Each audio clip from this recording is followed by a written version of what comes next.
Good morning. Today is 23rd of August 2025, and we are going to be doing some analysis today. So, uh, we have Randwick today. This is how the track looks like. It's heavy 10, and the last finishing mile is about 410 meters. We've got 10 races, 10 different events which are here today. And the Winx Stakes are here. So today is pretty much a very important day here. We're going to cover these events and we'll try to figure out what's happening. Welcome to Grandstand, and we do horse racing analysis. And we do that in two steps. First, we try and identify the best horses through physics, mathematics, a little bit of understanding of how the horse racing game, how the horse racing sports is all about. And once we have identified the best horses, that's when we take a look at the horses at the paddock when we get the live stream from the paddock or the gates. If we find that all the horses are looking good and good to go with, we confirm what the possibilities could be. And if we find that there are changes, circumstantial changes, or there are other issues, different or better horses at the paddock, we often advise not to get in. So that's what we do. Now, we are going through a change here in India. There has been a bill which has been passed recently, and because of that bill, we will have to make some changes. I'm not still sure if that bill is covering horse racing, but it is a blanket ban, which is here at this point of time as of now when I'm talking about it, which essentially means that India is not going to promote, or India is not going to tolerate any online gaming which has any transactional affair in that game. So if that in any if the game has a transactional format, like the money changes hand, those things are banned here at this point of time. The bill has been passed. It has been signed by the president. Now, there is no clarity whether horse racing is included in that, because horse racing is a different segment altogether. But like I said, I do not have a clarity at this point of time. I am doing usually what I do. This is all that I know. Analysis is what I know. I don't know anything else. I have lived my life doing analysis, and this is something that is very close to my heart. I do not do this because I want to promote gambling. I do this because people should, people are in a light where they know how to make, what are the possibilities. It is an educational channel. We are not promoting gambling. We are not on those lines. So those things have been there from the day one with this channel. But with this new bill coming into action, it definitely threatens my existence. It definitely threatens my, the work that I have been doing. I am not sure what is there in the future, but today we are going to continue and we'll see. I'm waiting for a clarity from the government on this, which I don't know when it will come, but that's that for now. So yeah, we'll take a look at the scratchings for the first one. A lot of scratching, 9, 13, 4. I've scratched all those, so we'll take the odds.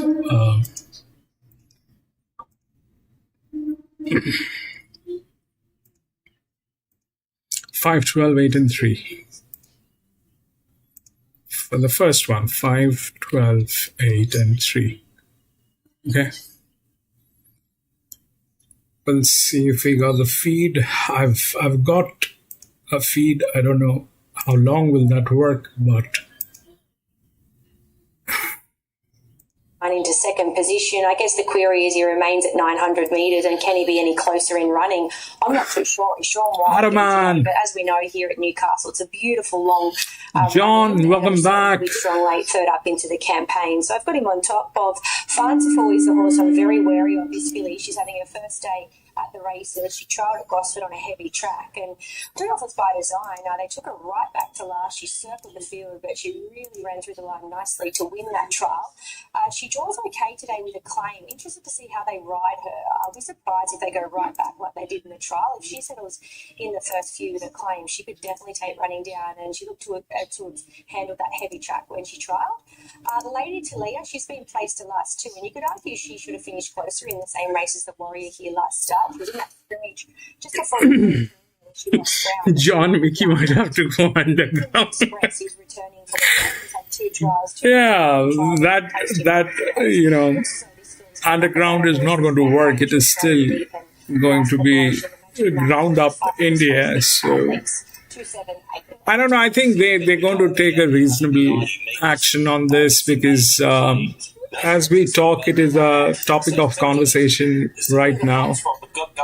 There's a lot of people whose livelihoods are involved into this. There are loads of people.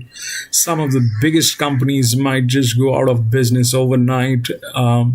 It's estimated 55,000 people are involved with online gaming. I'm a very small fish. I'm a very small fish. I just do streaming and it's all about data analysis and all that. But I don't know if that happens. That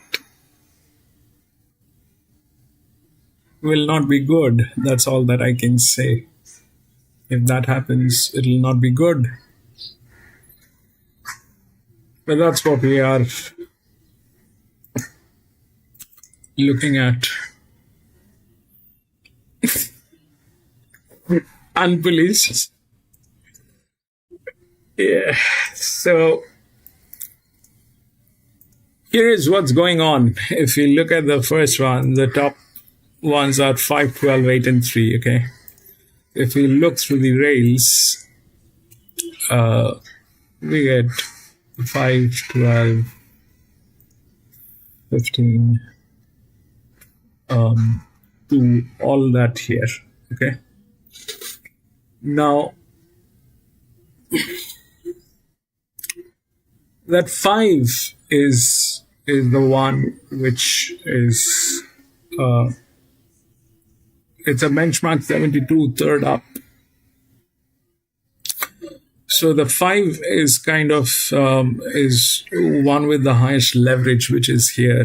Okay, if we go through the leverage, that's 5 and 8. We get these two here. Okay, this is the linear. It's a 345 over a 1200 meter, a linear. And this is a 0-0, so there's no problem with this horse. It is supposedly the best that we can see at this point of time. The possibilities that they're talking about, okay, are 12, 8, and 3. 12 is here, so there's a possibility, but that'll it generally doesn't work like that. And let me check if that's the second one. Yes, that's the second one. After the scratchings, that's become the second linear. So this is where we are. Okay, so generally first and second linear, they do not come together generally. Okay, and what happens basically is if there is a linear, then there has to be an advantage. Now the advantages are here also, here also. So we have those advantages here, there. This one is a 7-year-old mare coming from gate number 3, has advantage, which is a 0-0, which is also good possibility. But these two are drop in class. Okay, these two are drop in class. The 18 and 17. 18 for a 7-year-old gelding is kind of very far. It's a very wide gate. 17 is gate number 6, which is tailing 5. So 17, if we look at what's going on with 17, it's Rachel King. Okay, it's Rachel King who's here on that horse. Now, what is the difference that can happen? There is this 9-year-old, there's this 5-year-old mare who's touching the roof, can also be of the same thing. Now, difference between these two, all right? If we talk about 17, we have to talk about 15, which is gate number 9. This is gate number 6. 7-year-old mare. This is gate number 9. That. So this pretty much is here. It is. It's a strong one. It's a strong one. So whether it is 5-12 or not, this 15 and this 17 remains a check. I am, the advantage with this 7-year-old mare is this, that it's being ridden by Rachel King. It has a Group 1. It's got a league race which it tried but did not happen. The 15, on the other hand, is ridden by Jones. So that is also good. Both of these horses are good. All right. So, I mean, they have advantage. That's what it is. So this is a higher spell with a little lower advantage. This is a drop in class with a little more advantage. But this is a 7-year-old mare. Possibilities are that 15 is there, probably. That 15 is probably there. And that will happen considering the fact that 5 wins. We have a lot of reasons to believe that the 5 might win, but the ground is heavy 10. And that will give advantage to mud runners, and that will give advantage to a lot of other horses who can deal with that kind of a situation today. I still haven't we still haven't taken a look at the whip report. The whip report is very difficult to adjust. Today we are in a position where we can't get the whip report, but we will have to do that in some way or the other if the mud runners, they start destroying the races. So yeah, the 5 is the favorite. It is the linear. 5's good, looks good. Everything is good. We'll see how it works, and once it's over, we'll see how and what happened.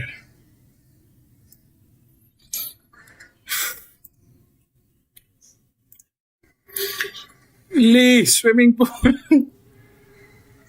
Heavy 10, yes.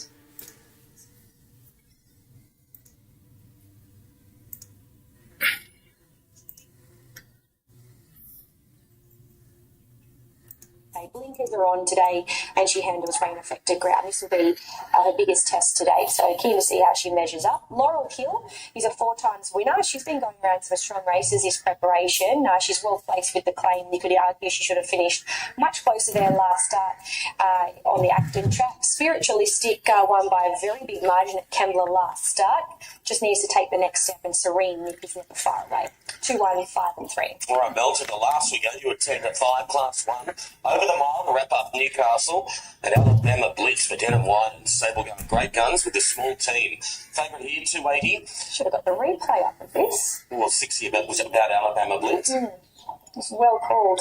Was it? Oh, was that the one? This is your grace. Was that it? Yeah. The memory said like a severe 558 in front. Tino, it might have resembled anything that actually happened on the track. $7 Tino and Heron. Mel at $8 in the last. Yeah, I'm going to tip Alabama Blitz. I thought she did enough here first up, having a first run for the new stable. I wouldn't say she had everything made to order.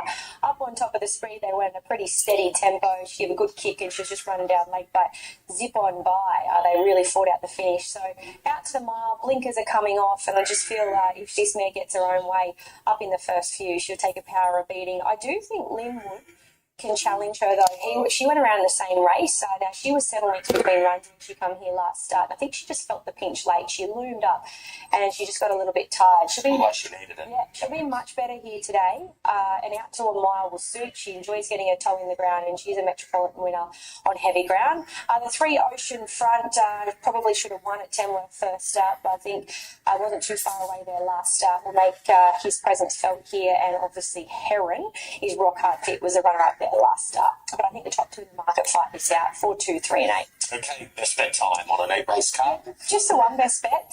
Race 5, number 4, Mirror Impact, I think can get another win on the board. Quaddy today, first leg 4 and 3, second leg 4, 6, 3 and 11. Third leg I am 2, 1 and 5, and in that last leg 4, 2 and 3. So $72 for 100%. Perhaps you need to short it up even a little bit more because we've got a few shorties. Okay, Quaddy gets underway at 3 o'clock. Adaman. Won't be a lot between Aaron Bullock and Keegan Latham. In fact, only 10 cents between that pair. So $2.90 for Bullock, Keegan Latham at 3, Mitch Bell's 3.50, Molly Fitzgerald at 6.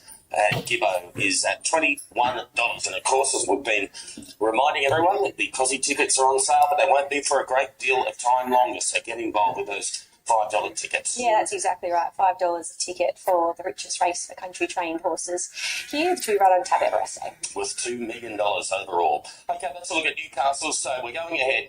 Heavy tempo, we anticipated that. We're only at 9 metres, and we're only about 3.5 weeks or so from the Newcastle Cup program. But we'll see you back here when runners are in the yard prior to the first.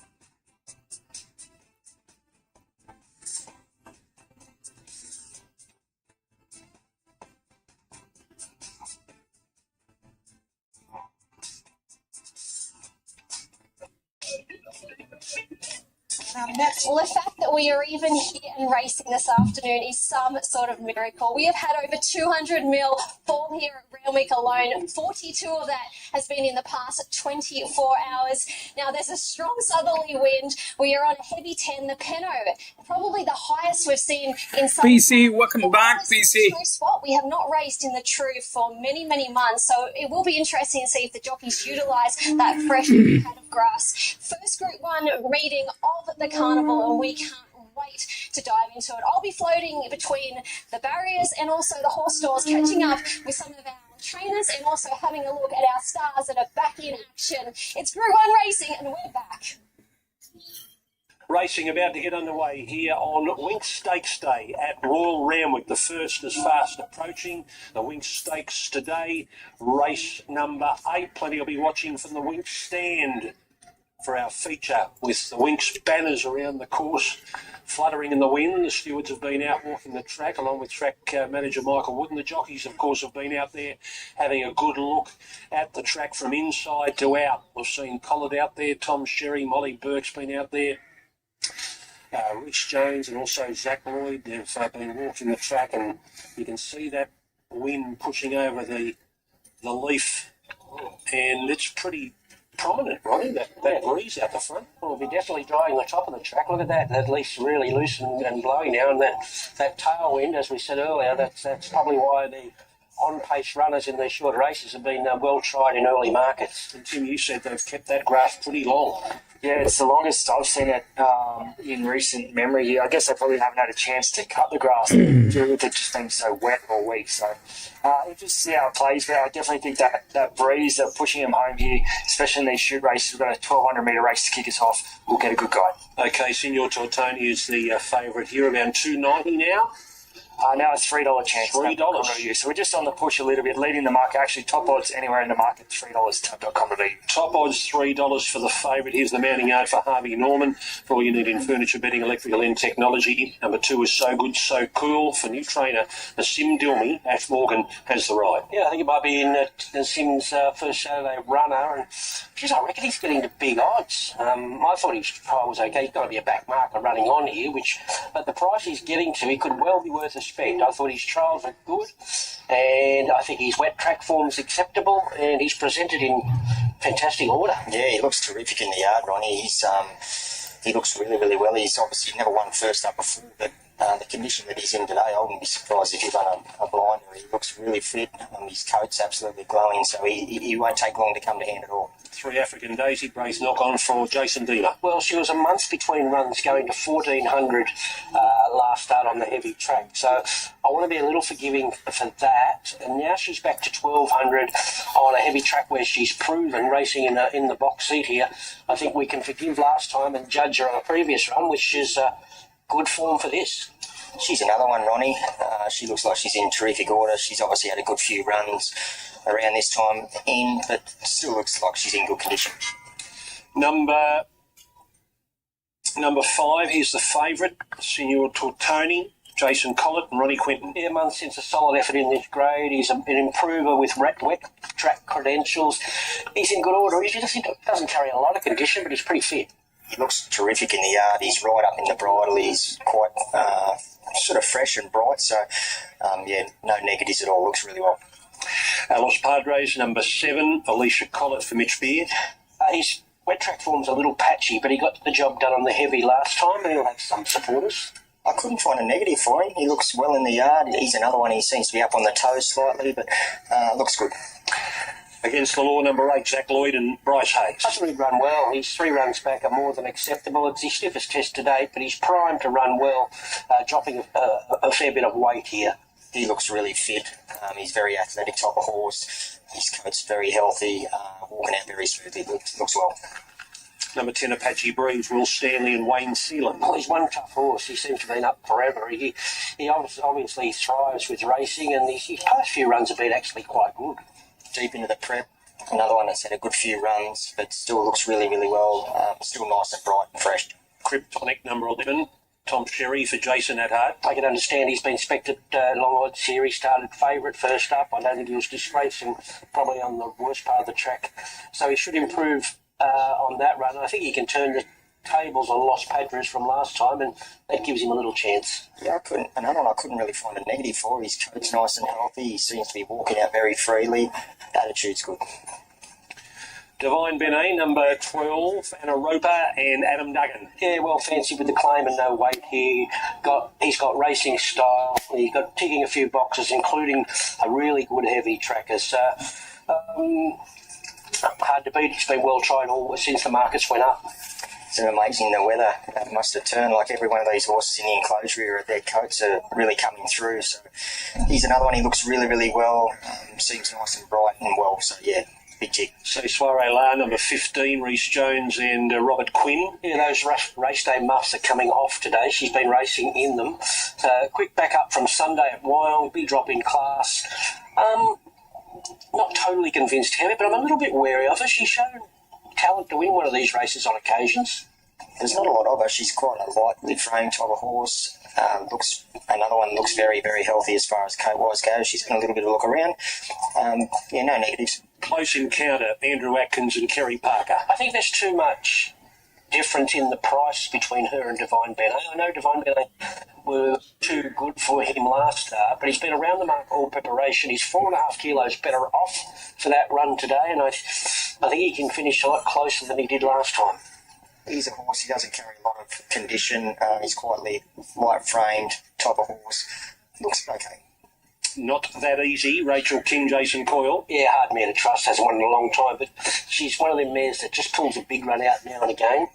She looks okay in the yard. I couldn't find a negative for her. King Charles, Winona Croft, and Anthony Mountney. Yeah, 4 of the 6 wins have been on heavy, so he loves it wet, this 7-year-old, and he's shooting for 3 straight, but obviously a much tougher race here. Highly strung type of horse. He's been right up in the bridle since getting into the yard. Looks well. He looks like Santa Claus with that that red hood and white nose roll. Here's Artie bet number 20, Molly Burke and Con Karakatsanis. Well, we know she's capable on a day, but she needs to find that form from last preparation. She's another one. She's been right up in the bridle since entering the enclosure. She's a little bit cranky there before. One was getting up close behind. She's pinning the ears back, so she's not in a great mood. Heading to the gates for the first, Corey. Kick us off with a winner. Yeah, I like number 11, Kryptonic. Paraded really, really well. Didn't get to see the horse first up, but I'm sure it's taken good natural improvement out of that run.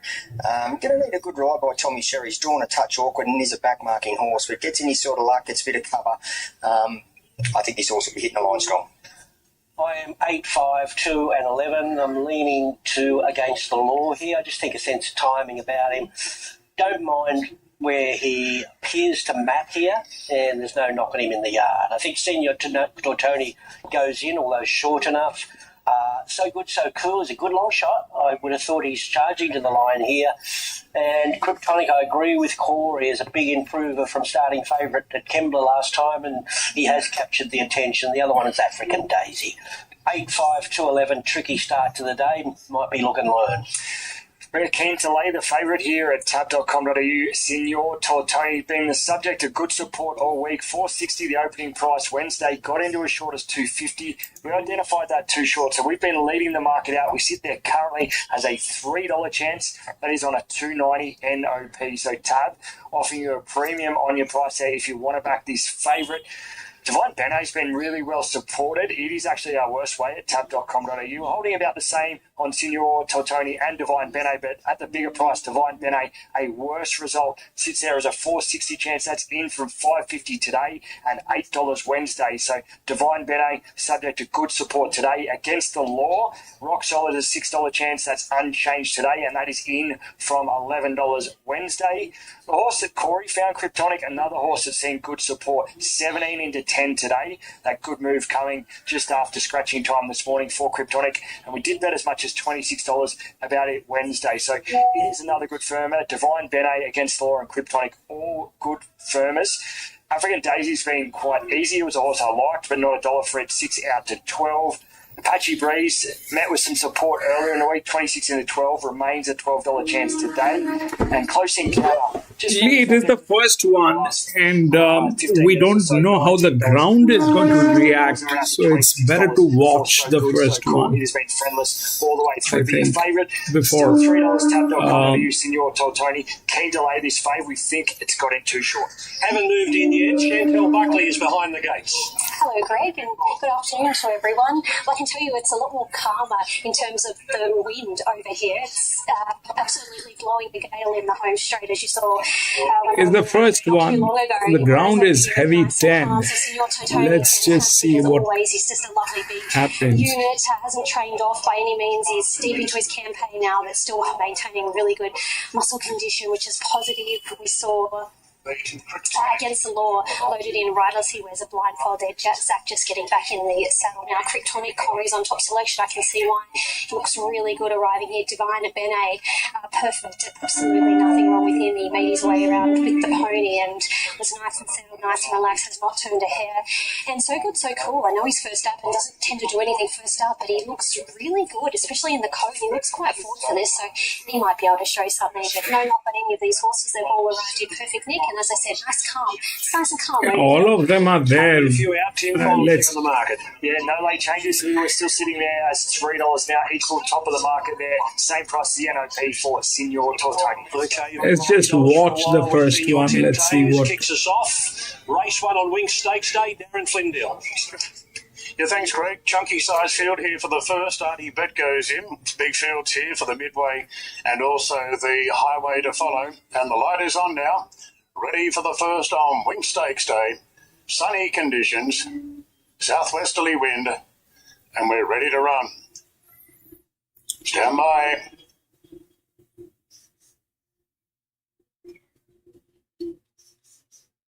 Stand by still. Now, something with one of these horses with a blindfold here by the sounds of it.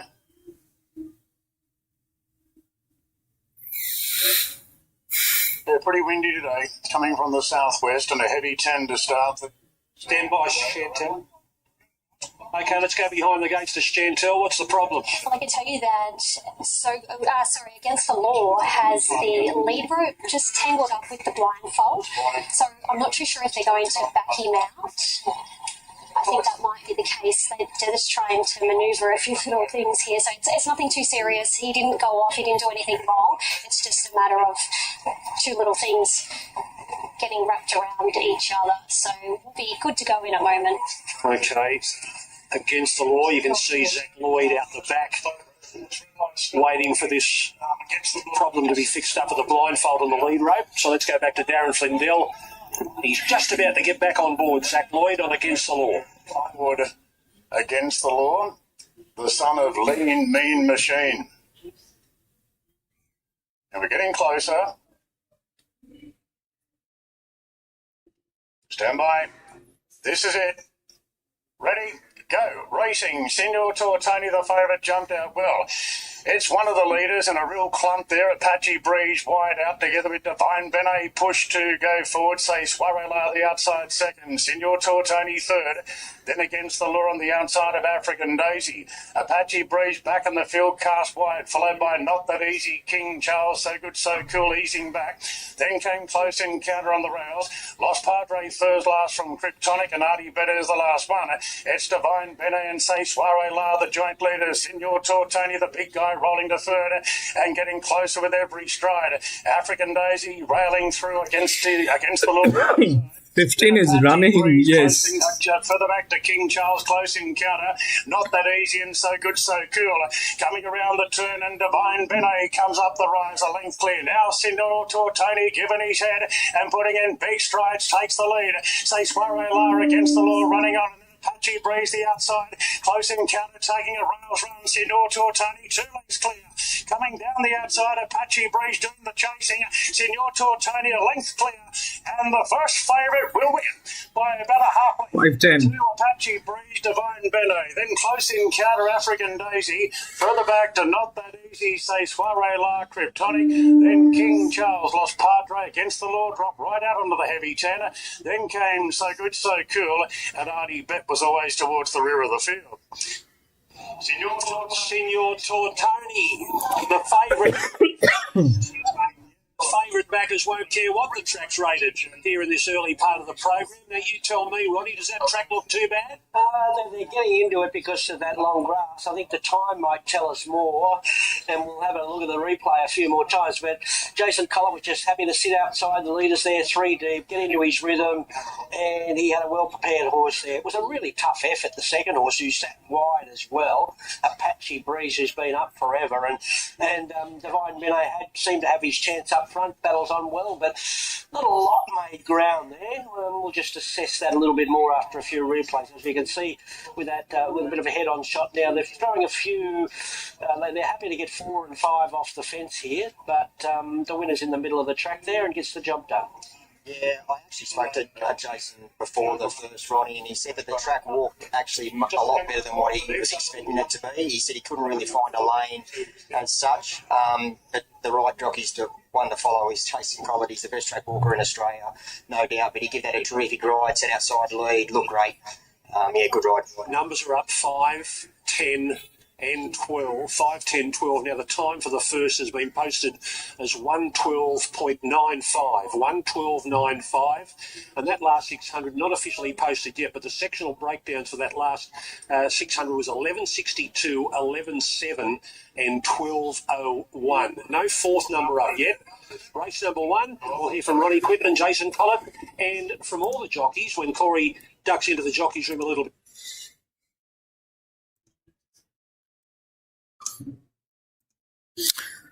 So what happened is that Linear got through, but 5 and 12, it was difficult. They don't get in together.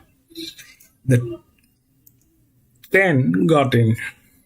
Now, what is 5, 10, 12? I don't know about the fourth number. It looks like either 3 or 16, probably. It's either 3 or 16. So, but this one was 0, was the linear, had the physics, mathematics, everything with this. So, had the rails, fabulous hand. Then came the 10. Why? Because this basically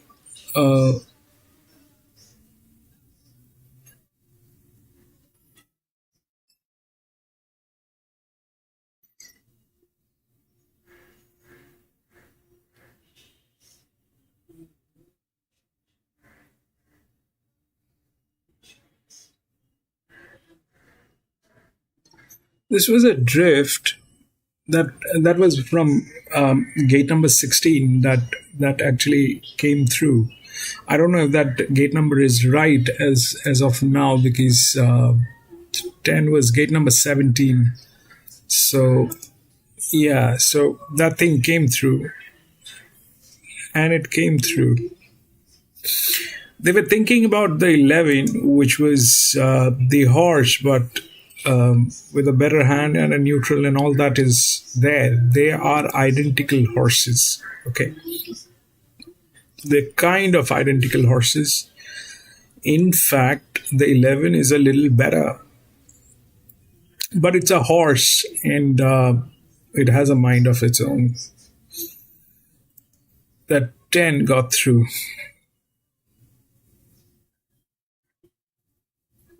5, 10, 12, and then probably either 3 or 16, maybe. We'll take a look at what's going on in the next one.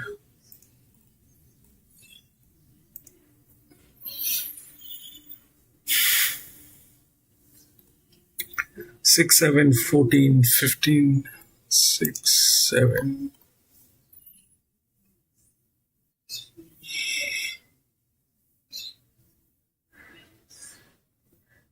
Seven is not there, 14, 15 is not there, 17, 20.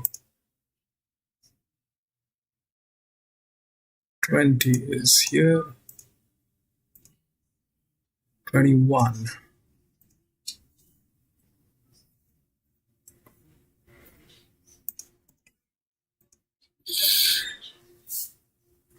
That's more or less.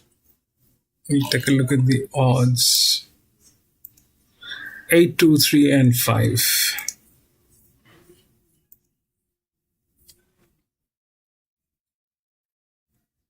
8, 2, 3, and 5.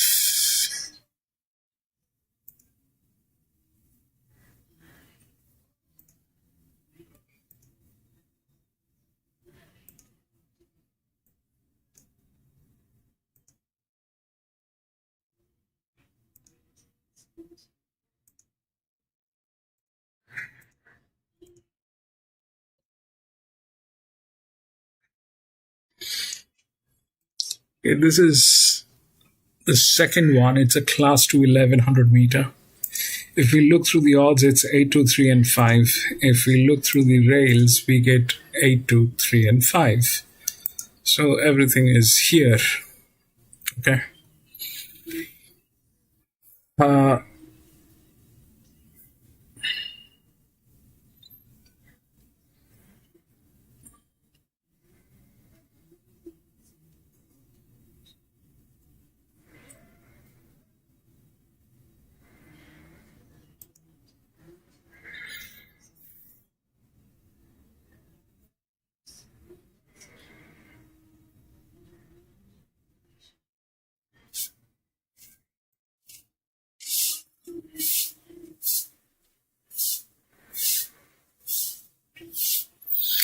So for 1100 meter, 1200 meter, they're very far.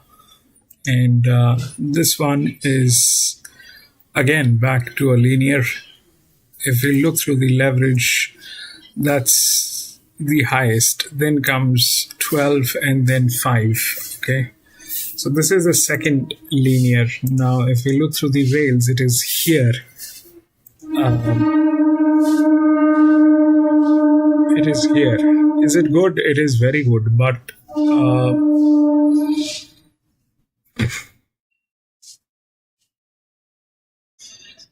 this will depend on, if 8 loses. And why might 8 lose? So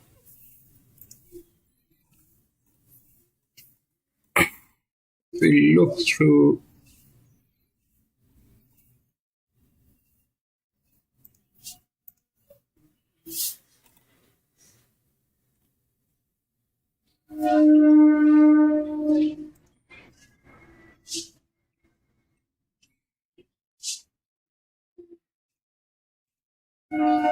Right now it's 2, 8, 3, and 5. Anyway, so 8's about, it was first 24 weeks ago at Goulburn, so it did have the time to rest, and it's a lot of pressure. The leverage is at 28%. Okay, that's 28%, 29%. That's the pressure, but don't be surprised today looking at that pressure, because we have some horses which are double that pressure today. So this is just the beginning, I think. Now, everything is good. 8 is being ridden by Ken McAvoy, so all that is good. Other than their management, which is a little difficult to believe, which is there, that is okay. So then right now the odds are 2, 8, 3, and 5. So 2 is the favorite, not 8. Okay, as of now. Might just be like that. This thing is a neutral. So came in 7th 7 weeks ago at Rosehill. It's got advantage, but that advantage is I don't know how that thing is going to work, because we also have this one here. So the odds are right. I mean, there's no problem with the odds. They kind of right, and that's the pressure. This is the linear here. This was a 1200 meter. The linear took it out. There was no problem from gate number 7. It was at 58. This one, class 2, increase 116. But this also happens to be, this also happens to be the horse.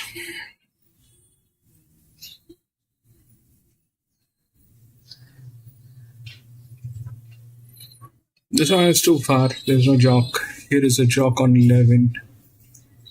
Which is here.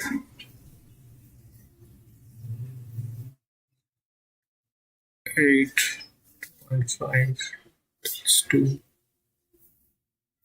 Now about these two. So definitely one of them is going to be in between before it touches the second linear, or this one, the 5, which is there within the odds 36. This is 74 from gate number 10. This is also a 4-year-old mare. It's got the physics, very capable of getting in. Today is a heavy 10, so I don't know if here the results are this is 7. Then if the 10 got through, then the wider gates are no problem. Okay. If the 10 got through, then the wider gates are no problem. As of now, I don't know how further it is going to deteriorate, but this one is from gate number 10. So there's a possibility it'll come in. But whatever happens, there is something in between these two or whatever. That 3 is a right odd. It is supposed to be there. That's the highest advantage. This one is the other one, which is here. That's a little difficult. It's a drop in class, and those are very wide, actually. So, yeah, the game is pretty much here. I like the 8. There is nothing not to like about the 8, apart from their management, and I hope they're aware that they're on a leverage and the pressure is 116. If that's something that they're aware of, and the horse has had a vacation, so there's no problem. The horse had 24 weeks to work on this, and it works best with horses that has been into a vacation with a jock. It's high, but that's what it has got to deal with today.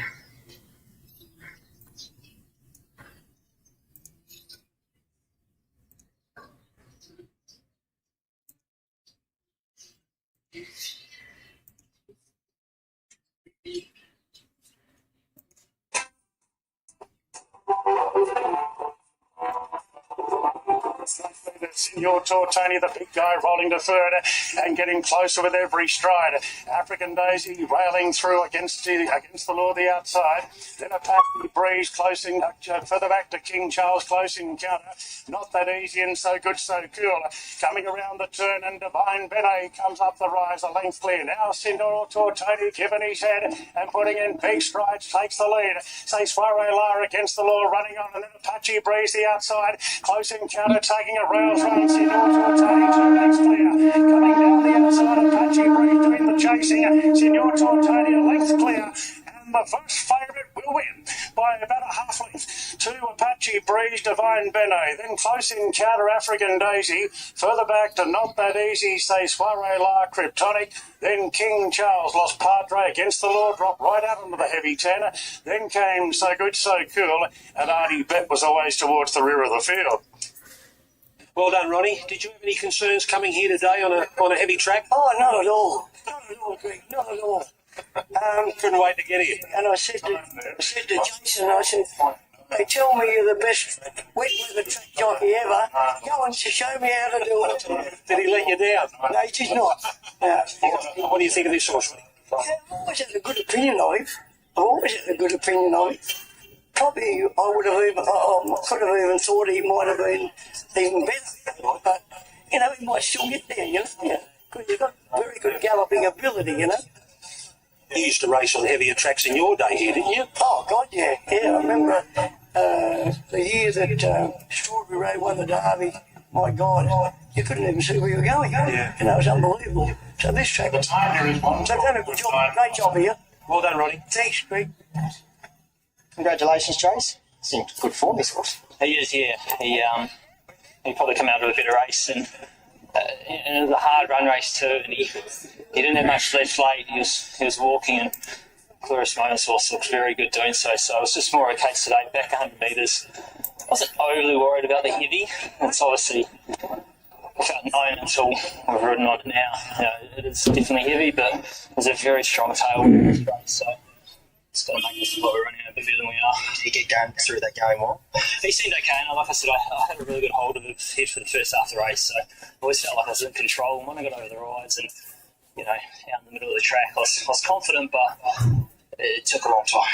Well done. Thanks. Okay, we've had one race here at Royal Randwick, and let's discuss the conditions with Corey Brown, Ron Douglasy and Tim Ryan. First of all, with a wind, Tim, out the front, when you do walk up the front, it hits you quite strongly. It's a very, very strong southerly. So, as Jason Collett pointed out there, a severe tailwind in the home straight. What goes through your mind when you're seeing that? Yeah, so just looking at the sprint races, so those races. Hang on, use my mic, you're not plugged in there. Apologies, Greg. Yeah, just look at those sprint races starting out of the chute. So the 1,200 metre first race, we've got an 1,100 metre race to come up here. They have the wind behind them pretty much the whole way. So we're looking at on paces for those races. And I think that they'll definitely be advantaged. As far as the lanes that they were in, I know Jason Collins said he thought it was probably uniform across. But first and second were in the 3 wide lanes there. 3 wide, no cover. The winner, Signor Tortoni, and the second horse sat on its back 3 wide with cover. So I think I'm looking for horses maybe with wider gates from those sprint starts. So it probably places a little bit of pressure on your favourite in this next race, Excessive Force, drawn barrier 1. I'd expect it to drift from the current quote of $4. Okay, which you outlined in the preview. Now, Corey, what were they saying, some of the boys in the room? Well, obviously they said it was a genuine heavy, but they said it's not waterlogged. That was the best thing about it. Kieran McAvoy galloped on the track this morning. He said it actually galloped a lot better than what he was expecting. I spoke to Braith Knock, who drew barrier 1 in that, and sort of asked him what he felt. He said the same thing. It was a genuine heavy. He said, I don't think it's any better in there or out sort of wider. He said we couldn't really find a lane as far as walking the track goes. So, yeah, look, it's going to be hard to make ground, especially with that tailwind. But at this stage, the big fields are early. So smaller fields coming a bit later is going to be a bit easier. Yeah, for want of a better word, Jason Collett described it as a good heavy. So for what a heavy can mean, there can be quite bad, disastrous heavies, can't there, Ronnie? Yeah, and we were warned, I think Michael said this morning, that with these, they're going to be rushing home, running faster than you expect times, which was pretty well evident there, breaking 36 on a heavy 10. And once we open this track out, there's a fine line with it doesn't get any better when they open it up, or it might improve with this wind. So we'll assess that as the day unfolds. But all in all, I think everyone's pretty happy there. There's 12 lengths first to last. Like there's not 100 metres between these tired horses that you see in the slogs now and again. So, yeah, more than a pass mark. 1:12.95 the race time, home in 35.99. All right, the second race, runners are in the yard. Coming up next, Chantel Buckley talking with Danny Williams. Well, Dan, you've got a 3-prong attack here in the highway. Cleon, he's back at the races. How's he going? It's good of him to He's always come to the races with some sort of underlying issue, but this is the soundest we've ever had him, and he's come up the best we've ever had him. Very happy with him. How about the wet track for him? Unknown? I think it's unknown for all of them. I think this sort of type of heavy track's going to be something that we don't experience very often. I think we are lucky to be racing today because it's obviously a Group 1 day, and but look, they're very well. They've come here with a good preparation, and I'm sure that they will handle it. I wouldn't be running them if I didn't think they could. Exit Fee's had a couple of runs now. Yeah, look, Exit Fee ran a little bit flat his last start. He pulled up a fraction lame after throwing a shoe, and it just took the horse a long time to recover. I think, you put a pencil through that run and you go on his previous runs. He's arrived today where we really want the horse, and I guess out of my 3 horses on the heavy going, he's perhaps the best prepared. Okay, and winning emotions? Yeah, very much over the odds, in my opinion. If you put a pencil through his last run, where it was well documented in the steward's report that he slipped at the start, he got a severe check, he got another check at the 800, he got a long way out of his ground and still finished off okay, albeit beaten a long way. He presents a fit horse, well into his preparation. I think that's what you need on today's surface. And one of my favourite of your horses is Bandy's Boy. How's he going? Yeah, look, he's come back really well. Once again, he's another one, a little bit like Creon, where he's had his last couple of preparations sort of climax at the end of it with small issues. This preparation has come up the best we've ever had him, and his run suggested that at Flemington the other day. I think he's come on from that. He has a light weight. I think he's most probably not handling the wet as well as he did as a young horse because he's grown a lot more. He's a lot bigger horse than he was as a 2-year-old, a lighter framed horse as a 2-year-old. And, he got over the ground quite well to beat that really good mare of Chris Waller's. And I think that he should strike very fit today. He's very well in himself. Best of luck and good luck with all 4 runners. Thank you. The Tab Highway, over 1,100 metres, a Class 2, and Tim Ryan's saying expect just the way that first race looked, expect this favourite Excessive Force because of the barrier, the inside gate barrier 1, that bookies might chance their arm with it. At the moment it's holding pretty solid around the $4.20 mark. Let's have a look at them for Harvey Norman. All you need in furniture betting, electrical and technology. Number 1 is Rebel Dean. Will Stanley is riding for Matthew Dale. Yeah, he hasn't won in a while, but he is well graded in a race like this with a climb. Gets a nose roll on day. He's likeable other than he's got no 1,100 metre form. It's more 1,000 metre stuff, but no knock. He's a funny type of horse, Ronnie. He's one of those horses you look at him and you think he's more like a stayer as far as his manners. He's very sort of doughy and just very relaxed and casual. He looks okay. He's probably not quite there yet in the coat. I know he's had 3 runs already this time round. He's obviously trained down there at Goulburn, but he looks okay.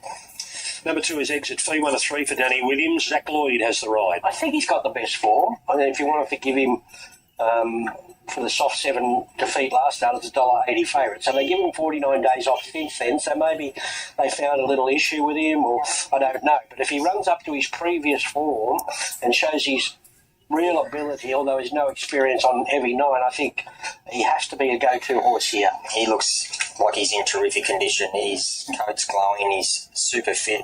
I know third up he's probably hitting peak condition. He's still up on the toes slightly, so he's obviously feeling well. Here's the stablemate, the grey, Creon, Jason Collett, Danny Williams. He's had a nice break of 176 days. His trial was okay at Goulburn. Hasn't been tried on anything worse than a soft 5, so we don't know. His supporters had a bit of rap on him early on. They're running out of patience, but he's capable if he puts his best foot forward here. He's a neat type of horse. He's another one. He'll come to hand pretty quickly. I know he won first up before. He'll take a little bit of benefit out of today's run, but I just like his coat. He's absolutely glowing as far as coat-wise goes. He's all dappled up, so being first up, he's in terrific order. Okay, we don't have number 4, Kalido Magic, in the yard, so we'll skip over to Neil. Number 5, Andrew Mallion on for Matthew Dunn. Yeah, I thought he might be the dark horse here. He's got a near-side blinker on today. He's had 5 weeks freshened since Saturday run at Edible Farm last time. I think he'll look back to 1,100 metre suits, and there's been a bit of form out of those 2 runs, the races he's been on. At this prep, so deserves a lot of respect. There's nothing of him. He's quite a lightly framed type of horse, doesn't carry any extra condition. Still up on the toes, so he's obviously bright and well. Here is the favourite, Excessive Force, Kara McAvoy and Daniel Side. They're a very interesting mare. She's got a bit of X factor about her. We just had a track go up her only trial, so she looked very progressive in 3 career starts to date. She looks well fancied, protected in the marketplace loved her early on. Danielle was going to scratch her more so that she didn't want to give her a hard run first up, not saying that she thinks she's going to handle it going. So you've got to respect the change of heart and wanting to run her now. Looks nice enough in the yard, Ronnie. She's been clipped up, so she's looking okay up top. She's real tidy up again after today's run. I reckon she'll probably need the run just looking at her. Beer Baron, Glenn Carl for Neil Osborne. Yeah, I'm finding it hard to make a strong case for him on recent form. I couldn't really find a negative for him. He's a nice, neat type of horse. His coat's nice and healthy. He walks out very freely. His attitude's good, so yeah, no negatives. Beyond My Ken, number 10, Tyler Schiller, Scotty Singleton. Yeah, been well tried from a respected stable here at big odds. Ticked off the wet track box, winning last start on the heavy. Needs luck from a wide draw, but I don't think that's too much of a disadvantage today, considering circumstances. Deep into the preparation, but still looks really, really well. Coat's nice and healthy. Again, Ronnie, I comment on the horses' difference of a couple of weeks, how well their coats are coming through. They're starting to blossom. Yeah, it's been great. Signatories, number 11, Braithnock, Brett Kavanagh.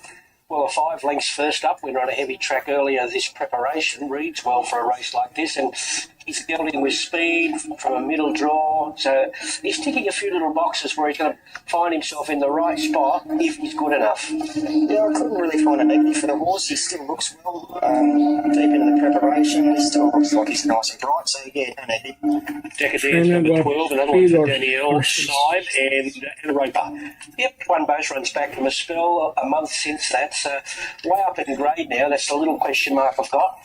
There's not a lot of us. It doesn't carry any extra condition. I really like her action as she parades. She's got a really long stride on her, so there's not a lot of her, but she's got a great action on her as she parades. Third of the Williams runners is Winning Emotions, Jay Ford. Yeah, I'm not saying didn't handle a gun. The thing is, this 8... more confidence. One on the heavy prior to that, and some of the form is okay. If the 8 runs, then there's no stopping.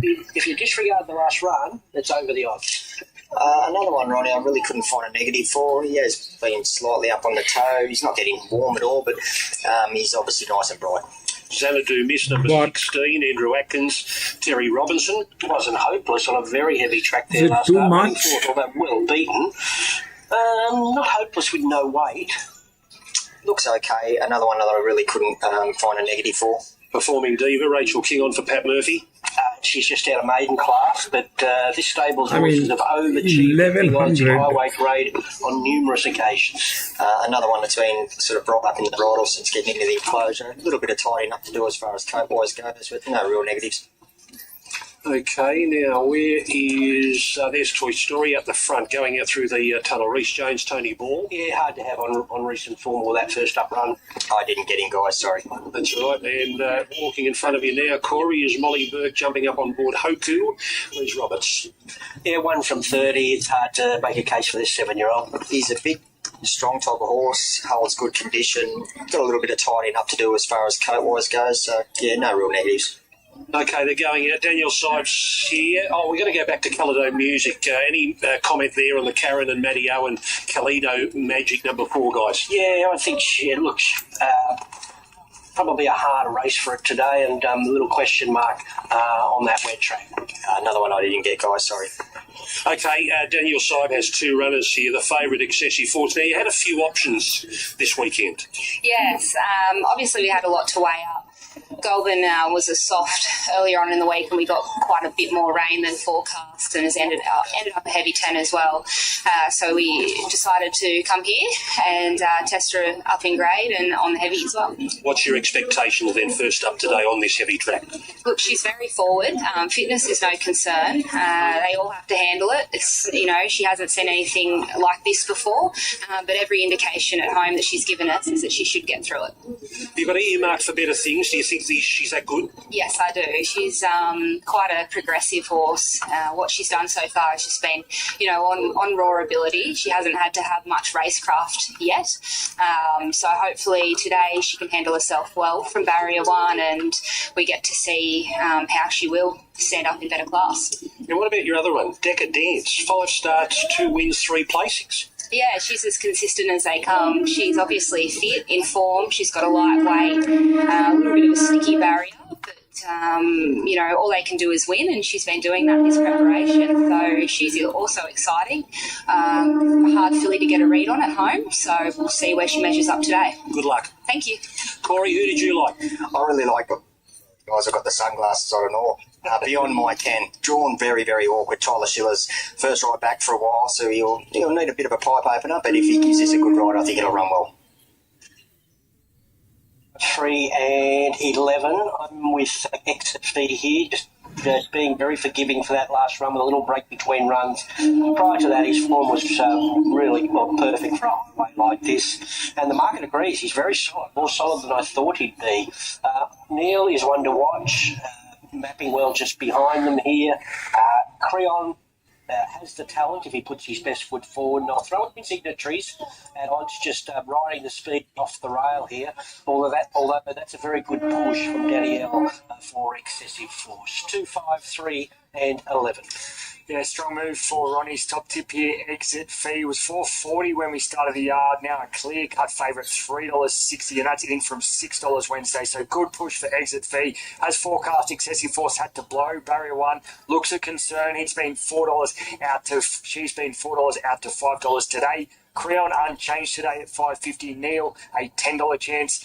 Corey was tipping Beyond My Ken. There'd been money for it during the week, 26 into $12 signatory, a $15 chance. And a longer odds, a bit of specky, Winning Emotions, another Danny Williams galloper, 34 into 21 today. That's one to keep a little bit of an eye on. But the best push, exit fee here now, a $3.70 chance. Biggest field of the day, 15 to go round. Chantel is around with the runners behind the gates. And Excessive Force has just moved in. First time I'm seeing her in the flesh, and she's quite a big girl. There's plenty of her, and I was watching her manners, and she's got just a perfect attitude, so that's really going to take her a long way. Creon moves in next to her, and he's come back a lot more settled. He's a stallion, and he's standing next to a few of the ladies, and he doesn't even flinch at them, so that's good for him. And Danny did point out that it's probably the best preparation in terms of no negatives leading into a first up run, so that's a really good push for Creon. His stablemate Exit Fee is a little bit warm in different places, but we know him, he can get himself a little bit worked up and whatnot, so probably actually on his best behaviour,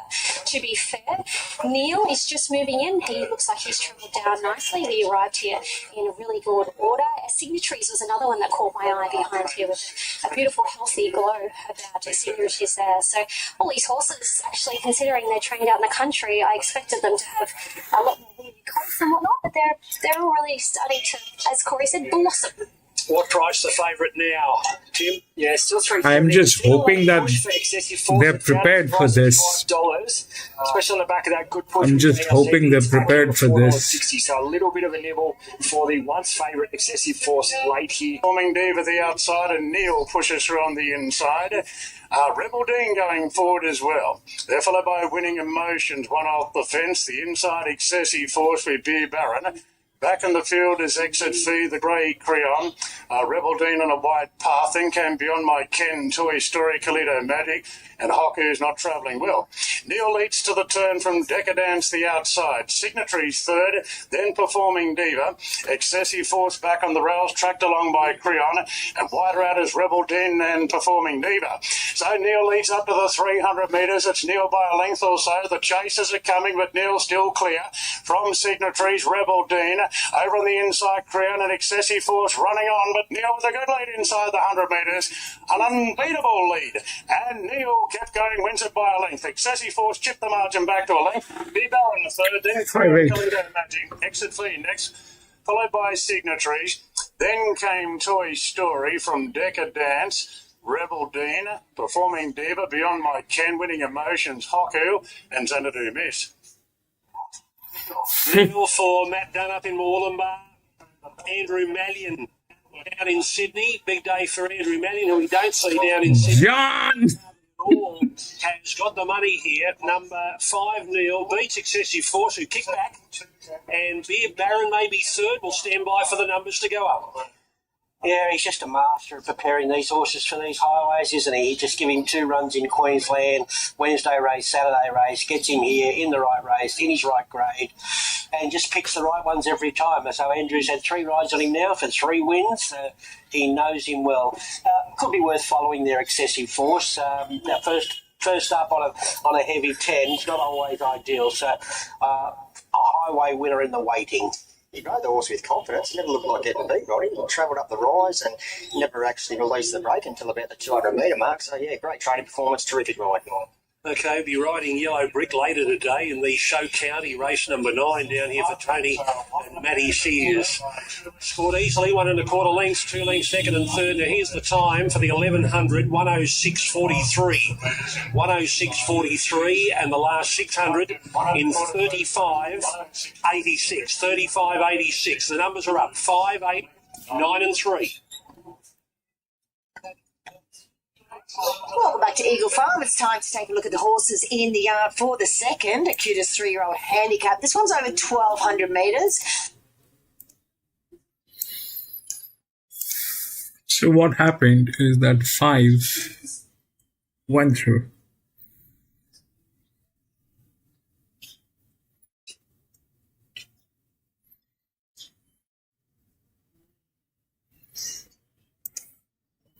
Five, 8, 9 and 3.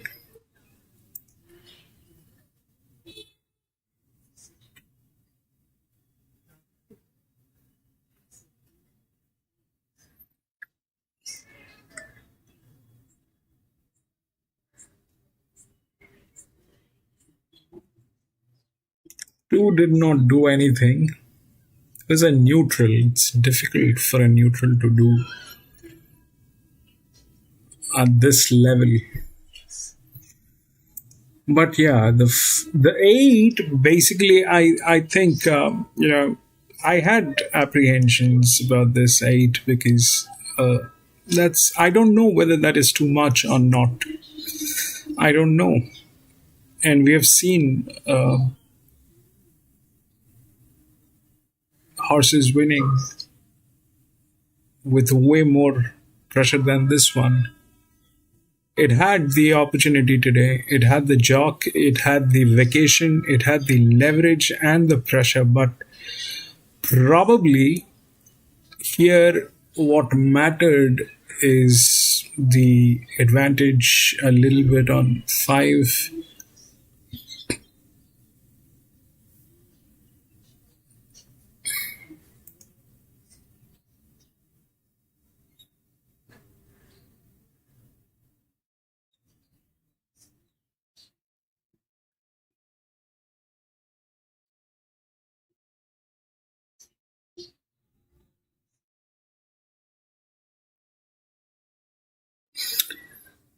Well, this was again a horse, so it's very difficult to work with horses. They had the advantage. Ideally, they should have gotten in between, but then again, this gelding just went through. This was better from every angle, the 3, but that came in 3rd, 4th, maybe. But yeah, the bottom line is this: that uh, this was at 116% pressure. Okay, 116. It could not carry. It's a 4-year-old mare. I don't know what is it. Is it their management or is it the pressure? There's something that has gone wrong today. We'll see the other races.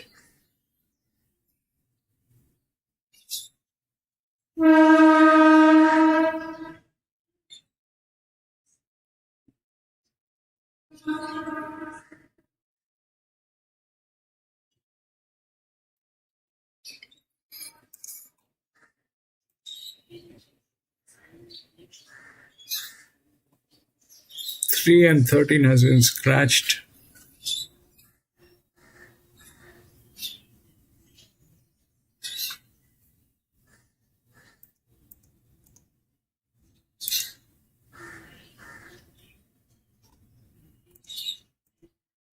One 569.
All right, this is benchmark 78, and the odds are 1, 5, 6, and 9. 1, 5, 6, and 9. If we look through the rails, we get 12, 1, 6, 10, then 4 here, 9 and 5 are here. 5 is the linear. Okay. One is the favorite.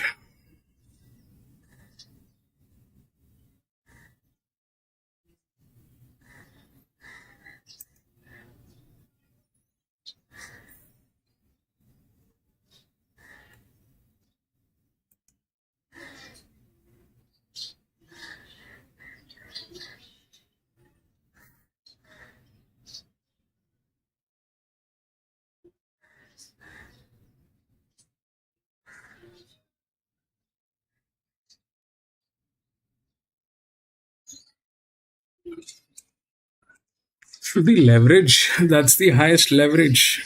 Okay, 19%, 20%. That's the highest leverage. The five is the next one, which is the linear. Uh, it's a bleeding situation. This five is the management is somehow not right. I don't know if that's what it is. So yeah, that's that. Uh, the two. Well, I mean the five. The five is like that. It's got issues. We just saw how that works here. 33. No matter how good the horse is, if the management doesn't work, then it doesn't work. Anyway, so this becomes the EW. This becomes the other EW.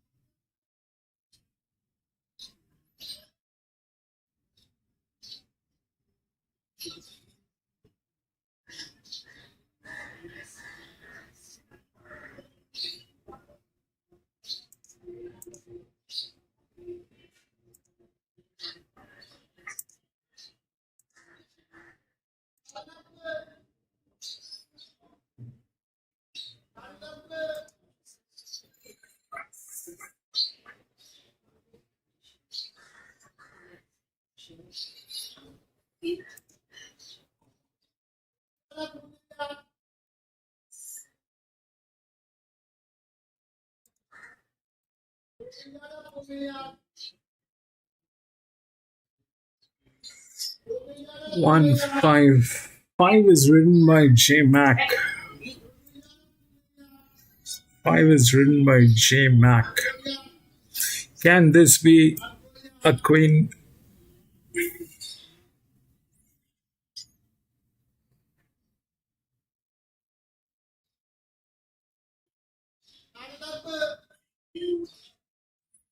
Usually that doesn't happen. Something with advantage will get in. And what advantage? From where? The four is the 0 0, so that's that. Okay, that is that. But um,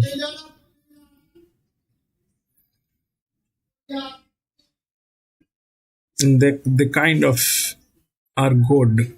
Their hand is also good. A 1% bleed is nothing. They've got the physics which is there. So if this one fails, which I don't know, it is written by J Mac. The five is being written by J Mac. Uh, but it looks like something is. I mean, that is very easy to assume that this is going to go and work. But the four is very much there. It is better than this one. So far, what has happened is, the five went through. Okay, these two, they did not work. These two did not work. The five went through on a 1100 meter. This is a 2400 meter, by the way. So yeah, one is the favorite from gate number. This one has been on this. Uh,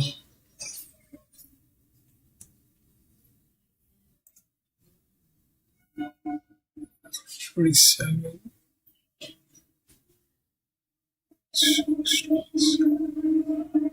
1.500. That 4 is a check.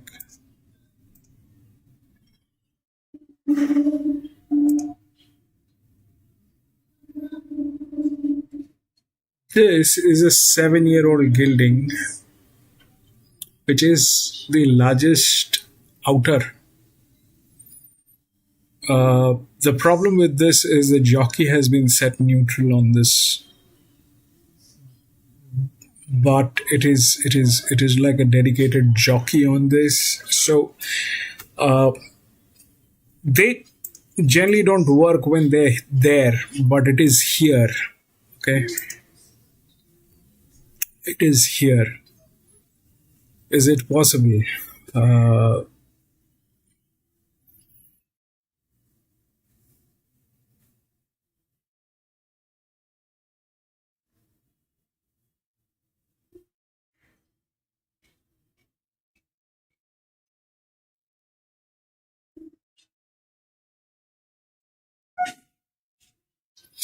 79.5. The 2 came in 7th 1 week ago at Rose Hill. No, that'll not work, whether they have it or not. So yeah, that 4 is a check. If this doesn't get through, the 5, if the 5 doesn't get through, which I have, which I feel, I don't know. Let's take a look at that horse at the paddock. This doesn't look right. This doesn't look right for some reason. I'll tell you why it is not looking right. Okay, so it's not that it cannot get in. It will get in. Okay, it's the linear which is here. Up till 2000 meters, the linears have no issues. They will get in. It's a 2400 meter, and 2400 meter. If we look through the horse, then the 10 is the right odd. I mean, the 1 is the right odd. There's no doubt. It is the right odd. Will it deliver or not? That's a separate question. But it is the right odd. 6 is difficult. I like the 6, but it is kind of difficult here. This is a little more difficult. But the 4 is pretty much neat. It is there within the game. The 4 is there. The other one is 2, which is here. I just checked, but it's going through a bad phase. We've got that. So it is a good hand. The question here is the 5. So what exactly are we trying to achieve? We're trying to achieve that, if this 1 can be beaten, all right? And if this 1 can be beaten, the 1 can be beaten by the nearest horses. So that definitely 5 is one of them. But 4 is also there. Okay. So can 1 be beaten by 5? Possibility. If J-Mac is riding this horse, there's a possibility. But their management is a little bit of in a thing that is difficult to believe. This one is good, 19%. That's a very good hand. But the other one is the 4. So we'll take a look at the horses at the paddock, because this is getting wider. I was trying to get closer to the gates, but it's a 2400 meter. If they are right, 4 is being ridden by Timmy. If That's something that can work. We'll see how it is at the paddock. I'm Gold Coast. I'm sorry, I'm little. I went through so much of stress today in the morning. I can't explain. Little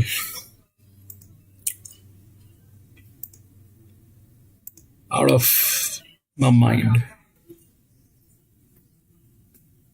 We did know that last meeting here, they got into it slightly, but underneath that top layer, it was nice and firm footing, and I expected to play the same again today. 900 metre midway made it to start the day. Let's go to Tim Ryan from Tab and say good afternoon. Tim, the Warrior favourite here on track, but there is money for the first starter in Fanciful. Yeah, the Warrior most popular with punters, just a small firm today, 3 into $2.90, but around about half the investment on the race. So very popular, your favourite, the Warrior, 3 into $2.90, but Fanciful has been the biggest firmer overall. Not quite the hold that we're seeing on the favourite, but Fanciful has been as much as $5 into $3.20. Actually, firms again now, you'll see these prices update on your screen shortly, but now 310 Fanciful, the favourite getting back out to $3. So it's going to be a good battle here in the last 60 seconds or so about who runs favourite with this late money for Fanciful. So a good go for the first starter, Lady Talia and Vivian's Express, your equal third picks there at $5.50. They've both been quite easy, while longer odds the firm has been for Devious Mind, $41 into $9. Okay, Jim, thank you. So the loading process now getting underway. Lady Talia has been safely locked and loaded. Late mail numbers here, 2, 7, 8 and 11.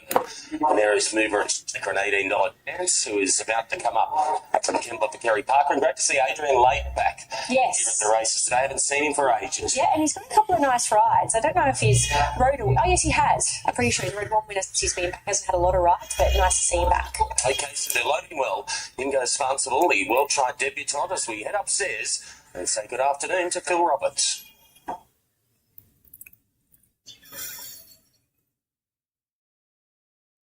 Starters heading out front. Still got a handful left to load.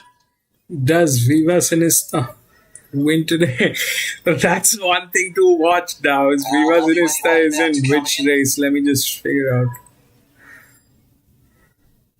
Love You Anyway coming up. Devious Mind, the Warrior, two that I That can 7-year-old mare. back. There may be another one obscured behind that 900 metre sign.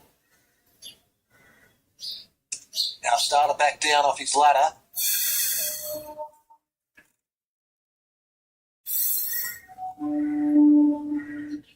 We'll get a picture.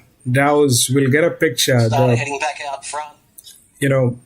Warrior coming in. Let's just do a coming up. And Vivian's Express looks like it will be the last. We are still stuck at 78. We're still stuck at benchmark 78. So let it climb. Let the fifth race go. We'll get a feel. And they're away in the first. Devious Mind out wide was away well. Showing speed as Fanciful. A Warrior not that far away today. And Lady Talia is now pushing right up along the inside to be prominent in the early stages. We're still stuck at 78. Shaker back in the second half of the field. Further back was Milk Foam and Love You Anyway back to the tail. Devious Mind out wide on the track and narrow leader. Fanciful pushing through nearer the inner with the red cap. Lady Talia there. And in the yellow, the Warrior is right up in that firing line as well. Mover and Shaker stays nearer the inside. They were followed by Love You Anyway and Milk Foam. Devious Mind is the leader as they run to the 250 over Fanciful. The Warrior trying to pick up. Back on the inside, Lady Talia still there, as is Vivian's Express. Plenty of chances. Lady Talia, Fanciful, the Warrior. Out wide of Vivian's Express. Vivian's Express get out deep on the track. Vivian's Express will take out the first. Vivian's 11. Express, Milk Foam came from near last to get second. Photo third, the Warrior or Lady Talia. Fanciful, Devious Mind, Love You Anyway. And the last one in, Mover and Shaker.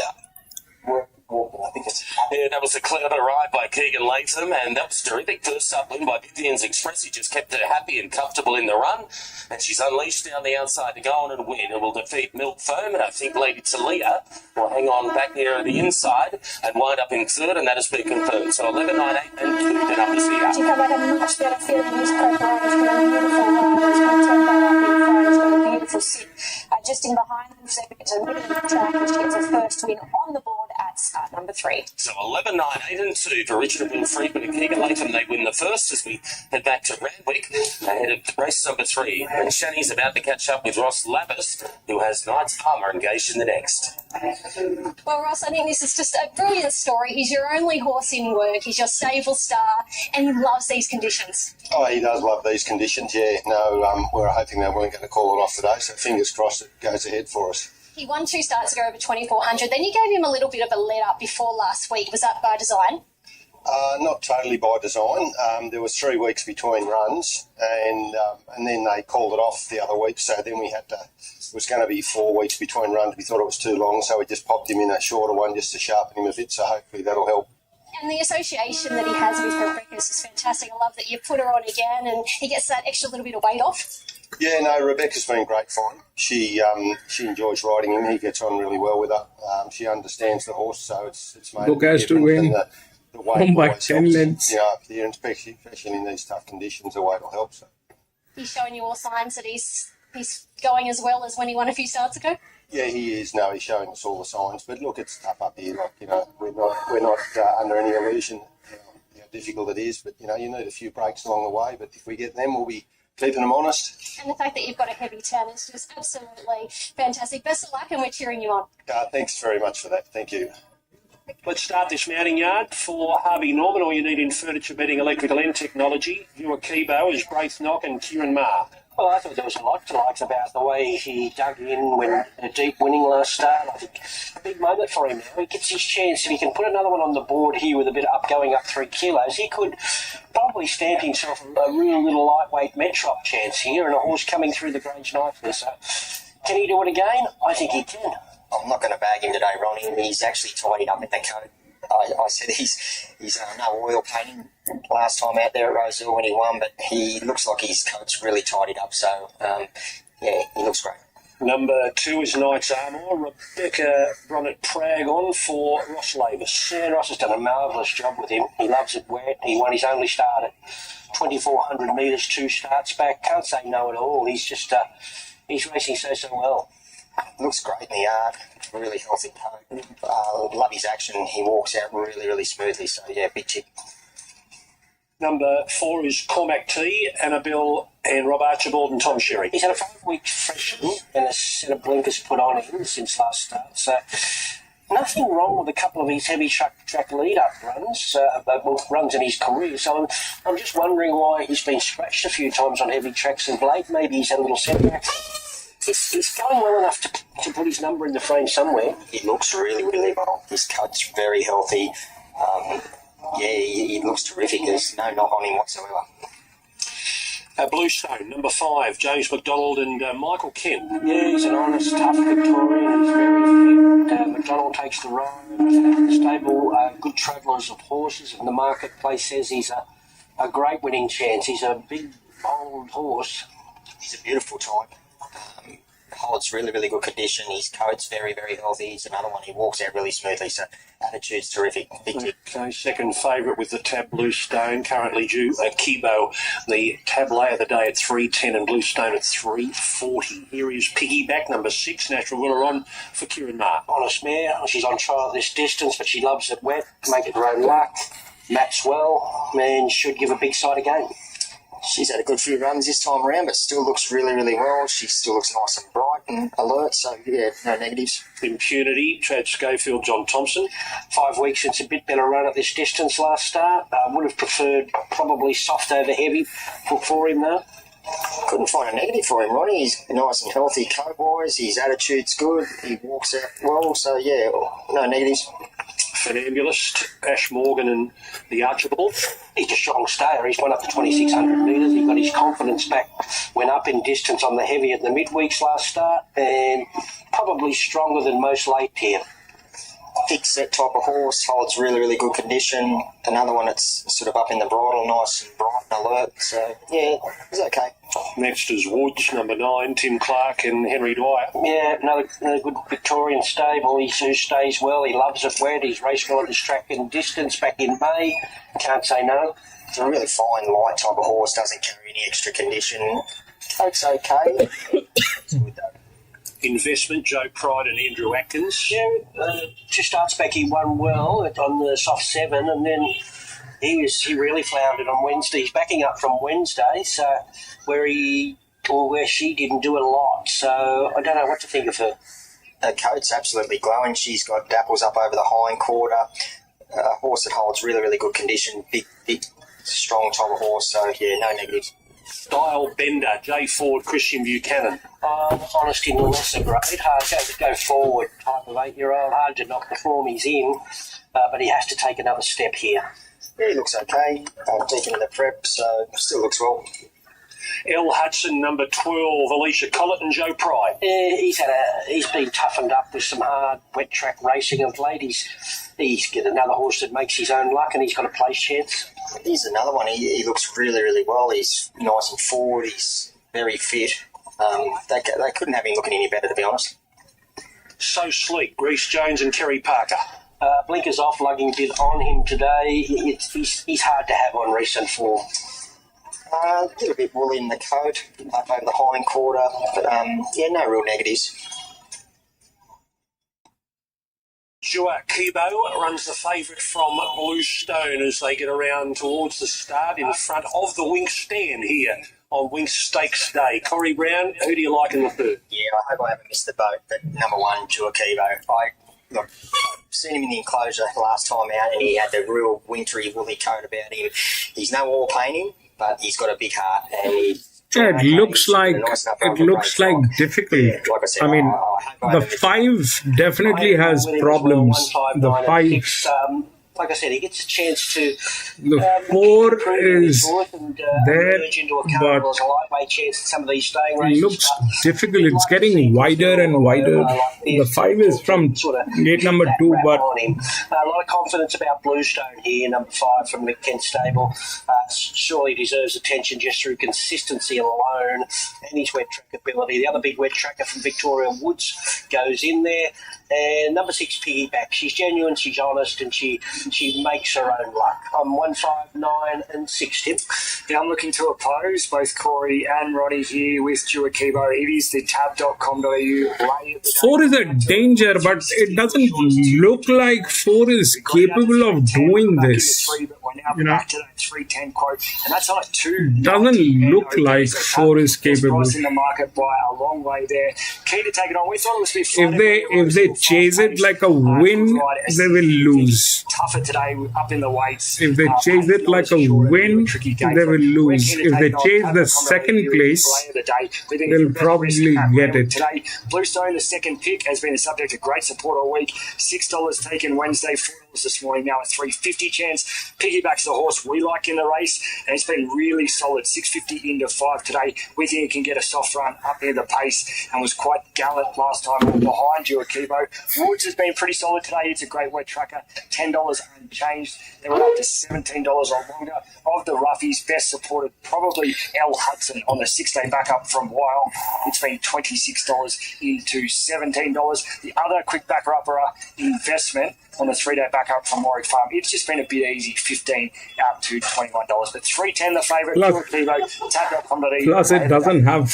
I mean, okay, Chantel. Tim Clark is riding, but the lay of the day, Jua Kibo, and also no, Tommy Sherry is riding. Well, looking at Bluestone, he's a very lovely type to look at. We obviously haven't seen him before.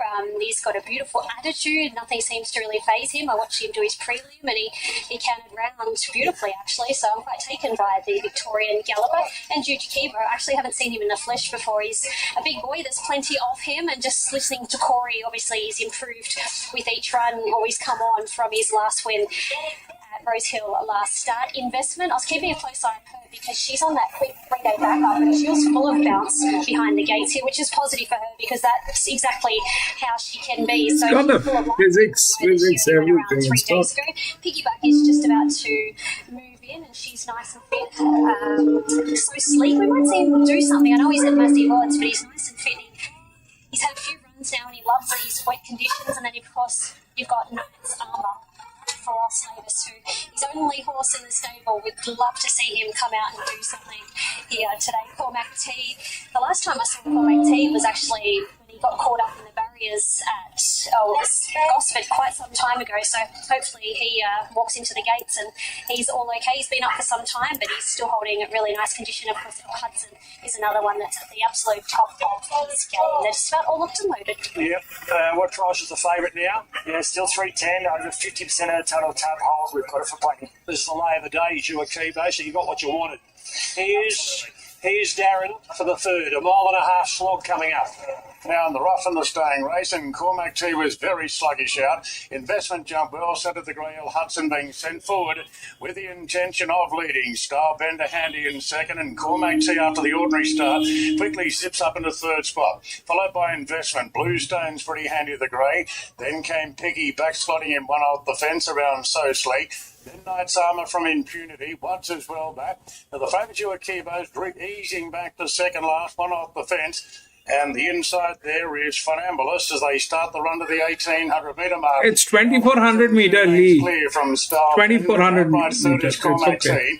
Then the well fancied Bluestones and McDonald's got the Victoria. Okay, it's 2,400 metre. Investment backing up from Wednesday's meeting at Warwick Farm. A length and a half to piggyback is now midfield on the outside as Slowly. Then came the horse from Braidwood, Knight's Armour. A length back to Watts on the rails. A length then Impunity. Funambulist and the favourite Juakibo's last as they work to the back of the course. 1,500 metres to run, and El Hudson at a decent enough tempo, out by 2 lengths to Stylebender. Cormac T's 4 lengths away third. This field really starting to string out somewhat. Then the grey Bluestone on the outside of Investment. Further back to Piggyback. In advance of So Sleet from Knight's Armour. Watts is still fourth last from Impunity. Funambulist and Juakibo, the favourite, last about 16 lengths off the lead. So El Hudson rolling along for Alicia Collett. Still a 2-length leader on Stylebender. Still a decent gap back to third. 5 lengths to Cormac T at the 1,000 metres. No change to the order. Then Bluestone on the outside of Investment. Further back to Piggyback. Then came So Sleep from Knight's Armour. Watts, Impunity, Funambulist and Juakibo. Braithnock is easing into a 3-wide position. So he's starting to creep the favourite into the race. But these are still 2 dominant leaders. 6.50 to go. El Hudson now a half in front to Stylebender. A real gap back to Cormac T. Then Bluestone, Investment and Juakibo going around the field. Piggyback came out in front of it as they come into the straight now. El Hudson trying to beat our Stylebender, did so. Got 2 in front, so El still got some gas here from Cormac T. Juakibo to the outside. Bluestone's gone right back to the inside. El Hudson inside the 250, 2 length clear. Cormac T's whacking away. Then Juakibo and Bluestone running on well. El Hudson's all out now from Cormac T. Bluestone the inside is Watts flashing home in the middle of the track. Watts stormed up, hits the lead. 1, 2 good, beat Cormac T. Bluestone third, Piggyback fourth. Followed by El Hudson, gave it a good sight. Juakibo couldn't sustain that run. Further back to Knight's Armour, Funambulist, then Stylebender. 9-4. And a big gap to Investment, So Sleek and Impunity.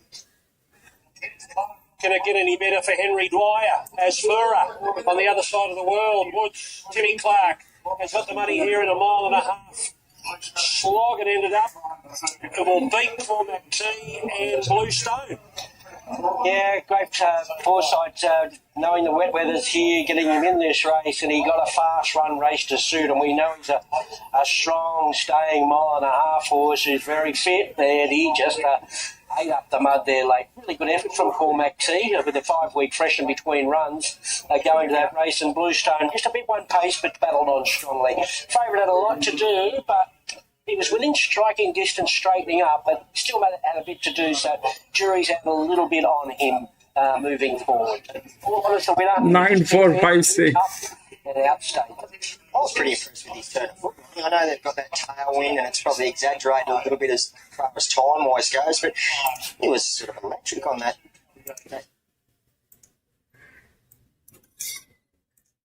That I did not see. The 8-year-old gilding, that I did not see. I could see the 5 not winning, but 9 winning an 8-year-old gilding over a 2,400 meter is something that I did not see. 4 definitely was a check, but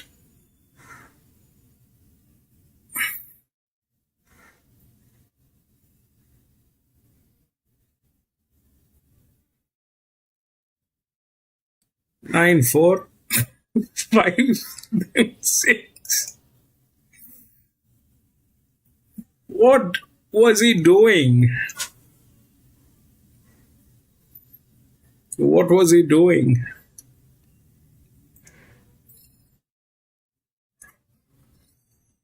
I mean, even if I had seen this, I wouldn't have gone with this. Today was their lucky day. But how did that happen is a thing.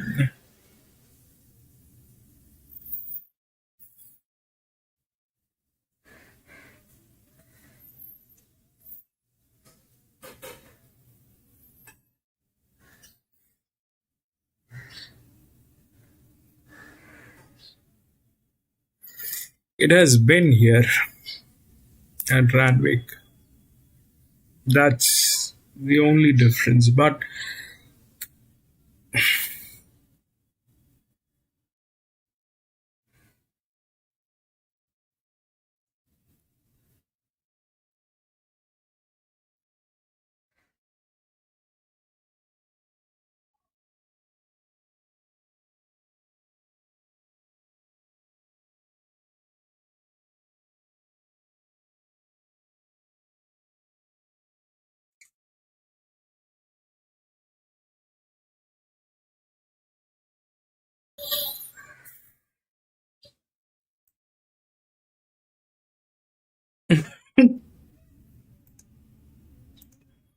that was bad.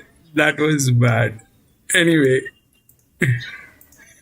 I mean, honestly, uh, you know,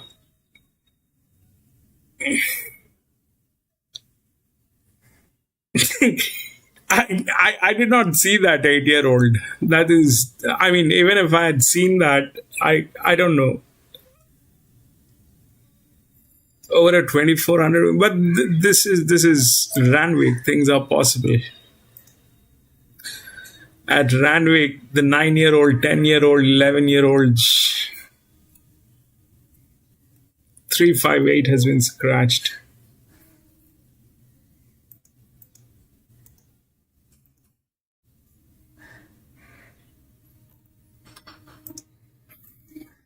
Two 1710.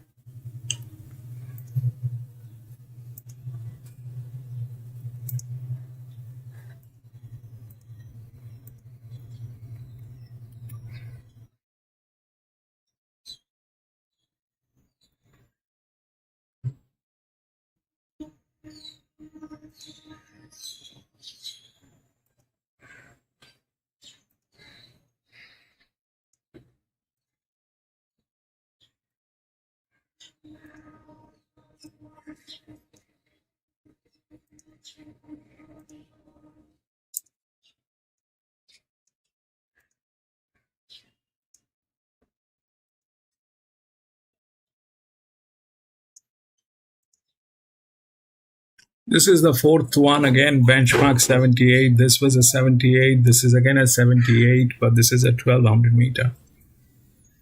So if we look at the odds, it's 2, 1, 7, and 10. 2, 1, 7, and 10. If we look through the rails, we get 6 on top, which is here.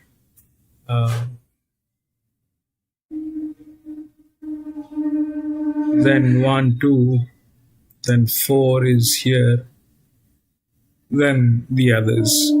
So 2 is the favorite.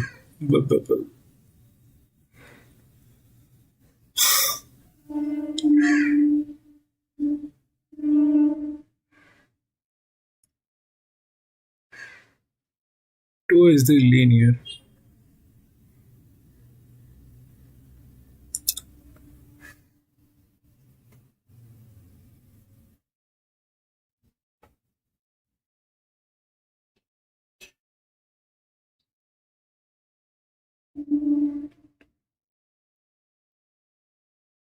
So 5-year-old gilding from gate number 11 with that pressure, I don't know. That's That's the highest. Okay. That's the highest. That's at 86. That probably is not possible. 33, 35, 54, 31, 32, 19, 13, 68, 67, 57, 61, 1, 7.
So these two are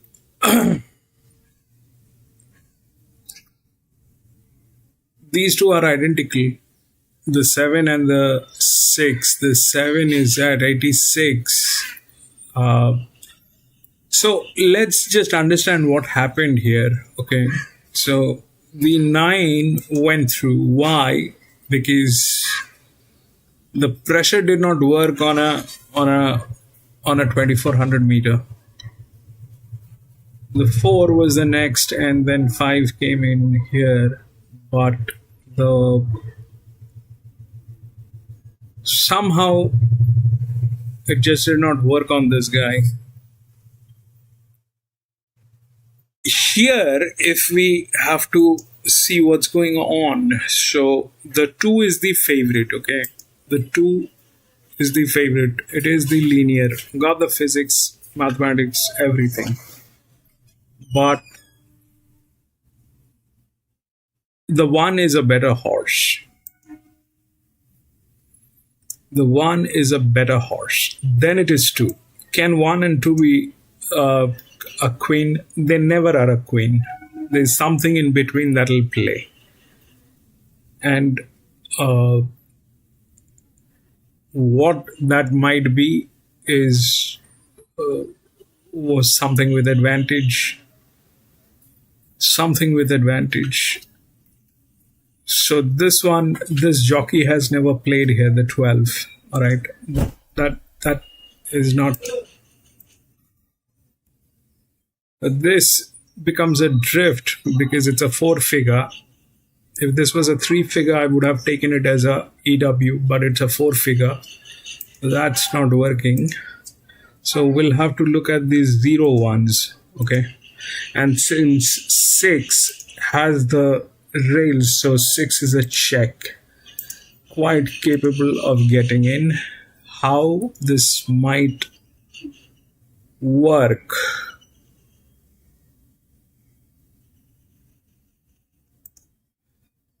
This is also a 0, but it is falling for quite a few reasons. It is also the age which we are trying to calculate. Anyway, I'll just check what's going on with 4.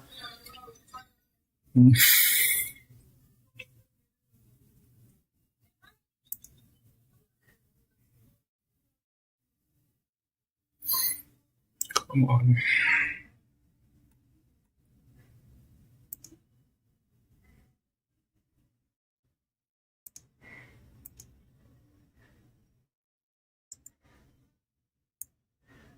Two. One came in 8th 25 weeks ago. 7 came in 1st 4 weeks ago at Randwick.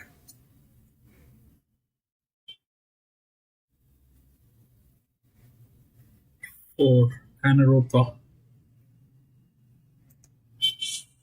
Oh no, that not happening.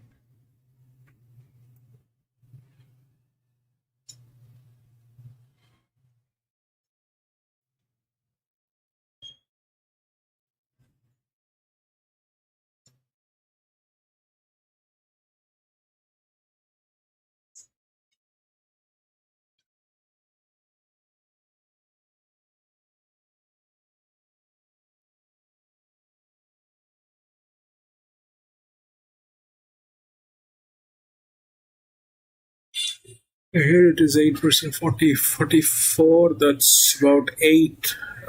That's about 4%. Here it is huge. 15%, 16% here. So advantage is definitely with 1. Advantage is definitely with 1. It's a better horse as well. So that's that.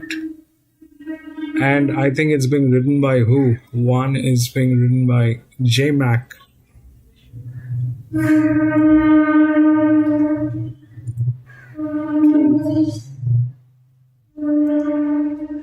60, 12, 5.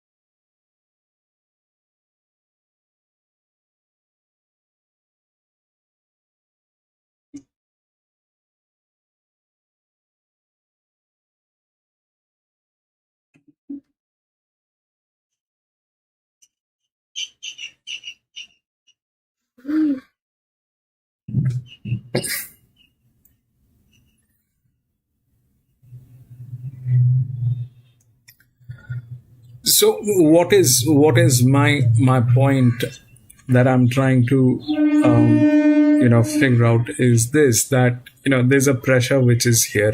This makes it a linear, but this is a better horse. The difference here on speed is about 4%. Difference on pressure is about 16%. When that happens, then this gets the advantage. That's generally what we have seen here at Randwick. This one is also written by JMac, so it's better from every angle. Okay, this is 67, this is 65, 55, this is 57, 68. However fractional things are, but they do work. So that's that. Plus, it has a league race that it tried, but it did not happen. And this is a 5-year-old gelding with a pressure which is coming from gate number 10. It's not that gate number 10, 9, all that are not working. This 8-year-old gelding, but this was a 2400 meter. That jockey, I don't understand what he did, but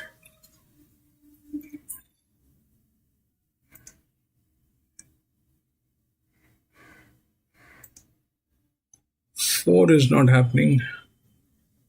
So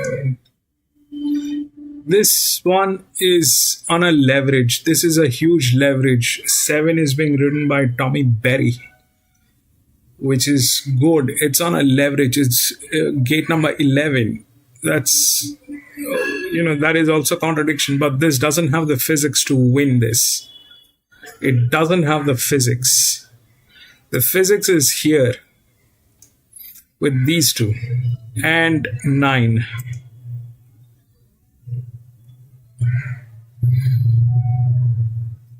And 9. The 6 got the rail. The 9 is gate number 3. This is 0. This is 6, 68, 73. This is better. 6 is better, but 9 has the physics. If this thing topples off, then it's a bad idea. But yes, and that's, this is the largest drift. This is the largest drift. The EW here is number 12. Run Royal Run came in first 1 week ago at Tari. Came in first, got the highest advantage. Came in first, but it's a benchmark 78, and there are other horses. This will, the 12 is the EW. Supposedly it is supposed to get in, but how is it possible for this horse to get in today is a big question. Came in first. The problem is the jockey. The jockey has never raced here at this track. This jockey has never raced here. So, yeah, I like 1. I like the 1 more than the 2. The 2 is good. There's nothing against 2. The 7 is on a leverage which is very high, and 7 is being ridden by Tommy Berry. That's the highest pressure. But gate number 11, all that is possible, but there's no physics on this horse. There's no physics on this. It doesn't have the rails. It doesn't have the physics. That's a problem. Winning is difficult. If it has to be a win, it has to be between probably these 2 horses. Unless something absolutely crazy happens, like a 9-year-old winning again. And in here, this is a better hand. This is a better horse. This has low pressure. This has J-Mac. This has a closer gate. It's a younger horse. And that's a wide gate. So yeah, I like 1 from all the angles. There's no doubt that it had a long holiday, 25 weeks. Flemington came in 8th last time, but before that it was like going back to back, 1st, 2nd, 3rd. So that's that. We'll see how. Yeah, it looks like that. PC, that 12, we have it as an EW. That 12, we have it as an EW, which is here. Is it possible for the 2 to 12 to get in? Of course it is possible, but the jockey has never raced here. That jockey never raced here at Randwick. That's the first point. The second point is the 12 ran 12 weeks ago at Tari, but at which class? It ran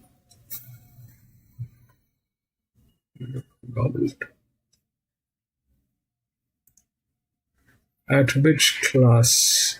It ran 1400 meters.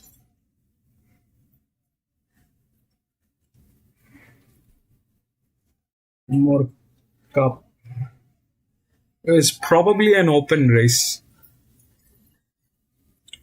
Probably an open race. I don't know. It's quite possible. It's not that it is not possible, but winning is difficult. Winning is difficult. Winning is difficult. Even if it does something, it's an EW. It'll come in between. It'll come in between.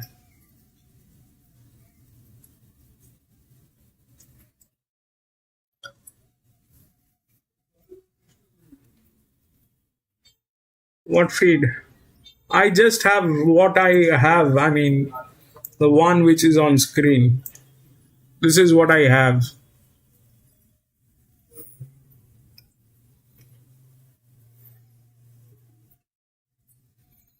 This is what I have.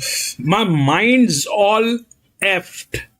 PC, my mind is totally effed today.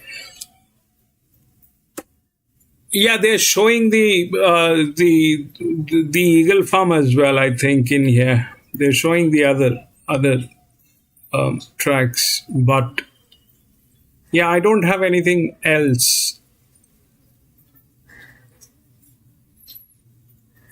It took me a long time to get this one. But that's what I have.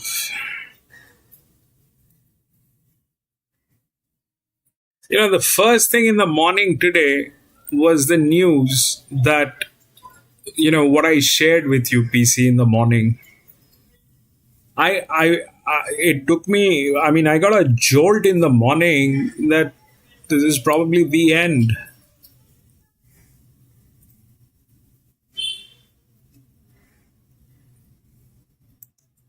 Baker. Yeah, I didn't know what to think about him here. We know he did some really good things last preparation with his finishing speed. So they found McDonald first up here, which is positive. 61 kilos and a wet track. This sort of got me. I'll just let the yard and market tell me about him. We know he's good enough if in order. I think he'll need the run, just looking at him, Ronnie. He's a slight bit soft. His coat's probably not quite there yet.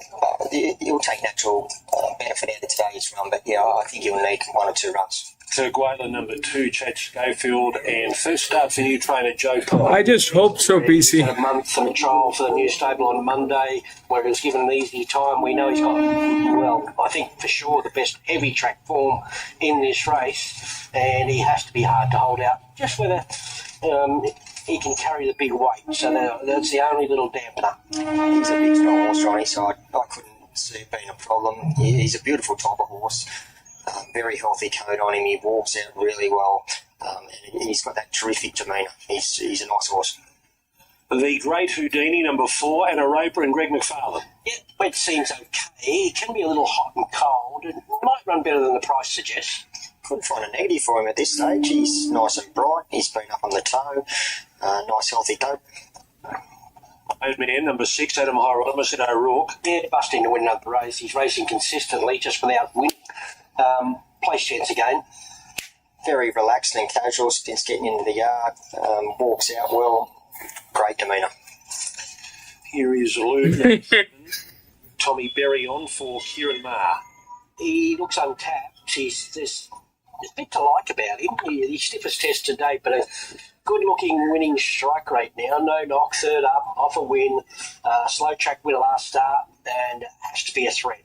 He's a thick set type of horse. He holds really, really good condition. He's another one. He's got a really nice attitude. Walks out really well. Bolt Saver, number 9, Regan Bayliss and Reese Archer. Well, a bit like the previous winner, he's a very fit, do whatever it takes to bring in the traffic. And she's fit now. So the marketplace has really been drawn to her since Wednesday for $13 opening, and she was $5 this morning. She's a plain little type of horse. She's got a short little action on her as she parades, but looks nice and healthy as far as her coat-wise goes. Terrific attitude. First up, Winston Hills, number 11, Jason Colladon for Matt Smith. I thought this might be the danger to the favourite. I know he's first up, but he's had 2 trials. He's a first-up specialist as a rule, placed at his only heavy track run at Warwick Farm. And Collett knows him well. So although he's eligible for easier, I think he's good race first up again. He looks fit enough. He has had a clip job, so he's looking nice and good up top. Yeah, attitude's good. He looks fit. Run Rory, run Sienna Grimer on for Tony Ball. Yep, good last start winner at Taree, but this is harder than that race. A little bit long in the coat, but couldn't really find a negative other than that. And that's a look at the runners as they go out. Joe Pride saddles up Kerguelen. What are your impressions of this Godolphin galloper? Yeah, lovely horse to work with. So he's now 5 weeks between runs, but has had a recent trial. Reddy's got obviously very good fresh form and very good wet track form, which is going to stand him in good stead here. Good race for him? I think so, yeah. I've been really pleased with him. He'll roll forward from that gate, get himself into a prominent position and be hard to beat. Now, having watched 3 races out there, what do you think of the track and what do you think of Dwarf later on? Yeah, look, it's very heavy, but it's fair. If he can jump well today, I'd like to see him in the first half of the field, make his job a little bit easier for the second half of the race. 6 is a danger, but 6 is not a winning danger. Good luck. Thank you. Dwarf later in the day in the Winx Stakes. Kerguelen first. 6 is not a winning danger. Okay, Corey, who do you like as they head to the gate? 6 is more of a place. He's a magnificent looking horse. He looks really fit. 6 is more of a place.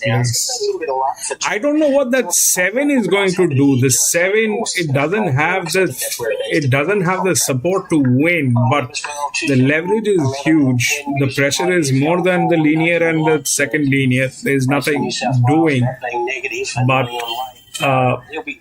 I don't care if he's caught a little wide here. I'd rather him forward than back with a lot to do. So he's on top. I'm going to throw in Lug, who was pretty good the other day, and like I said, he's still a little untapped. Winston Hill scares 2 is good. There is no problem with 2 as such, but when you compare it with 1, and the best of when you compare it with 1, that 1 might have had a few races that did not work, but it's a better horse. Any day, it's a better horse. He did get out to a bit bigger than that. He was still 380 this morning. He's a firm today, 380 into 350. He's been quite short on the parity. And they're still racing, 78. So we're not getting any variation. We don't know how the ground is. It is this total tap hold. So until and unless they put some pressure, like the next one, the 5th. Best horse in the race, and he's the best wet tracker. And if he pushes forward, no, even the 5th is not with pressure. The 6th on not a favourite. I was that keen to lay. I was keen to delay others. Point and shoot up for $8 on Wednesday. There's been good support for him. He sits currently as a 480 chance. Did get back out to 5 today. He's back to that current 480 quote. But I'd rather lay him than the favourite at this stage. Harry Spa has been the best mover since Wednesday, $11 chicken Wednesday, and the best firm today, $6.50 into $5. He's the likely leader, so that's the reasoning behind that money. There doesn't look a whole lot of pace here, so Harry Spa will go forward. Yeah, there's no pace here. That's even they're saying. Has been the drifter. There's no pressure. Out to $5.50. It's getting quite hard to lay. Winston Hill's Two first on number was Randwick. money for it during the week. 11 into as short as 7. 2 is good, Lewis. 2 is right up today. good. No real money since the linear. The first up of Winston Hill. It's very difficult to challenge the linears, but out to $12 now. Iron Man, very hard to lay. He's been 8 out all the way up to $14. Punters think he'll struggle. I'm going to be out this one. I mean, I'm going to watch this one. Watch. Harry's Bar, a $5.50 chance, currently $6.50 into $5.50 Watch. today. Okay, let's go behind the gates to... I like the 1, Lee. I like the 1. Savers just having a gear adjustment to the saddle. Here's Shannon. I'll show you what's going on, okay? All done in a moment or two. I just heard Tim mention that there's been really good money So for her. this is 1 and 2. This is the linear. This is the second linear. Very first time today, Okay, so it's got a league race. It's a younger horse, closer gate, ridden by J Mac. The front of the gates there. It's a better horse, better management. She's been back to the trials and she was on her best behaviour then. So hopefully she can replicate that again today. It's optimized in a level. Not the biggest, strongest mare, but she looks in really The 7 is without the physics, but I don't know what it is going to do. It's Randwick. Again here today. Kerguelen, a lovely big animal. He relishes these conditions, so it's been about a month since we've seen him, but Joe's done a really nice job just to keep him ticking over, and he's going to take a lot of... Yeah, 1 is carrying too much weight. But Iron Man is another one that continues to look fantastic each and every time we saw him, so he bounced back to some sort of form last time out. But that, you see... He can't replicate that again. Winston Hills, he's back at the race. Even if it is carrying too much weight, the pressure is less. The pressure is less. This one is on a high pressure. This one is on a high pressure. he's continuing to step up and move through the grades. And I know he's been a bit of a drifter, but it certainly wouldn't be from the way he paraded because he looks equally as good as when he won last time out. Okay, the late money, where's it going to? It's right between Point and Shoot and Lou. They've just trimmed up just in the last 60 seconds or so, 480 into 460 Point and Shoot, and Lou 550 back into $4.80. All the while, the favourite stays the same price, $3.50. We've pretty much got it for our max here. It's been so easy to lay Kirk Whalen there as a $3.50 chance. Harry's bar just getting back to $6. So the money for Harry's just drying up a little bit in the last 60 It's 11. Even 11 has physics. There's a lot of possibilities in this one. There's a lot of possibilities. It's a little. Trying to impress the big boss. Joe gets his opportunity now. I think Chris Hopper's had luck. I think Michael Friedman's had luck, and I think there might have been one other one. So I think they're unbeaten so far. The horses were there. There's a possibility on a lot of horses which are there. All the selection of yearlings coming. The 11 is there. The 9 is there. Number 4. Andrew Wisemantle handicap. Stand by for a start. One place only. Yes. Racing now. Iron Man hopped out of the gates nicely with Harry's Bar and Lou quickly moving up on the outside. The Kirk Whalen now quite being written up a little bit. Winston Hills is handy with Run Rory Run, and Kirk Whalen's out 3 and 4 wide. Point and Shoot not far behind. Then the great Houdini and Bolt Savers last. Harry's Bar takes the lead clearly now from Lou. Iron Man right behind them, just being restrained a little bit. Kirk Whalen 3 out on the outside of Winston Hills. Run Rory Run, then Point and Shoot behind the favourite. The great Houdini improved a fraction on the rails and 2 lengths away to Bolt Saver. Harry's Bar trying to make all inside the 600 metres, 3/4 to Lou. Then Run Rory Run from Winston Hill. Wider out is Iron Man and Kirk Whalen the widest. Point and Shoot being revved up on its back, 2 lengths for the back. Harry's Bar comes up the rise with a 2-length lead on Lou. Then Run Rory Run, Winston Hills. Kirk Whalen stoked up. He's starting to dig in. Harry's Bar a narrow leader, but Kirk Whalen quickly moved up on the outside. Kirk Whalen. One did not even move. Winston Hills coming through the middle. Then came Lou and the great Houdini. But Kirk Whalen kicks away now inside the 50, and the favourite's home, Kirk Whalen. The great Houdini grabs second in front of Lou. Then Winston Hills, Bolt Saver, Iron Man, Harry's Bar got tied for Run Rory Run. Point and Shoot didn't fire a shot today, finishing last. Well, the post-James Cummings era continues. They keep winning races, the boys in blue. And here's one for Joe Pride. Kirk Whalen, number 2. Chad Schofield. Joe Pride has scored as many thought he would. Very impressive. Yeah, and probably a better price than a lot expected too. So he kept him interested. I liked the ride. He just kept him moving, wanted to be in touch from the turn, and that's exactly what Chad did. And he had the big weight, and he carried. The 2 won, the 1 didn't.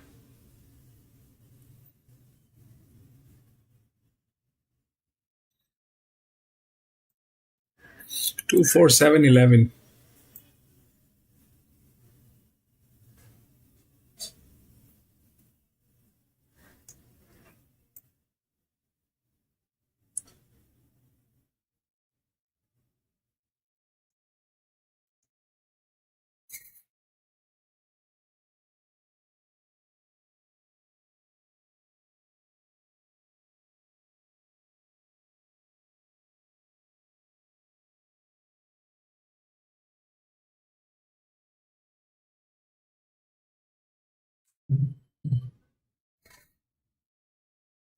One, 4, 8, all scratched.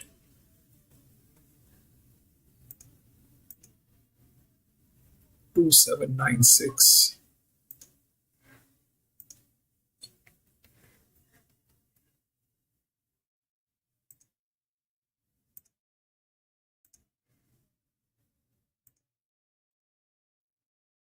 Lewis! Boom!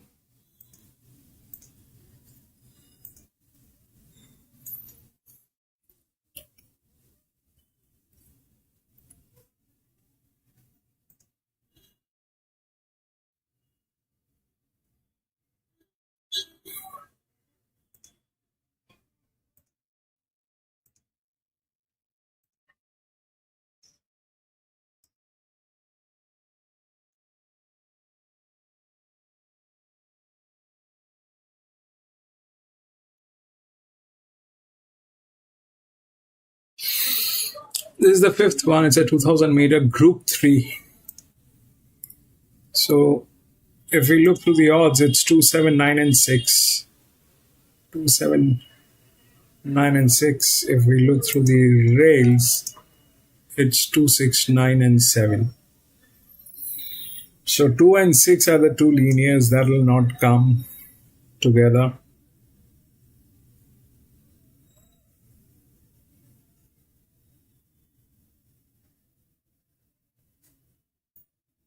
And then one of the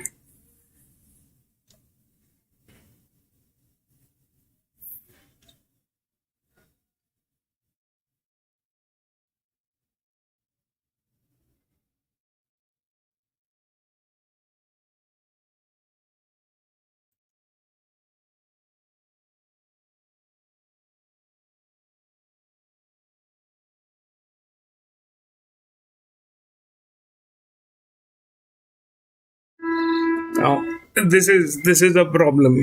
2 and 6 cannot 2 and 6 will not come together, right? The other thing that might happen is this is difficult here, but here this one is an 8-year-old.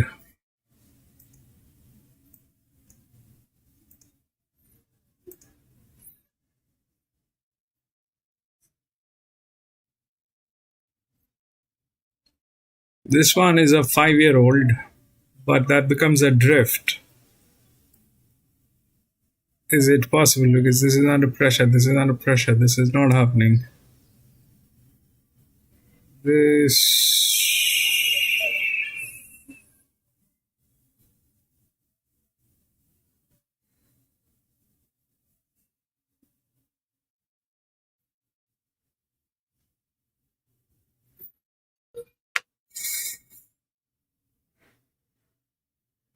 who's riding 5. Anyway, bottom line is this, that 2 is the favorite. These are all possibilities. They might work, they might not work, but uh, if we look at 2, the 2 is uh, good. The 2 is good.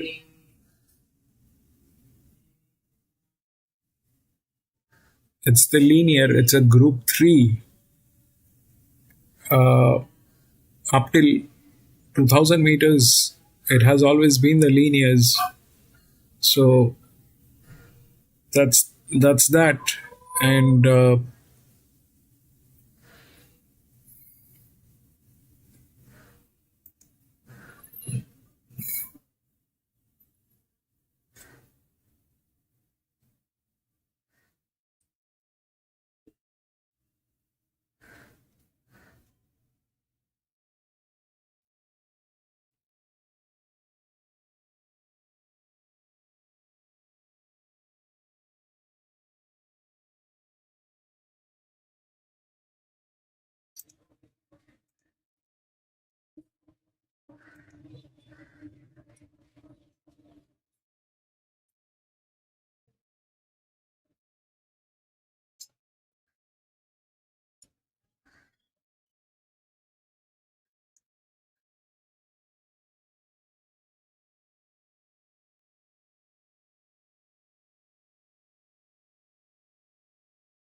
first 1 week ago, Randwick to Slovenia.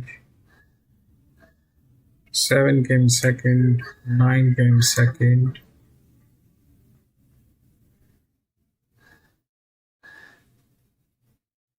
Talking about this one. 3. 6th one we go.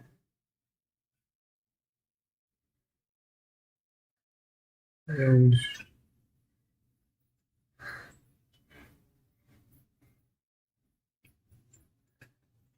10 came second, 2400 meter.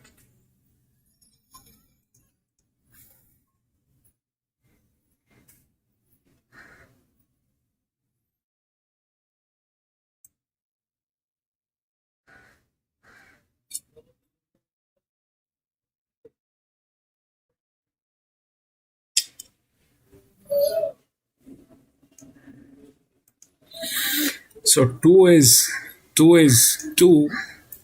I mean, it's got the rails. It's the one, the horse here. But if it loses, it loses. Then what do we do? It's the best. 2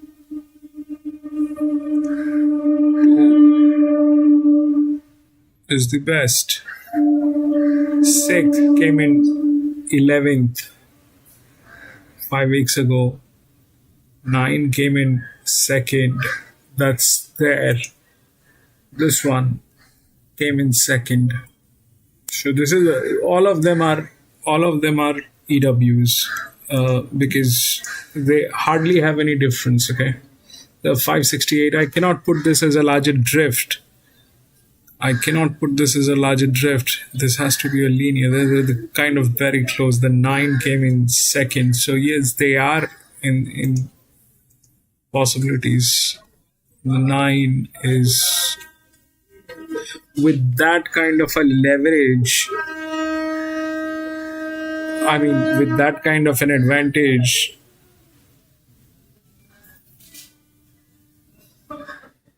it's very difficult to believe that this thing will not work.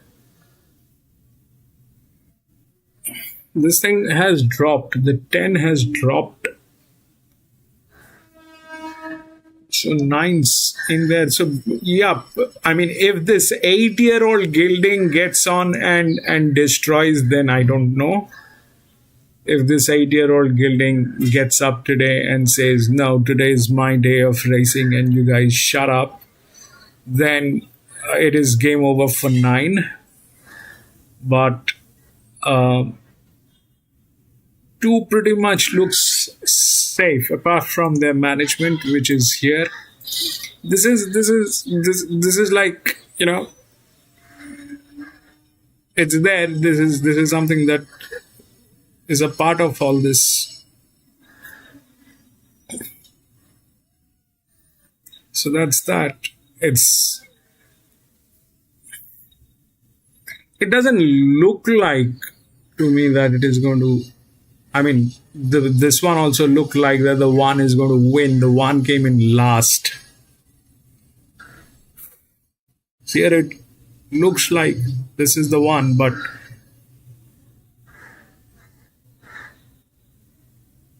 so how many linears today we've got?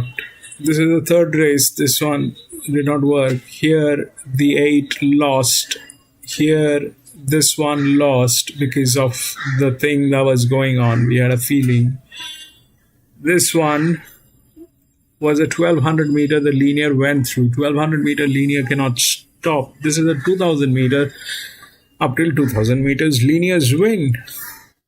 Up till 2000 meters, linears will win. Unless they do something absolutely disastrous, like an act of comedy of errors. If they get into that, then there's nothing that anyone can do. It's a group 3 quality. The 2 is good. There's no doubt on this horse. The 6 came in 11th. That is the second. Even if we take these 2 in between, still 9 is probably in between.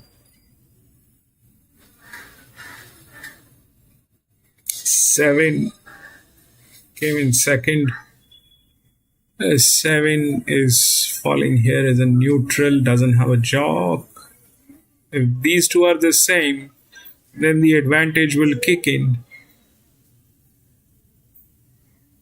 The advantage will kick in. So 2-9 maybe.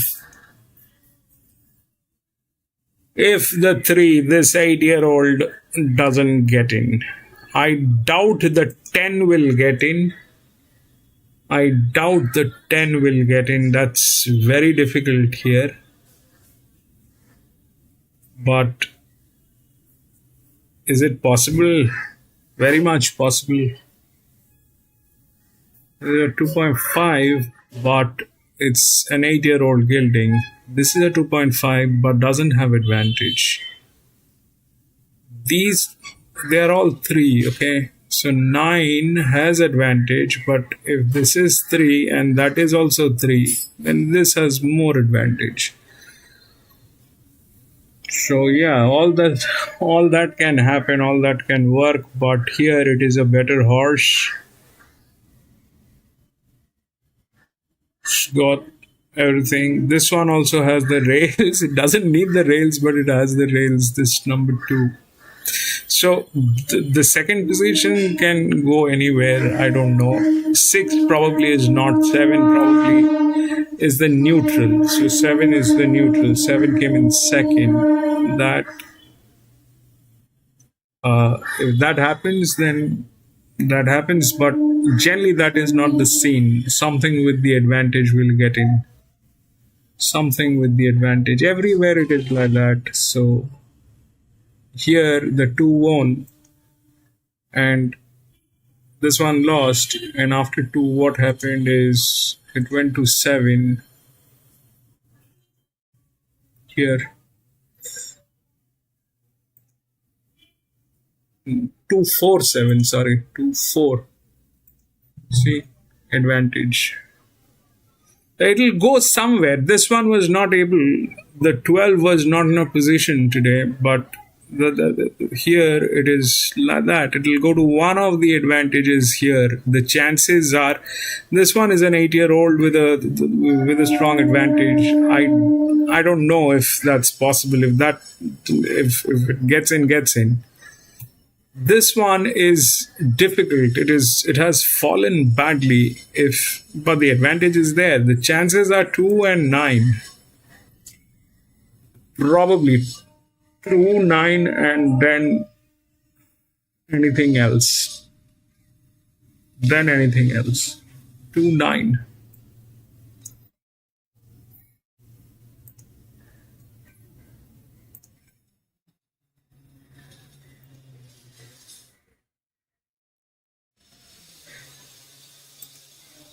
Great time over there. It'll get louder and louder as the day goes on as well. Indeed is the case. All right, let's go to Tim Ryan from Tab to find out what's happening here. Her Zoofield favourite, Miss McLean, might be named after.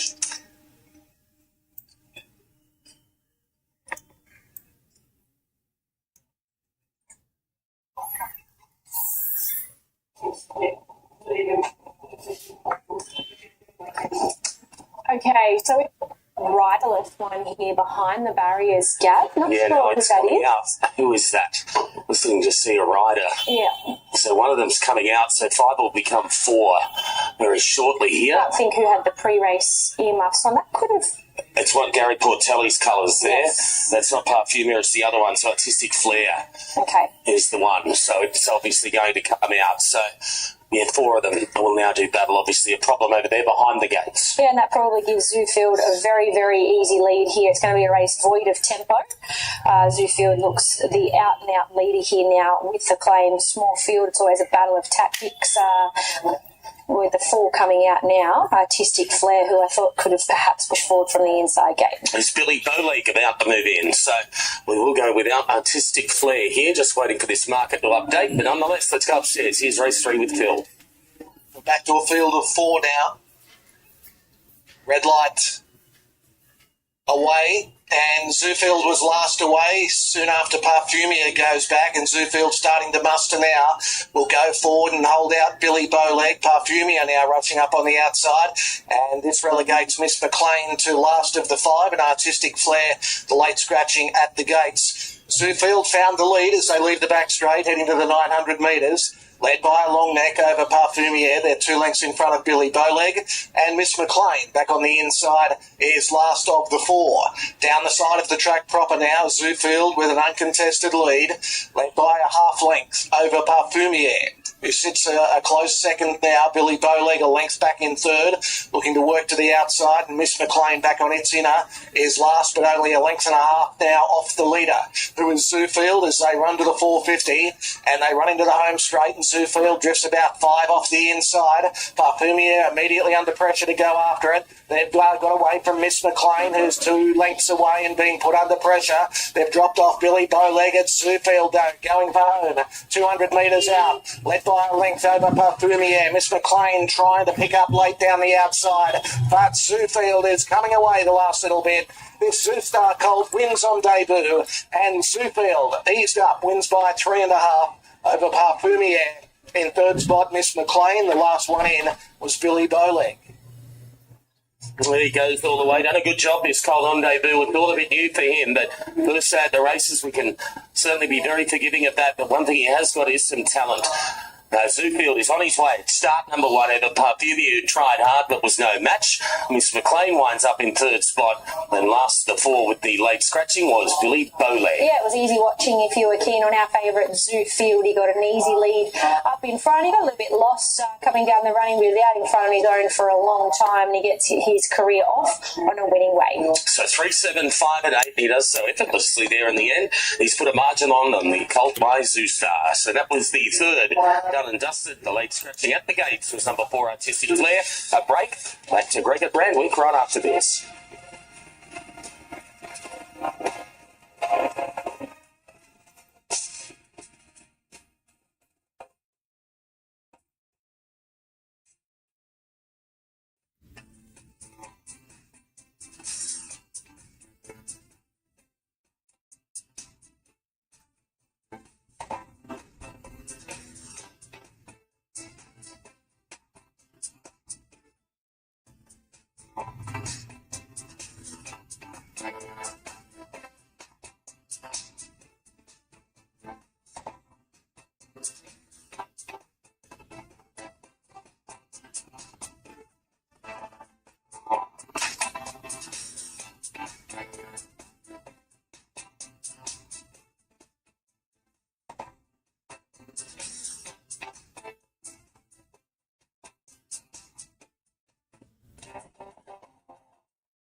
Well, Matt Dunn has already got a winner earlier on in the day in the highway with Neil. Can he make it 2 from 2 with Belvedere Boys? Well, I must say there is absolutely nothing wrong with his conditions. He's actually been down in Sydney for the past couple of weeks, so he's been getting all the work into him down here. Of course, he was beaten a lip in the McKell Cup 2 starts ago, and then he went to the Grafton Cup, and things didn't quite pan out the way they'd hoped. There was a slowly run race. He took off round them, and he didn't quite go on with it. However, he's had time to get over that. He's had a tick-over trial, and just looking at his condition, he's going to take some hell of a beating. He actually won a highway here many, many moons ago on a wet track, so he's ticked that wet track box. He's feeling well. All reports says he's absolutely flying. So let's see how he goes. Race number 5 today. This is the Agency Real Estate Premiers Cup, first of our features. It's a Group 3, 2,000 metres. And the favourite is Salt Coats at $1.70 with tab. $1.70 in front of Nellie Laylax at $5. This mounting yard for Harvey Norman, all you need in furniture, bedding, electrical and technology. Starting with the favourite Salt Coats, Zach Lloyd and Chris Waller.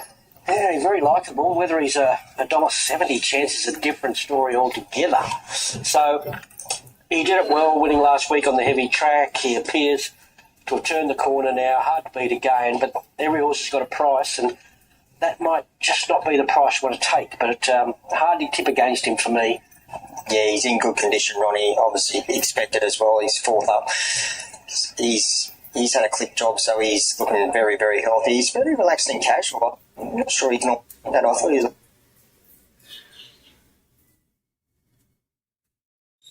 Number 3, Rhys Jones, Paul Perry. Capable. Just would have liked to have seen a touch more improvement second up. So probably got to sit on the fence and wait till he finds some form now. He looks well in the yard. He's another one. He's very relaxed and casual since getting in. Walks out very smoothly. Attitude's terrific. Second of the Chris Waller runners is Tejanis, number 5. Tommy Berry is the rider. He needed the run first up. He can lift second up at 2,000 metres. He's a horse that, well, you could probably should have won the Auckland Cup last preparation, so probably needs one more run to top him off, but I wouldn't be at least surprised if he improves dramatically here. Yeah, I couldn't agree more, Ronnie. He's got a little bit of tidying up to do in his coat as well, so he's maybe a runaway. Belvedere Boys, number 6, Braithnock riding for Matt Dunn.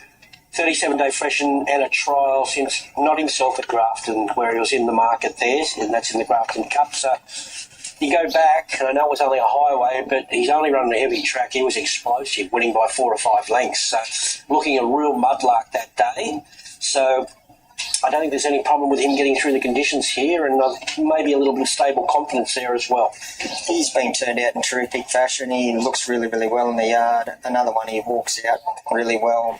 Attitude's good, so yeah, no negatives. We get to Nellie Laylax, number 7, Alicia Collett for Annabelle and Rob Archibald. I think he's the Quinella horse with the favourite. He's the danger for mine. He's ready to win. Form reads well. He hasn't won in a while, but his couple of wet track runs have caught my eye, and he's got a lovely little racing style, and he hasn't been over-raced. So he's got more to offer, this horse. There's not a lot of him. He's quite a lightly framed type of horse. He's obviously deep into the preparation. He's still nice and bright, though. He's been up on the toe. He's very alert. So, yeah, all pluses for him. Hasty Honey, number 9, Rachel King riding for Brad Widdup. She's going well, in easier company, mind you, but a month freshened since the last run. Lovely racing style. She'll be right on the speed here with Nellie Lilacs, and they'll be given every opportunity. She looks really well in the yard. She's another one. She's nice and bright. She's been up on the toe. Yeah, looks really well. And good banter, number 10, Andrew Atkins for John O'Shea and Tom Chull. Yeah, it looks like a field full of horses that handle the wet tracks, and she's another one. She's got really good heavy form. Just 5 weeks between runs, but was a 2,400 metre lead up last time, so she should be okay. 2,000 metres heavy track, and get a little bit of weight off a couple here. Yeah, I couldn't find negatives for her, Ronnie. She's paraded really well. She's very relaxed and casual. Another one. Yeah, so no negatives. Hey, they're going out. Annabelle has Nellie Laylax back from a Melbourne campaign. He's obviously started here, and then we sent him down there. He's been racing really well. He ran terrifically well at the Valley last couple of weeks ago, just beaten by a very good horse of Kieran's. He's been up a while. We thought he might have come to the end of it, but he's bounced through it. We saw the rain up here, and all his overseas forms on the heavy tracks. So we thought we'd come up here today, make use of the wet track. He's one of the horses in the stable that I was, praying for the rain to keep coming for. Looking forward to seeing what he can do. Obviously, the favourite loves the wet as well. Yeah. So he might be tough to beat, but he's a really honest, on-pace horse, and he's very fit and deep into a campaign. Good luck, Annabelle. Thank you. Corey, who do you like? Yeah, I'm with him. Nellie Laylax. He's a real upbeat little horse. He's been up on the toe. He's obviously deep into the preparation. He's had a lot of runs, but still holds really, really good condition. I just loved how bright he was, and he should get a perfect run outside lead. I'm 2-7-10-9. I'm with Salt Coach, the favourite. In saying that, I can't take the $1.75, but I'm just struggling to tip anything to beat him. I think if anything does, it could well be Nellie Laylax, up on top of the speed, hard, fit, and a wet tracker, getting, a kilo and a half off the favourite here. Of the others, the two bears down the bottom, good banter and Hasty Honey, although Belvedere Boys could be dangerous. But 2-7, then 10 and 9.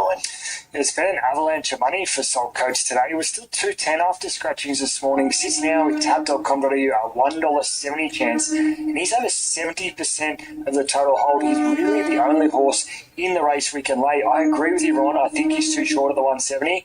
He did win the lead-up. He's got a 10-day backup, so that's all good. But he did get a perfect run in that lead-up run race at the Kensington track, and it's not a short here. Barrier 5, Zach Lloyd's just going to have to keep his eye on these two leaders, Hasty Honey and Nelly Laylax. So I think he probably has to drift a bit late, and then we've just now gone to 175. So we might just look to push a little bit against him late, albeit, as I said, 70% of the total hold with tab.com.au. There's been a ton of money for him. The horse we liked was Nelly Laylax, just for those on-pace favours. Annabelle gave it a good push, but it's been quite soft in betting today. 420 out to 550. It's been hard to lay.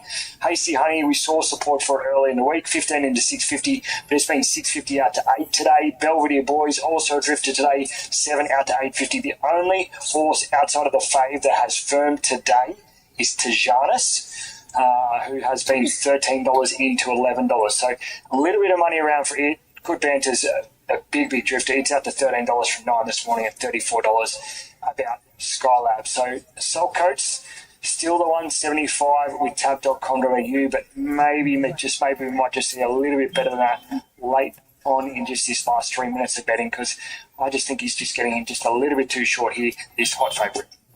Okay, they're going to the gates. I think Salt Coach might be the only one arriving over there at the moment. That is the favourite. Shani looks nice and relaxed over there, ready for this assignment. Yeah, he's great. He's really good. He peaked last time out. I was here when he won the lead-up race 10 days ago on the Kensington track, and he looked in prime condition and even better again here today. So Zach opted not to give him a solid prelim. He just brought him straight to the gates, and he's nice and switched off. Good Banter has just arrived here. Andy opted to give her just a quiet warm-up. She didn't go too far. She just canted up a few hundred metres past the gates, and she's in really good order. She's only teeny tiny, but she's got a big heart, and she relishes these conditions.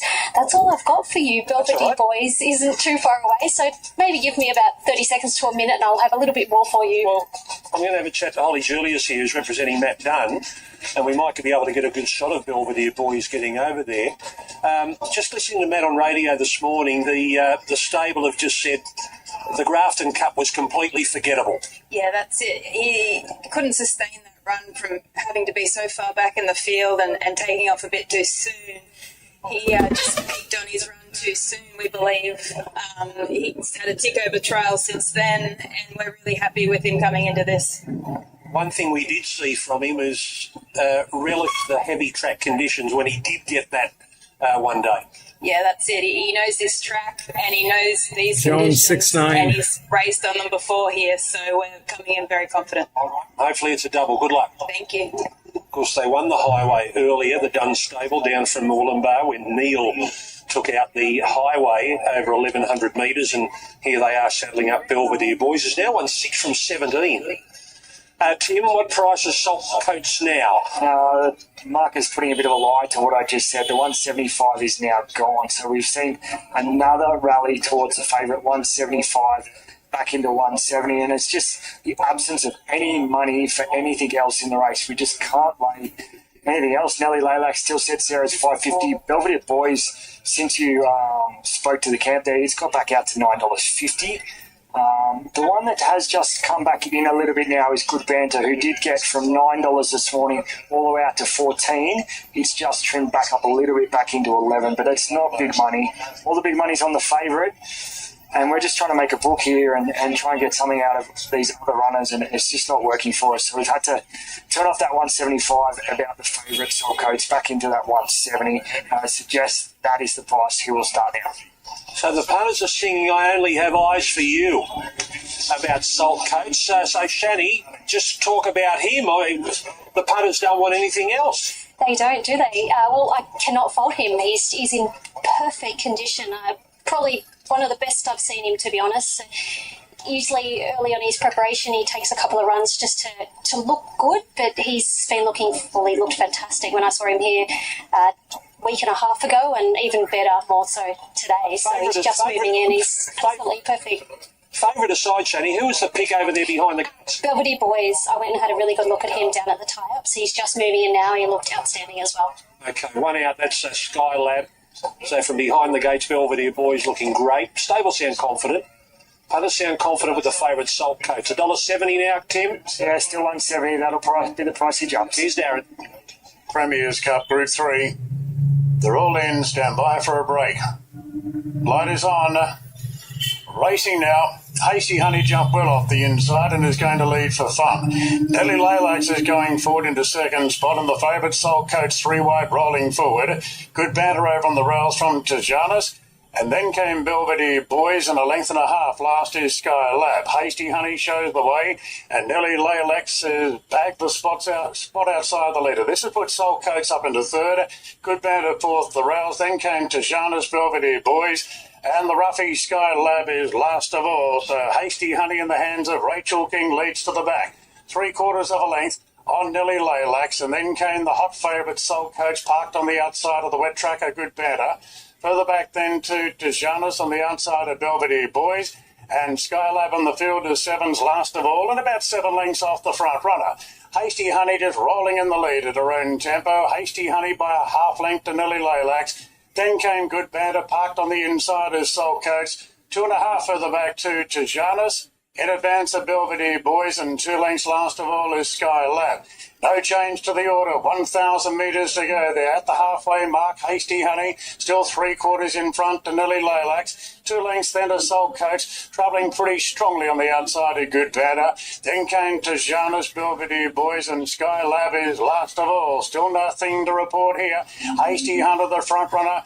Hasty Honey by neck now on Nelly Laylax. Then Good Banter from Salt Coats to Tijanis. 2 further back to Belvedere Boys, and Skylab being hard-ridden's last of all. 5.50 to go. Hasty Honey in front from Nelly Laylax, and now the favourite gets going. 3 wide Salt Coats. Good Banter right behind them, looking for a run between runners. Nelly Laylax took the lead now from Hasty Honey. Nelly Laylax got 2 lengths clear. The favourite Salt Coats is stoked up to give chase. Needs to pick up. Nelly's going well. Nelly Laylax, in fact, 3 lengths clear now from Good Banter on the inside. Then Belvedere Boys. Forget the favourite Salt Coats. It won't run a place. Nelly's home. Nelly Laylax leading Belvedere Boys. Good Banter third. And Salt Coats every hope for. 7-6. Skylab, Tijanis, and Hasty Honey. Well, I dare say the bookies have got the lot there. Tim Ryan reporting the only horse he could lay was Salt Coats. They were finding it difficult to make a book. And Nelly Laylax has left them all behind. Number 7, Nelly Laylax, ridden by Alicia Collett for Annabelle and Rob Archibald. Second, Belvedere Boys, Matt Dunn and Brace Knox. From Good Banter will get third, O'Shea and Charlton and Andrew Atkins. It was getting pretty keen there shortly after straightening for home between a couple of them, but Nelly was off and gone. Yeah, he showed a really good turn of speed, a very fit horse. You wouldn't have thought he hadn't won it in 455 days. His heavy track form is superb. He overachieved at his first run in Australia on a very heavy track, and then this is the first heavy track he's found since, and he's done it again. So he'll be hoping the rain stays away.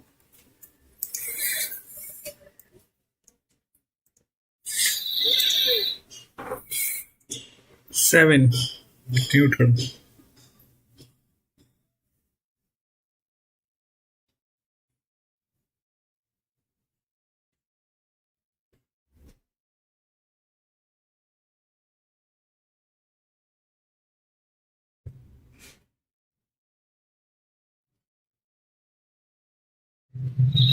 So you see, what's happening is at Randwick, this is a problem. Okay, this is a problem. If there is a problem with the management, then there is a problem with the management. This one was okay. This one was okay. So all the people who are well organized, that's where it is working. The rest, they just are, anyway.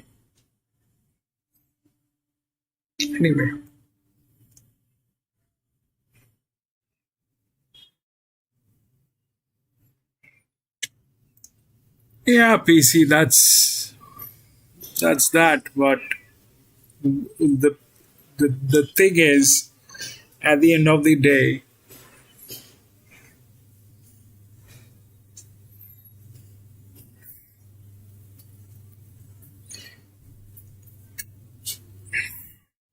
I don't know.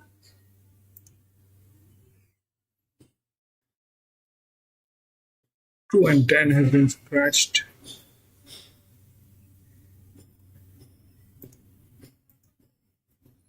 4316.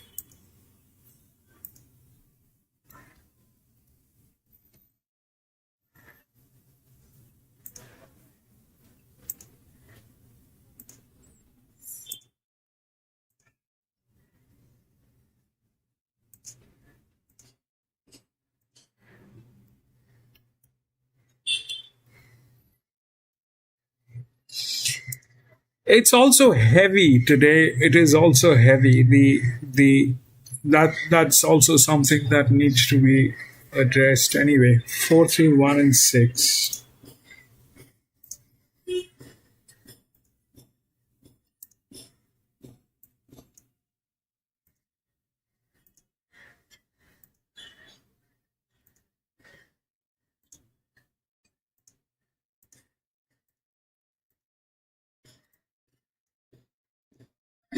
This is the sixth, and it's a group two. So through the odds, it's 431 and 6. Through the rails, it's 1347 and 6. Okay. So if we look at this, then these two are the same horses. Okay, they are almost the same. Both EWs, and then this one is the other one, and then this one is the thrift. So 4 is the favorite.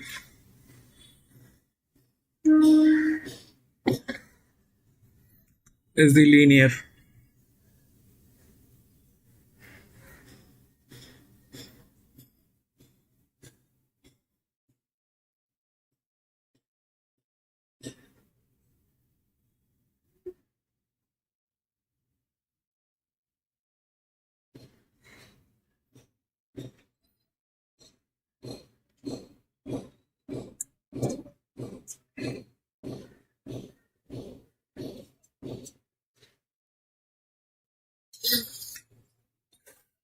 The leverage is at 50%. Okay, it took it to 167. There's no jock on this. To carry this thing out, you need a jock. It's a good horse. The leverage is at 50%. I don't know. Here, it was a 13% leverage. This guy could not take it up because of their management. Here, it's a group 2 or group 3, probably. 167%. Is it good? It's probably the best horse. Okay. After 1. 1 is that.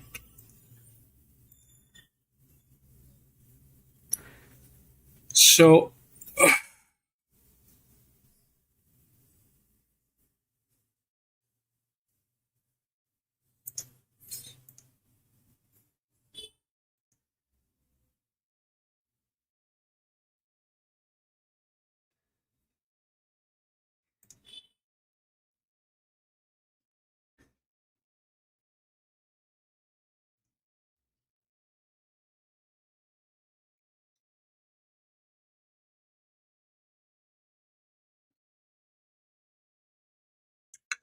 here, if we try to look for an answer, so if we look through this, then we get these two on the top. Okay. These were on the top, and that is exactly what the result is. The 7 won, and then 6 came in. That is how it worked, because it was a neutral. There was no pressure on this horse actually. And then the 6, though it did not have the right jock, it went through. Here, that dynamic changes, because here we have these 2 horses on top, and they are the 2 linears up here. Okay, and then this one is the neutral which comes in. So these 2 are very, very heavy. These 2 are very heavy. Heavy as in they kind of in a position where I don't know if that is possible.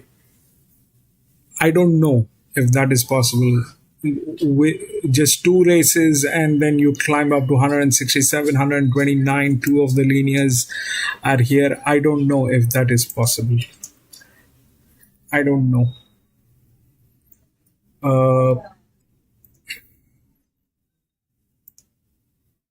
What are the other possibilities? 4316.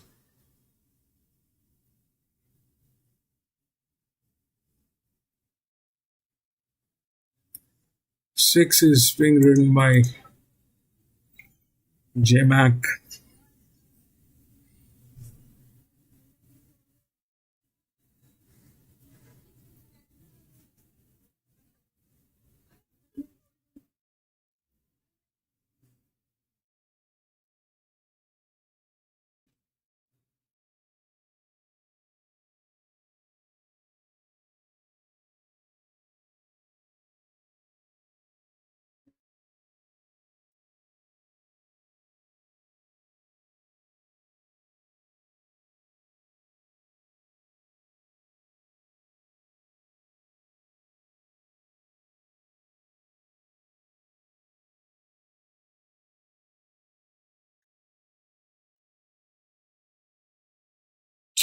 So this is possible. This is we have done this in multiple tracks. At times it works, and when it works, it's basically of 2 reasons. One, you either need a great jock and a vacation. So 4 is racing after 13 weeks. So vacation is there, but jock is not there. It is being ridden by Timmy Clark. He's handicapped in a way which is not adequate for this. I don't think that's so. If we look at what happened here, this thing was the lowest out of, I mean, these 3 horses which were there within the rails. 5 we did not speak about. This was carrying the lowest. Then it went to the highest, and then 10 came in with advantage. All that happened. But here, these 2 are linears. Okay, if there is something, even if they come in, all right, even if they come in, where 9 has a better jock. 9 is being ridden by the knock. So 9 is handicapped the jock is handicapped in a better way. This one is a problem. I don't know if that's possible. You either need a jock who's handicapped in a lower module, or you need a dedicated jock on this. It's none of them. It's not on a lower module, it's on a higher module. So that's that. The lower modules are this one. These are the lower modules. These are the higher modules. You go, that's on the higher side. You have got 4 lower module jocks which are there, wherein 6 is being ridden by J-Mac. So that's that part of the story. The 9 is in a better hand with that thing. And 1 probably is a horse which has got a lot of experience. It's got a hand, got the rails, everything. Out here, all right, out here, this one has the rails. The one has the rails. It is not under pressure even after all those Group 1 races and league races. It is not under pressure. The 4 is under pressure. 2 races, 167. That makes it a linear. It's very difficult to beat a linear in any circumstances, but the linears are getting beaten. This 2 got beaten because of what they behaved like. And here, knowing the downside of this, I mean, if you're new to this channel, if you haven't seen, this is a leverage, which is a pressure. So this is where we are calculating the pressure. The pressure is at 167%, just 2 races. I have no doubt on the horse. The horse is a brilliant horse, but to deliver that pressure, you need a jock, which is missing. When I say jock, it has to be a jock with a certain amount of either credibility, or it is a dedicated jock, or it's a lower module jock. Lower module jocks are the good jocks. Higher module, as in they are probably apprentice, or they have been handicapped in a way which is against the weight of against the pressure of this particular horse. So if they don't match, then it's a problem. So I don't know about 4. If the 4 is going to win, that's a lot. 50% is a lot. It's at 167. It's got everything. Probably it will get in, but winning, I don't know.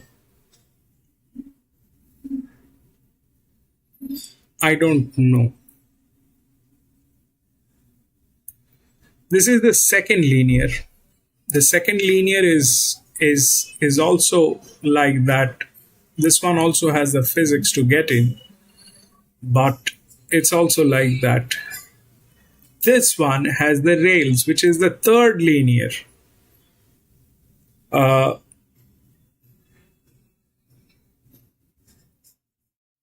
It has total 7 races, out of which it has only been racing on league races and Group 1, Group 2 races. 7 races, 7 league races, out of which it won 6, out of which 2 of them were, league races actually. So 1 is good.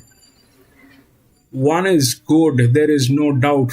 I am not doubting the capability of 4. I am just saying that this is too much. I don't know whether this can be delivered through this jock at this ground today.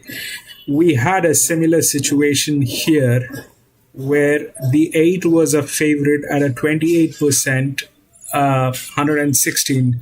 258, that was 145. Here we are talking about 132, 50, 167. So this one was 116, a 4-year-old mare from gate number 1 could not deliver this with a jock, right? With a jock, this was not delivered. Here, this is the pressure. There is no jock. And it's our 50% leverage. How will that work? I have no clue. I have no clue. How will that work?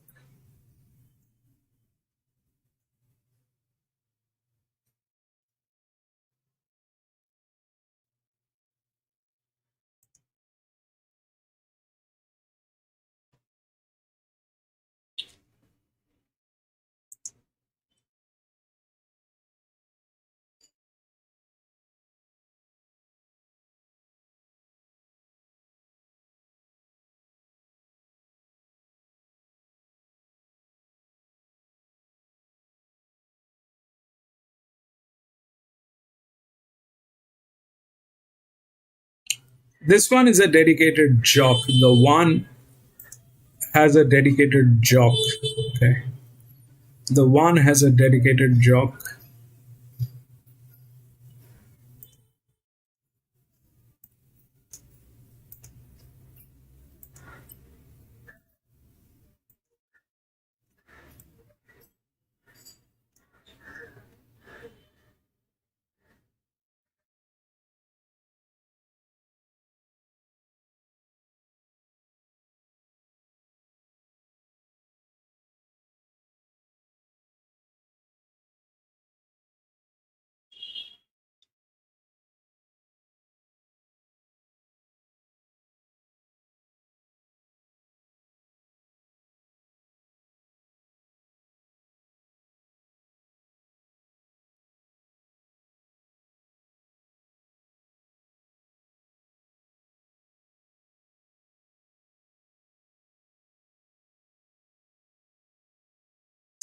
That 7 is a check. The 7 will probably get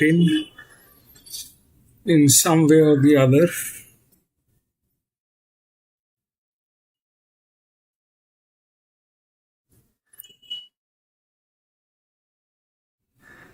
I don't know. And then JMac is on this. The management is good. There's no doubt on the management. That's good. The management is good here as well, but that's too much. That's too much.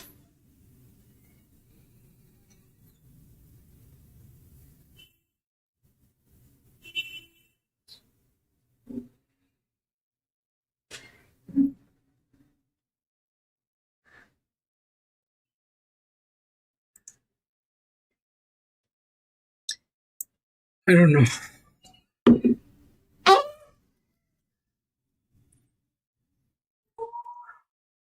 PC, I think what needs to happen is, somebody needs to be in charge of, Last one in was Jade Sunset.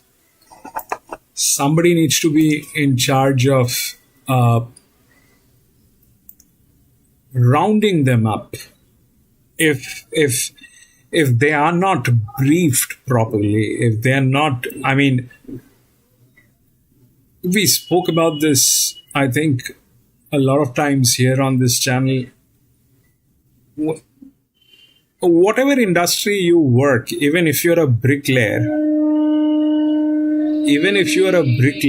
if you are not being advised and told, and if you're not rounded up and told where to lay the bricks and how to lay the bricks, they will not be able to lay the bricks. And this is a game of precision. You need to have the understanding what is between your legs, what are you riding. If that is not explained to them, they will do what they keep doing, and that'll be repeating the same mistake over and over again. So that is what they have been doing. If you're riding a linear, that linear needs to be leading. It cannot get stuck at the rails. You need to lead that linear, because that is how that horse is designed. If there is a linear, you need to play it like a linear. Like in cricket, it depends on how the bowler has placed the ball. If there is a soft ball and you have the length, you strike it hard.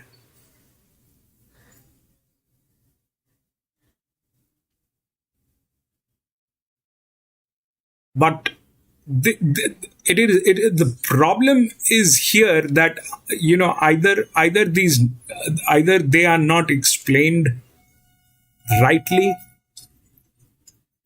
They need to get this explanation. They need to know what is happening, why they are losing, why it did not work. They need to look at their own races I don't believe that the numbers that we have, they don't have similar numbers. May not be the same numbers, but I don't believe that they do not have similar numbers. I mean, some of the major racing syndicates, they do exactly what we do. The difference is they keep it as a secret. We are on YouTube. We are sharing what the numbers are. But if this has been there with the syndicates, if this is something which has been there with the sport, I'm confident the numbers are available to them as well. They have their own team, they have their own analysts, they have their own thing working. But if they do not discuss the numbers and if they do not work on the numbers, how will this work? If the trainer doesn't explain the rider that you're on a horse which needs to be ridden like this. This is how I trained the horse, and this is the weight, this is the pressure, and it can carry that pressure very well. We have trained it on that pressure. That's the simplest thing that you can do. I have built a car. The car is a 2000cc car. You press it hard on the highway, and there is no problem. But no, they will not do that easy thing.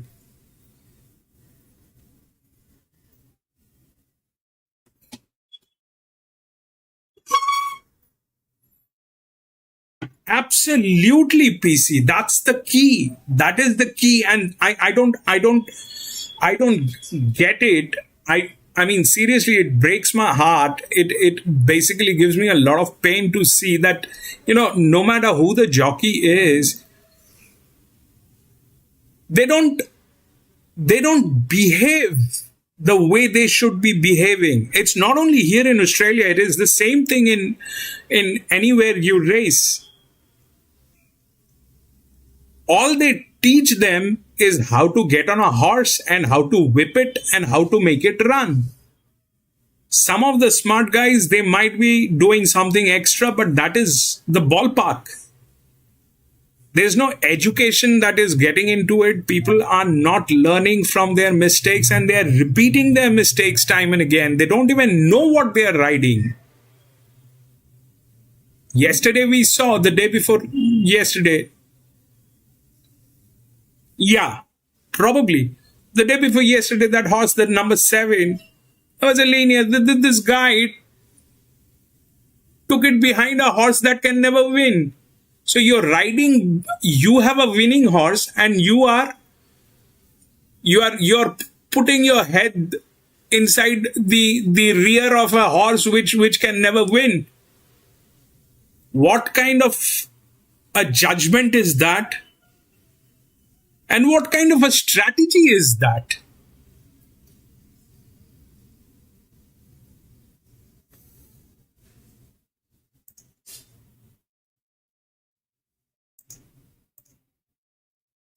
Sergeant. Barrier blanket and a brow band on today of the 133 days since the Percy Sykes. One her latest trial, she's had 2 of them. I think she's a better filly than the form suggests, but we'll still learn more about her today. She's a positive little filly. She's really sort of walking right up into the brightness parade. She's got a little bit of tidying up to do as far as coat-wise goes, but no real knocks. I'll just watch this one. My address, another one for John Sargent. I mean, I'm anyway not in a frame. 77 days off one trial. 6. She won heavy track City Maiden. Well, probably there was only 5 runners in it, showing talent. So more depth here, obviously, but. I'm anyway not in a frame today. I can't think straight today for some reason. I can't. Take long to come to hand. A little bit of tidying up to do as far as coat-wise goes, but another one, no real negatives. Zombo, number 9, race knock in Brett Kavanagh. Yeah, she's an interesting filly. She's well bred, being by Zoostar. A lot of the Zoostars love the going. I like this going trial win, and 1 bow starts, including one on the heavy in the country. So, she's not here unless she's going well, and I'm sure she's going well if good enough. She's a super relaxed, casual type of filly. She hasn't really turned a hair since being in the yard. Couldn't really find a negative for her, so yeah, all good. Here's another one for Sarge. Nullarbor Jane, number 11, Tommy Berry. Fitness Edge, 3 recent runs, so narrowly beaten on the heavy last start, but a few others might just have a little class on her edge here, but she's got a Fitness Edge. Ronnie, if you're betting just simply on looks, yeah, this is by far on top. Her coat is absolutely glowing.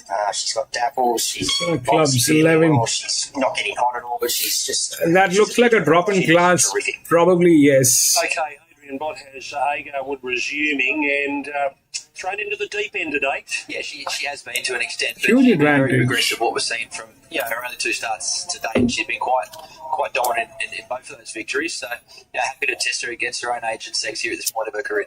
You only got started back in May, just the 2 starts, but faultless. Yeah, she has been, and we wanted to give her a chance to get to these races, so didn't want to go too deep through the winter. There was a temptation to go through to the Queensland Carnival, but we felt just the 2 runs was enough to give her the conditioning that she needs with a relatively short turnaround to get here, but wanted to try and have a filly that we had to go through the Princess Series here with. Track probably better than a lot of people expected out there today. Yeah, no doubt. And look, she's one that has handled the heavy track conditions before. I'd probably prefer to see her on top of the ground, but still a bit of confidence that she can handle it and the improving surface today. Good luck. Thanks very much. Okay, Corey, who do you like in the 3-year-old fillies, Silver Shadow?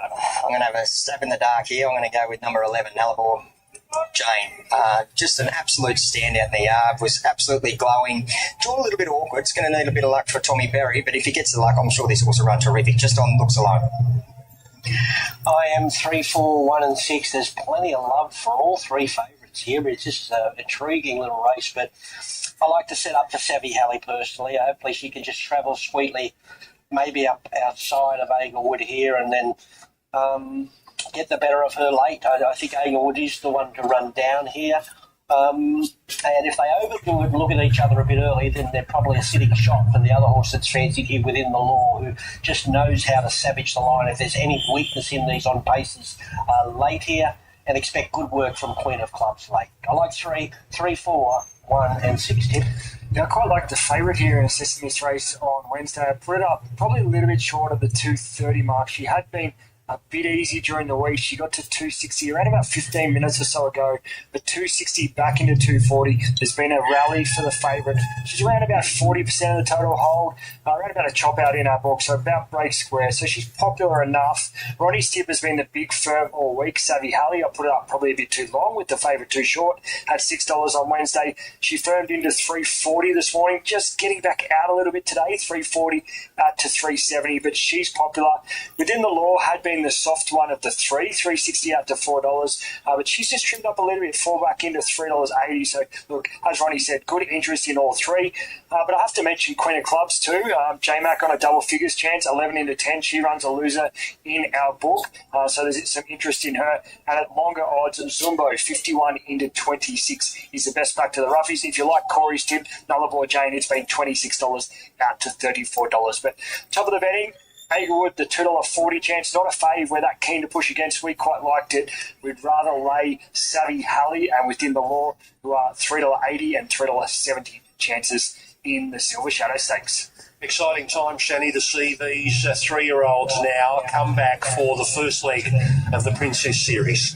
It really is, because we see these horses as 2-year-olds and then we watch them progress, and now we're waiting to see them as 3-year-olds. So it is very exciting to see these. A lot of them I've seen before. The only one I wouldn't have seen would be Zumbo and also Agarwood, actually. I haven't seen Agarwood behind the gates. I've only seen her in the yard, but she's just arrived now, and she is looking good. She's come around here in really nice order. She's nice and switched off, which is what you want to see. Yes, there's a bit of coat improvement to come if I was being somewhat picky, but apart from that, I really can't fault her. Queen of Clubs, she's got probably the most residual fitness of these fillies that are resuming here, because she only had a few weeks off and she missed that autumn carnival period, and of course we saw her race later on in May there, so she brings that fitness which is going to take her a long way. I'm just waiting on a couple more. We've got Zumbo, who I'm just seeing for the first time. Lovely filly. There's a nice size and scope about her. Savvy Hallie, well, I've seen her every time she's been around.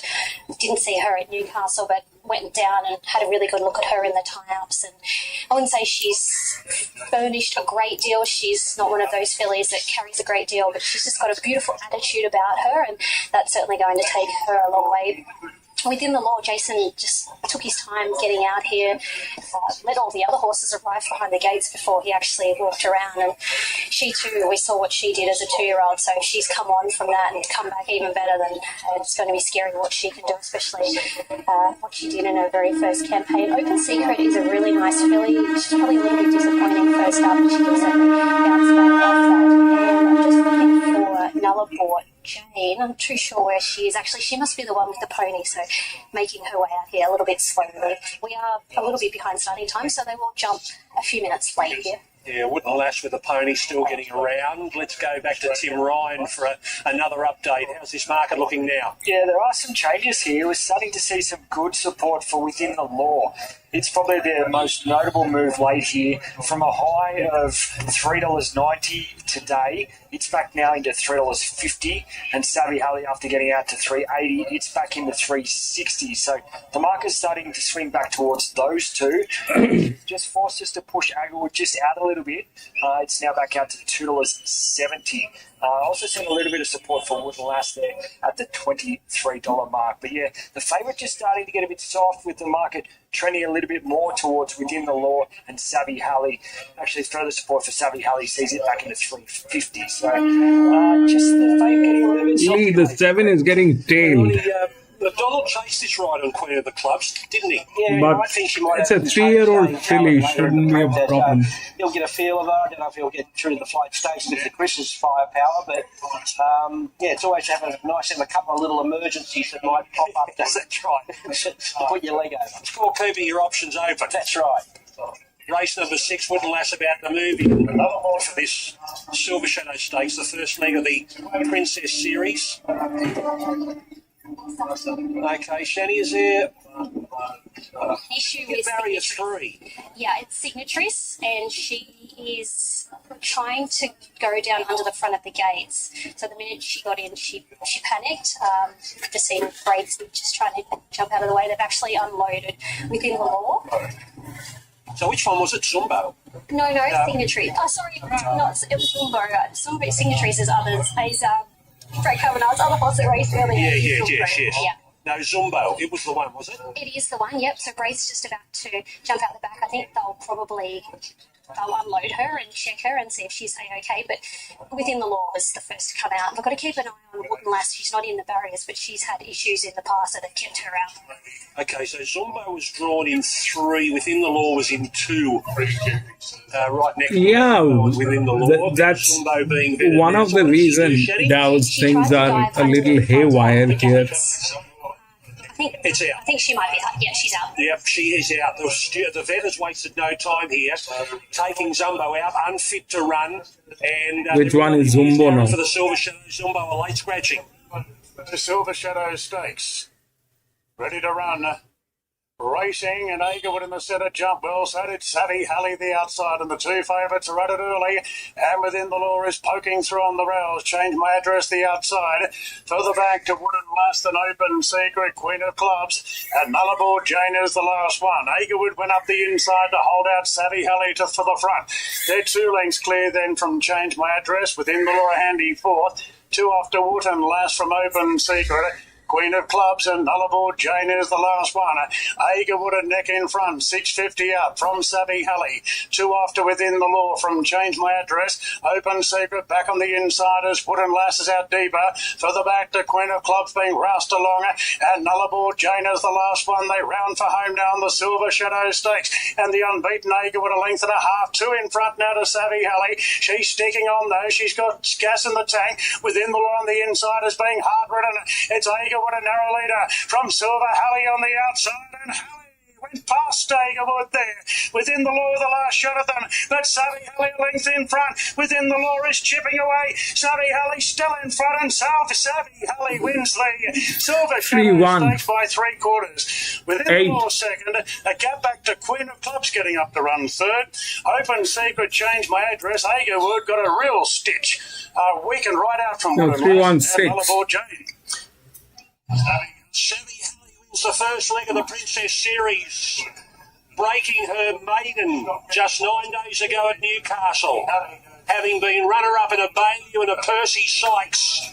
She gets her own Group 2. That was a very, very valuable filly. Number 3, Savvy Halley, Jay Ford and Brad Widdop have won the Centauro Silver Shadow Stakes, beating Within the Law, and third home will be Queen of Clubs. I guess beautifully set up by Brad Widdop, week out, and just gives her a run, bolts in, gets her confidence up, finds 3-1-6. and that race fitness just got her home. That was a well set up Group 2. 5 or 8. I think trainer and horse related, and he got her to relax outside the lead J4. She was good the second filly. She'll come on from that off one trial. Hagerwood, we expected more from her. And how would Hagerwood work? Queen of Clubs for the longer races later on. But like I said, well set up. Johnny on the spot. So these two was not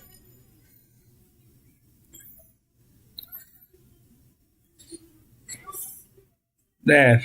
The 3.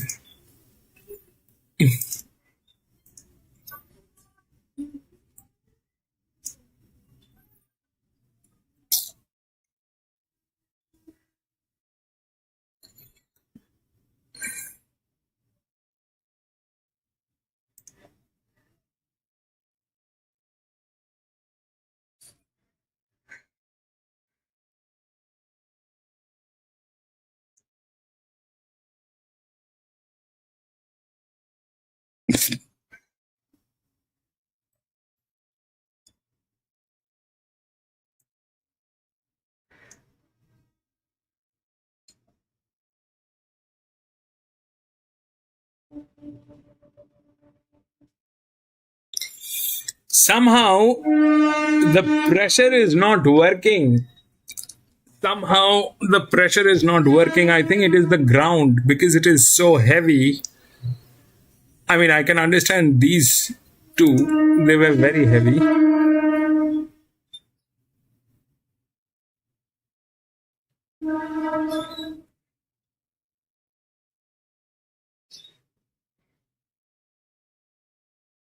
The 7 got tailed.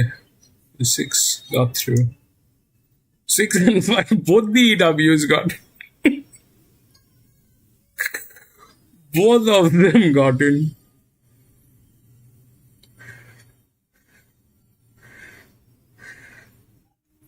$45 to 558, 38.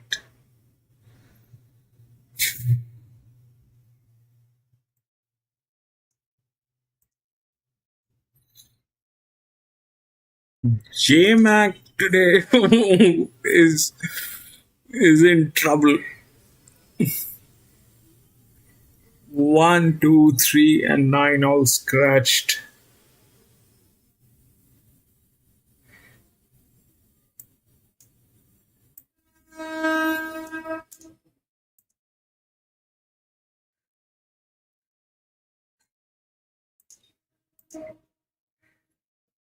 Four, 10, 7, 12.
So this is the seventh one. If we look through the odds, it's 4, 10, 7, and 12. 4, 10, 7, and 12. Okay. There's been a lot of scratching, so we pull these two.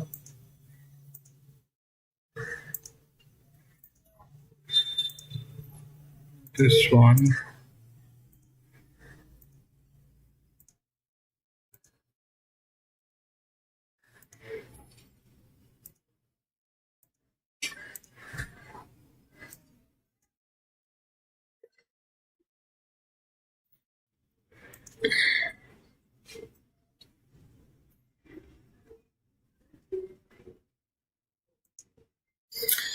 Okay, so the four is favorite. 4 is at 231%. This I don't know.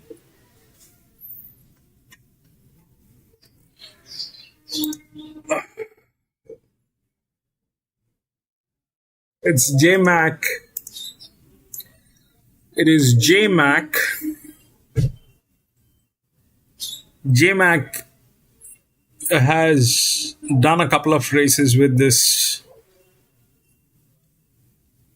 That's the best hand. This is probably Chris Waller.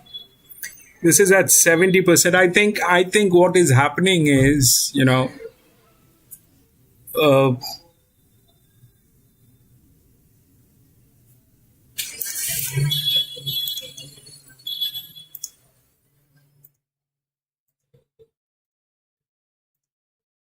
I think what is happening is the pressure is not working. Here also, this thing went through. The one could not work. This worked through gate number 10, which is very weird, but it did. And 83, it did not work. This one is at 231. The 12 is 143. Even if we take these two as like the standard, the first linear, the second linear, even then this one is in between. So 7 is the right off. 7 is probably the second horse pool. That is there with the highest advantage. Okay. Now what might work?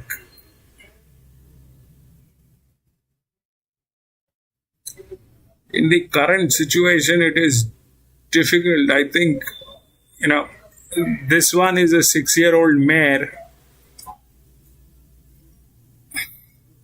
But here, the problem is they don't have the physics to win this. Here they have that. This one is at 143. This one is at 62. This is gate number 2. 10 came in what? 10 came in 6. So 10 is the second favorite anyway. So I think, yes, that I think this thing is not working. Simply put, this is not working. This is not working today. The ground is like a swimming pool. That's the first thing. If they want to even if they want to work this thing out, it'll be an accident. It'll be an accident. Accident as in like somebody is going to get hurt. Someone is going to get hurt, because if that's the pressure and the ground is heavy, I don't know. That's little.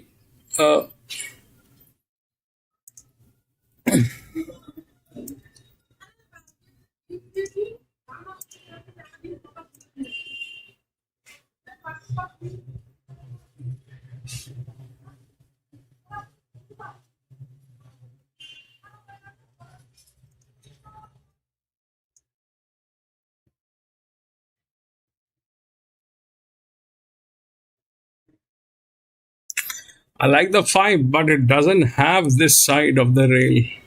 It doesn't have the physics. Winning could be difficult. These two, I don't know.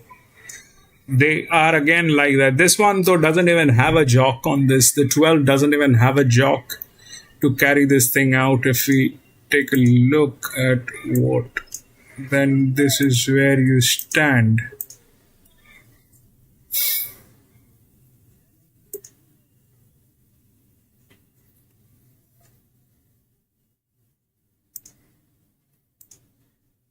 This one is not there. It's very difficult to assume that, without a jock. 4 is actually running after 22 weeks. Got a vacation, has a jock. But those are the numbers, all right? So far, that did not work, though they did not have a jock. But this one, definitely the 9, there was a jock on this. That was not delivered.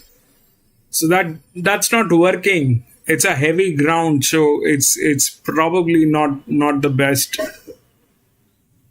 to think of.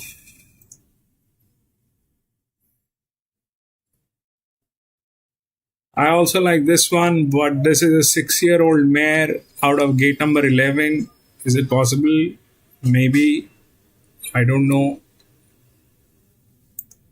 7 is in. 7 is the EW. It is going to get there in between somewhere. It cannot win, but it will get in somewhere in between. 7 is in. And 7 is cigar flick first. Very difficult. This is very difficult. Very difficult today at Randwick with that heavy ground. It is not working. None of those pressure actually got through apart from the first one. The first one, the 5, was not at that level. It had 11%, but the 5 won because 58. So that's the optimum level which is working. If you look at what has happened, that was 58. Here, the 2 won because the 8 was at 116. That did not work. Here, this was 67. This one went to who? 3, 9. That 8-year-old gilding. Okay.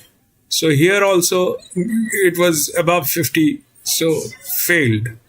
The 9-year-old actually took it down. Here the 2 won. I think 4, 2 won. That was at 60. That did not work. Here,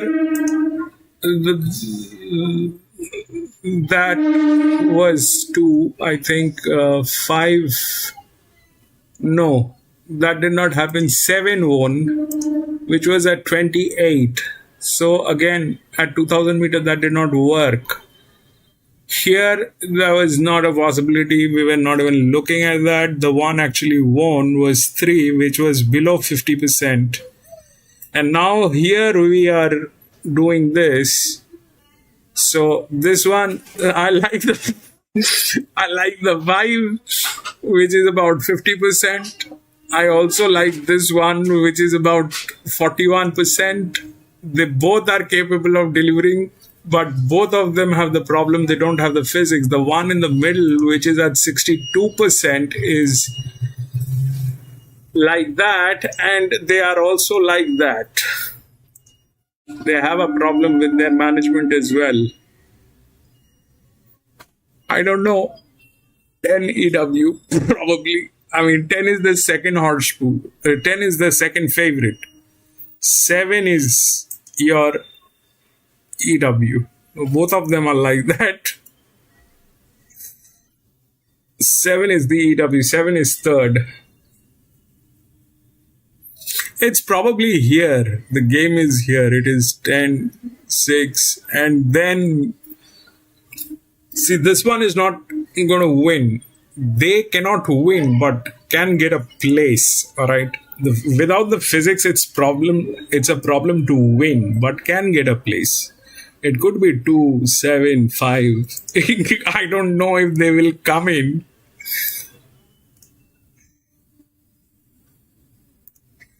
I don't know if they will come in. It's a very bad proposition. 200% on that.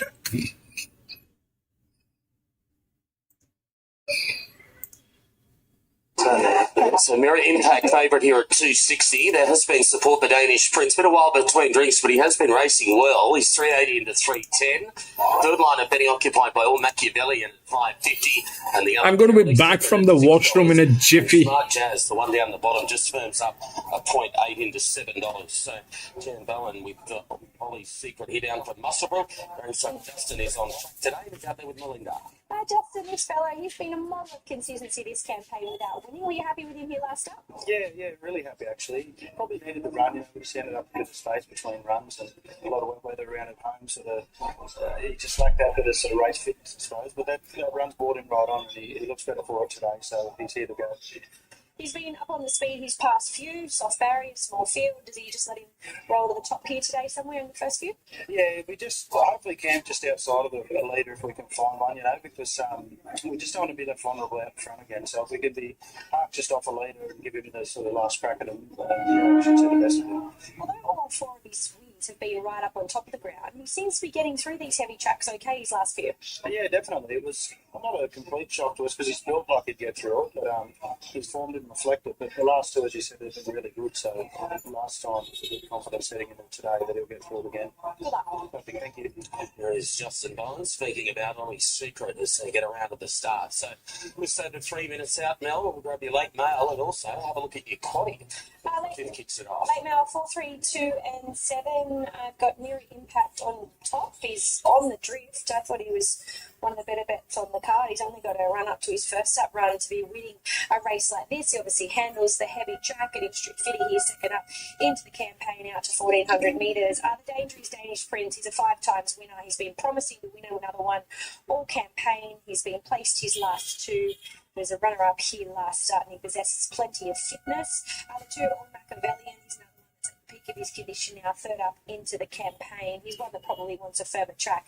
And the 7, Ollie's Secret, he's had a stack of racing, but he continues to present A1 in the mounting yard. He's beautiful and healthy in the coat. 4, 3, 2, and 7. As far as my quaddy is concerned, I had the 2 selections here in this first leg, so just the 4 and 3.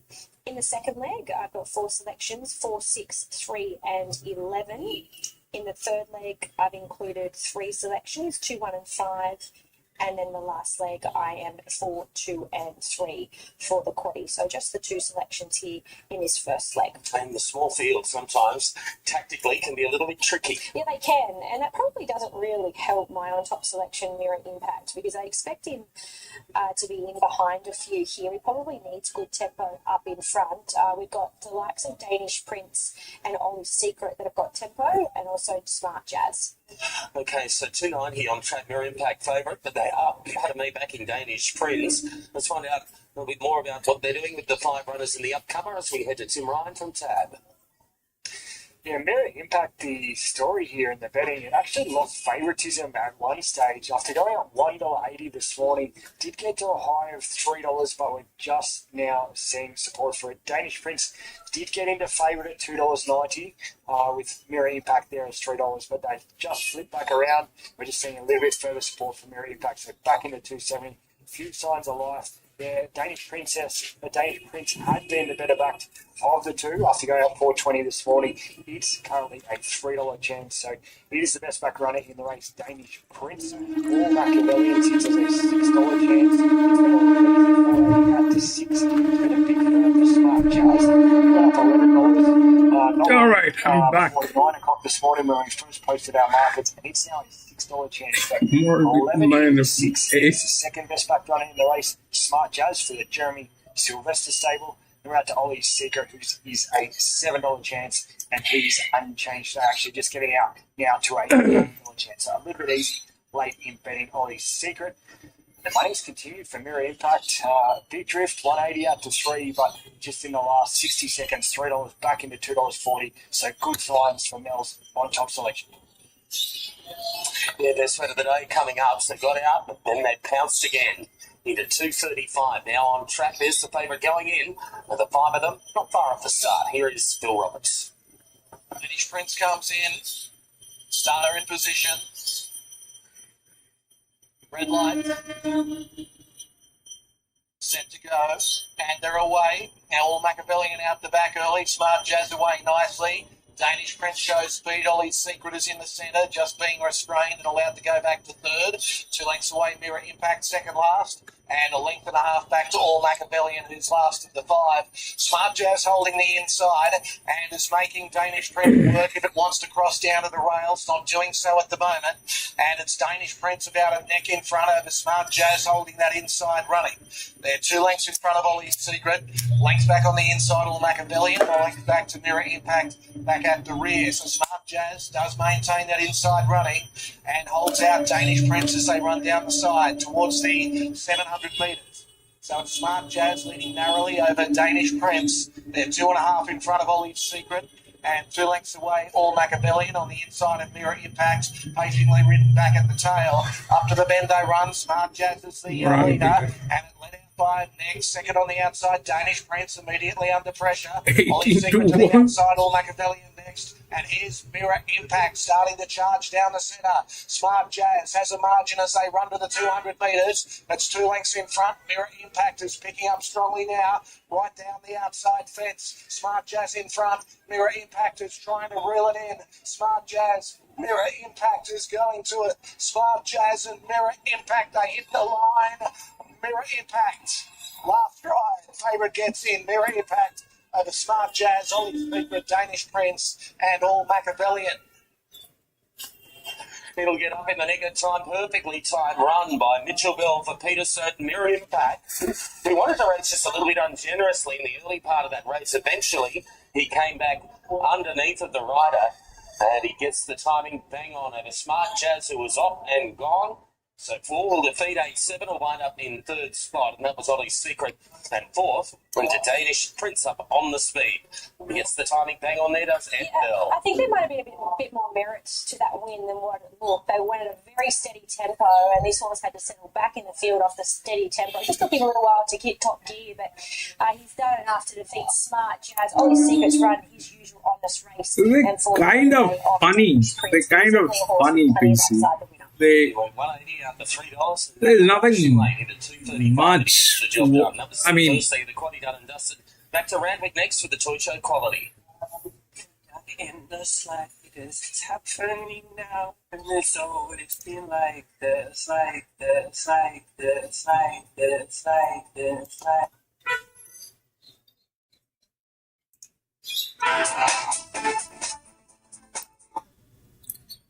there's nothing that you can do about these guys. They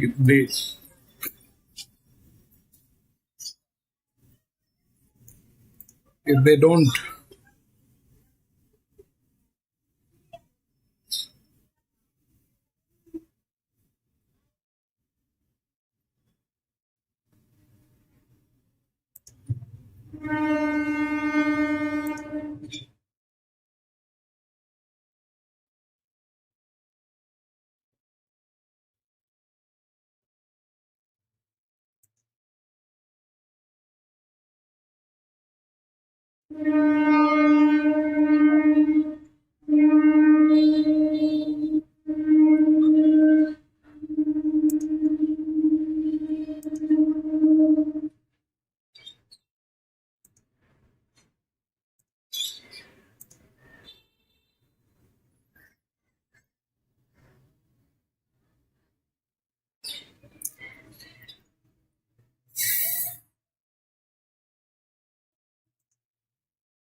all right, they've shut the feed. No more feed. They've shut the feed.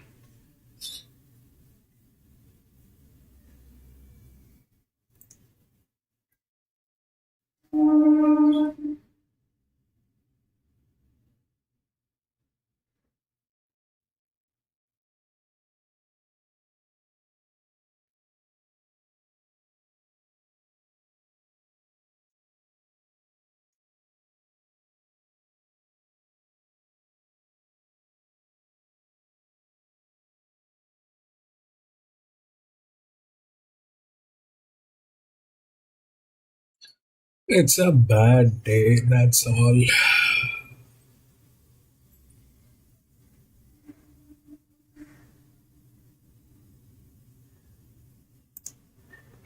For this run, but I'm happy to back her into running a good race here. Mermolo, I think, can run a big race of speed here. She's been progressing well from her grades in Victoria, and this isn't much harder than her recent races. Jordan Child's a likely leader. You've got a couple of big things in your favour there. A Fairview's very honest. If she can have some luck from the gate, she can run well also. So they are starting to load away. Simon, do you have a sports bet market mover for us, please? Do, Mr. McAuliffe, and it is race 5, number 2, Beautiful Jewel. Johnny's on top selection first up here. Absolutely crunched. 440 late in the 3-7. Good on you, Simon. Sorry, they're making a good line here in the case after, of course, the song was reset, but no problems as she moves in down there. So, Beautiful Jewel, the sports bet market mover, as you heard from Simon, will be heading to Tim shortly. Not quite ready for us yet there. There's a race just being completed interstate, but Tim's numbers 2, 9, 4 and 7. John's 2, 4, 9 and 8. Yeah, it's upon the track, John. You feel it's probably closer to a 4. We've had a few race meetings here at Morphville where I've felt the tracks have been clearly slower than their rating. I think this one's maybe a tick firmer than its rating. I don't know if they're showing Randwick here. I have another feed. I'll just check. If they're showing Randwick here, then I'll put it on. Beautiful Jewel, best back, 370. She's first up today. Hotstrut, meanwhile, takes her position. The Fairview to complete the line. So race number 5 over the 1400. We're almost set. Red light's blinking already. Best back, Beautiful Jewel. Barrier number 1. They're standing well. Set, racing. Oh, bad line out here. Am I doing Discord as in? Am I? You want me to put it on? Mullen's up to second, and third there is the favourite Beautiful Jewel defence. The Fairview gets into 4th, looking for some cover there. Then came Lascelles Luck. El Capone and Sadler's Song the next. Marion Street around Angelic Appeal. And then the two that blew it at the start. 2 lengths away to You want me to put it on? PC? Just hold on to your tickets, punters, as they slide down the back of the straight. Okay, hold on. She's out on top. And Fairview's making an early move, 3 wide, and Mermolo's in between that pair. So they tear on the speed down the back straight. That's music to the ears there. A Beautiful Jewel, 2 lengths away in 4th. Then came on its outside Lascelles Luck. A length away to Sadler's Song, El Capone, Angelic Appeal. 2 back to Marion Street, Alenia, Special Dancers last. So they work to the bend. Hot Struts got some pressure, but we've seen in the past she can cope with that. She turns the bend 2 in front. You can see the favourite Beautiful Jewel. She's about to angle into the clear, and she's about to be given her cue. El Capone follows it through. There, PC. Here she comes now. Beautiful Jewel joins the leader, Hot Strut. Inside the 2. PC can't hear you. The outside gets the upper hand. Hot Strut kicks back. Clear of the others. Alenia runs on from the back, but Beautiful Jewel just in front. I tell you what, Hot Strut's not going away, though. Oh, it came off the canvas. Oh, it came off the canvas. Hot Strut and a minor 1 from Beautiful Jewel. He had it done for There's a problem with your device, PC. It's either on mute or you need to get a headphone. Angelic Appeal, Sadler's Song, Marion Street, and Fairview last in. Hot Strut has come back. And it's won. Hot Strut will get this. That is a huge one. Hot Strut number 3. How brave was she? Beautiful Jewel. So Hot Strut comes back to worry out the heavily supported favourite Beautiful Jewel. So the 2 horses at the top of betting fight out the finish. It was Hot Strut for Alana Livesey kicking back on the inside to beat Beautiful Jewel, who had absolutely every chance, including stages.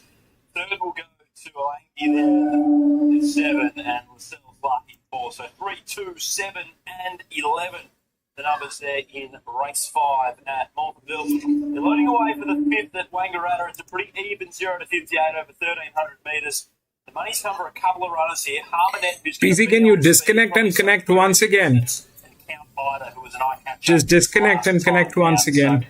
8 and the 10 dominating the betting from Kimono, and Great Prosperity given a hope as well. Let's head to Brendan Delaney for his call. First leg of the quality of Wangaratta. Alright, Queen.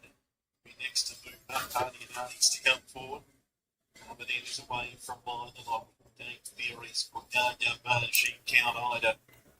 Reward with a rose. 1,800 metres the trip here. This first leg of the quaddy. Getting close to a start. So 360 Harmonet, Count Ida 460 to 380, now 390. Prosperity an $11 chance. Kimono $6.50. It's the inside gate. The mic says you're on mute, PC. Who's up? Harmonet for Reese McLeod. It's to a middle stall. Reward with the rose. Go to the outside. Just about ready. The Sports Bet More Places handicap. 1,300 metres once again. Signal and racing. Kimono away okay towards the inside. Great Prosperity, Harmonet, Marging were all well away. And Count Ida has been sold forward from out deep on the track. So a good chart out to the first two. Count Ida's going to still can't hear you, PC. The 1,000 metre bend into second placing Harmonet from Marging. Hell of a storm. Great Prosperity just had to ease off heels there into Game Theory deep with Squagaga. Where's your mic, PC? You had a mic. With the Rose Party at Arnie's, Iron Bud deep at third and fourth last. Racing ahead of Mythic, back to second last. Here's Connemara, Queen and Crown Star at the tail. So along the side, Count Ida spent some petrol early. Leads 3/4 of a length at the 600 on Harmony. Bargy next on the outside, hell of a storm from Great Prosperity. Kimono next the fence ahead of Game Theory. Reward with the Rose Party and Artie's under pressure. Coming towards the outside was Iron Bar. 300 metres to go. Harmonet got up alongside Count Ida. Yeah, the phone is not working, PC. Kimono coming on. Down the outside, Game Theory with Iron Bar. Harmonet took Look into the settings of the phone, PC. That might be the problem. Prosperity and Bargy, but it's Harmonet in front. Drawing away. Harmonet's going to win. Harmonet by 2 lengths. Second went to Count Ida. Yeah, because my mic is working. Yours is not working, PC. Game Theory, hell of a storm, Squagaga, Craft Star, Party at Arnie's, Connemara, Queen all well back, and Reward with the Rose at the tail of the field. Look into the settings. You need to give it permission. The app may not have the permission for the mic. Under the guidance of Reese McLeod, she was too strong and gets the victory from Count Ida, who was sent forward, ran really well. We have a photo for third. Great Prosperity was figuring in that finish with a marging prominent as well. But Great Prosperity will grab it from marging. The favourite spot out the finish. Another race where it was good to be on speed at Wangaratta today has been the place to be, whether that's been tempo related or track pattern. We will see. But she was too good, the favourite. Harmonet gets the result. That's 5 down from Wangaratta. Let's head to a break. Be back with more on the other side here at racing.com.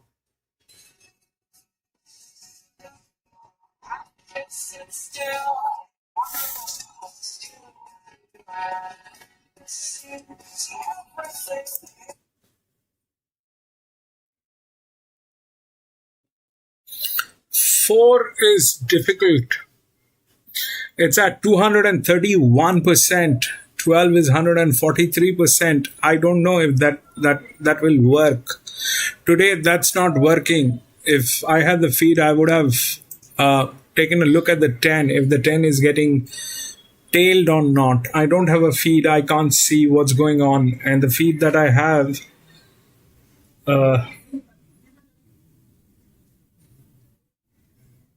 the feed that I have is not showing yet. This is at 231, 143. The ones which are actually working are these ones. The 5 doesn't have the physics. This one doesn't have the physics. The 10, which is the second favorite, has the physics, but they are also like that. I don't know what will happen to them.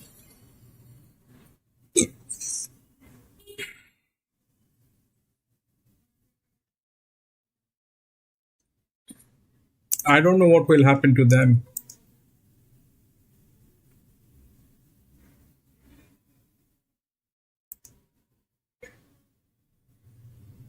Nope, I don't have a feed. They're not showing the feed. Says mic allowed. Then you. I don't know what's going on, PC. I can't hear you. Nobody can hear you. Let me do this. You log out, PC. Log out and log in back. Log out and log in back. Just close the app. Log out and log in back. Yes, on phone. Just log out and log in back. Let's see if that works.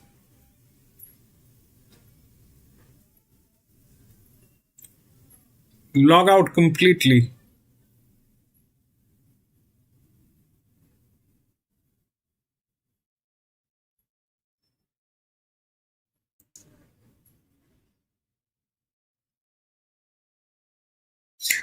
Oh, they've taken it to the valley. That's not going to work. We can't work with that. So, yeah.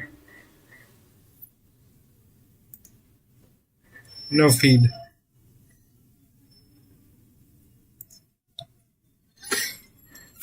Everything is upside down today.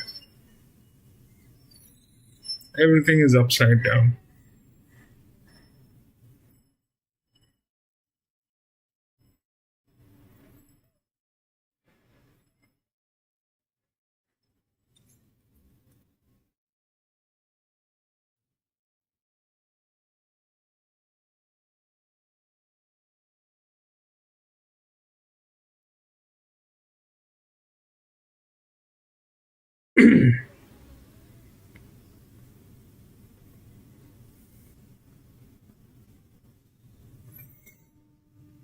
Four, 12, and 8.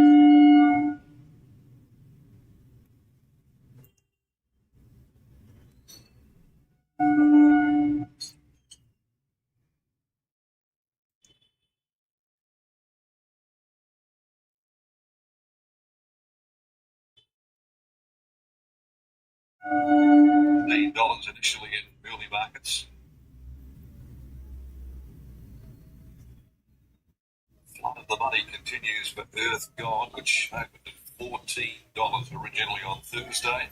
4, 12, and 8. Now into 3. Oh, okay. Monumental money move for Earth God. This has gone on this afternoon. 4, 12, and 8. Masabune Costa Zina, the first two runners up inside of the gates. Empress of India, 440 and Cotton.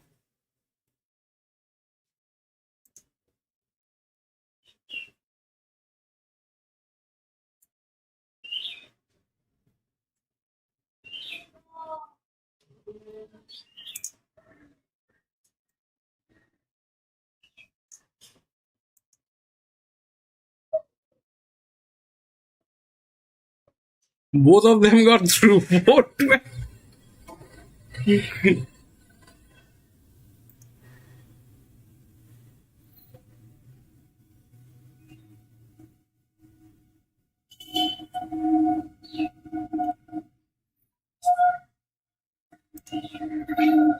Four, 12, 8.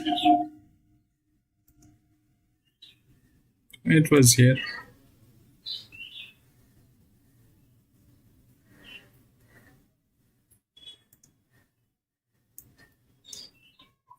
So this was what? Group 3. 4, 12, and 8. Right, we'll go to the next. We'll see what's going on. 8. Gentlemen, I'm really very sorry about this. we don't have the feed anymore. I did not have the feed since the morning because of the changes that are going through, that we are going through, but that's more or less what it is. And now I lost everything. So if we look through the odds, 9, 3, 12, and 2.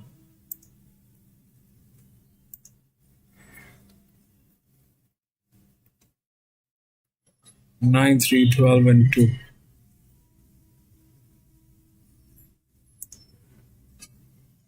Sign back. Say something, PC.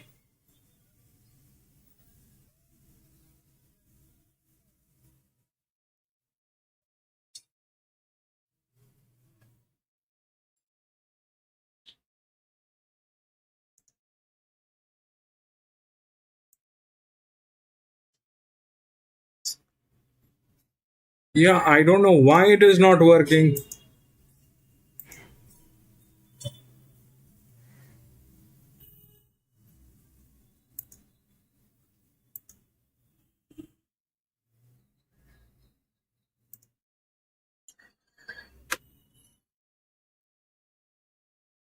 Okay.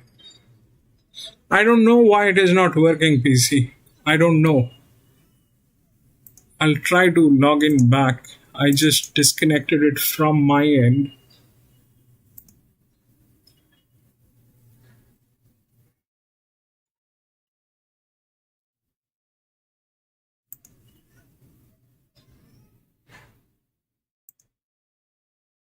Hello.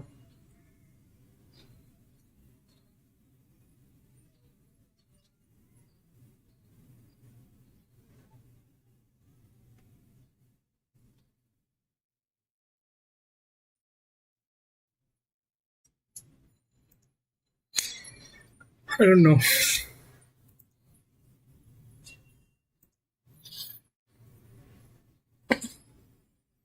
So yes, 9, 3, 12, and 2. 9, 3, 12, and 2. This is Viva Sinista. That is the one. 8, 9, 3, 12, and 2.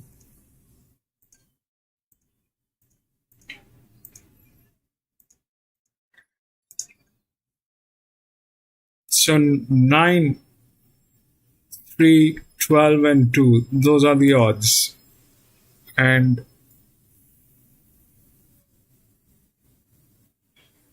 that's how it's a 233. So this one actually delivered the 231, 173. So this is easier. In that case, it's 137. Why will it not win? Though it's a 7-year-old mare. Okay. 9 Viva Sinista is a 7-year-old mare. Leverage is 36%, then 25, 22. Then they have taken this one, which is this one. Okay. But like the others, if 9, 3, 12, and 2, 9, 3. So 9, these two are first linear and second linear. They generally don't come in together, but here they did. This one they did. 412, they did.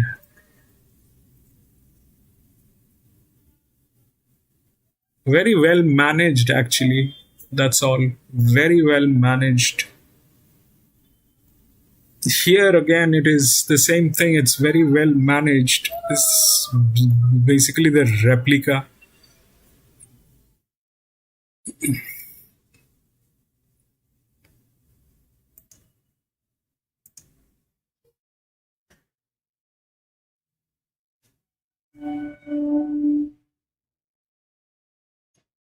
I can't argue. See, what they have done is they have taken these two, which are right. Those are the highest pressure. They have taken the third linear also, which is 12. there's no argument here. They have taken all the top horses. Then they have, out of these two, they have taken this one, which is the 2. That's how it is. And now the twist in the game could be what? What could be the twist in the game? That somebody with advantage will get in. Okay. These two have the highest advantages. 5 and 7. These two have the highest advantages. This is an EW. This one is not on advantage today. It is an 8-year-old gilding. But if we are expecting a 7-year-old to win this, then that 8-year-old gilding has not done any harm. It is the EW. This is where it stands. So it doesn't have the adequate advantage today.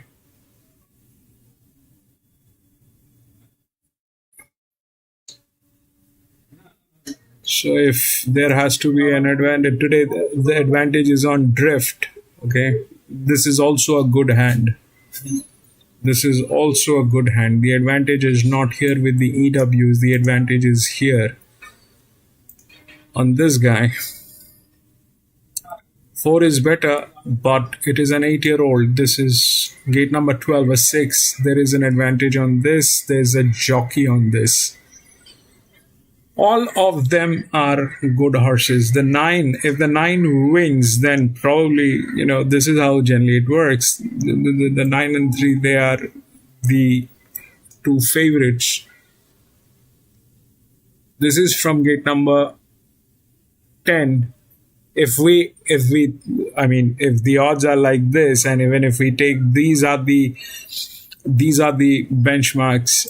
This is the standard of the race. One is 137, then there is 113. So they both are like that. Then there has to be an advantage which will work, and how that will work is probably with 5. That 5 is a check.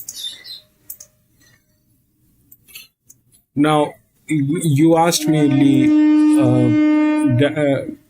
whether Viva Sinista will win today. This is how it looks. Okay, it's a 7-year-old mare. If you look at the age, it is a 7-year-old. Is it good? It is brilliant. That horse is brilliant. There is nothing that I can add to describe what that horse is. That horse is brilliant. But the fact is, it is a 7-year-old. It is not getting younger. And it's a Group 1. So yeah, probably 137. Why not? Here, 200. That got delivered, right? But they were 4-year-old mares. This is a 7-year-old. This is a 7-year-old. But I think maybe this is not going to be a problem. I don't think this is going to be a problem, because at the end of the day, the hand will matter, and I think it is a Chris Waller horse. I think it's a Chris Waller horse. 7 win.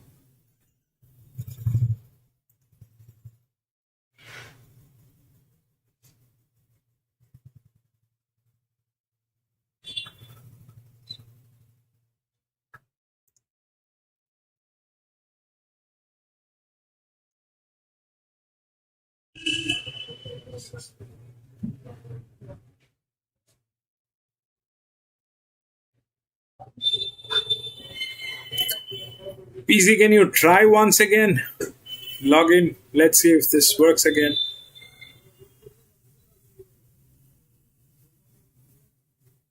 I'm very surprised why it is not working, but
It's not coming through. I can hear you on my phone. Respond. What do you mean by it's not coming through?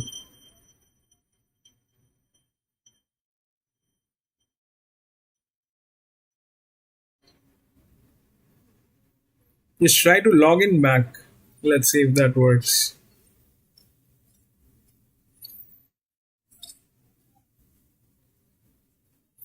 I mean, yeah, previously it did not work, but if you want to try again, just try once more and let's see.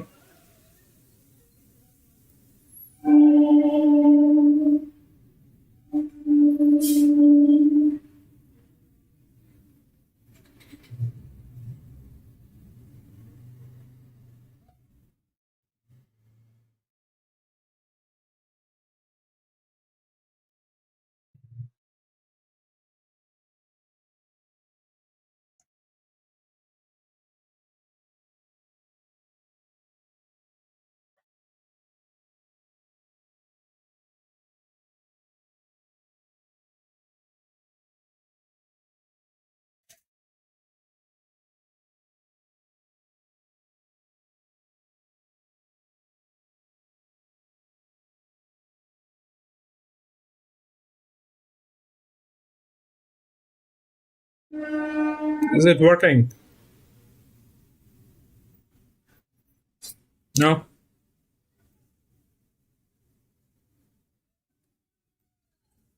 I don't know. Something is not right, PC. Something is not right. I don't know if that, maybe that phone is, the mic is not working. Somewhere, something has changed.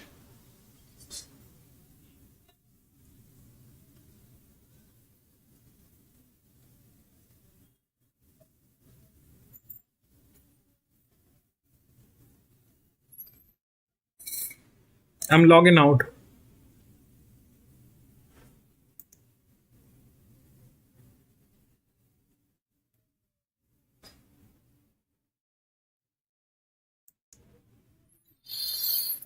Not working, PC.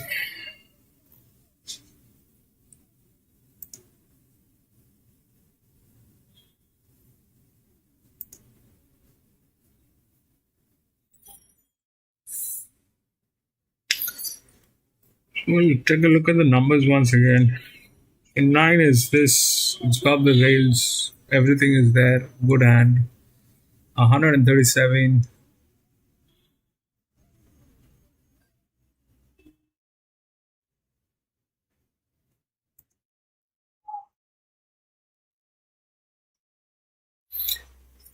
5 came in 11th.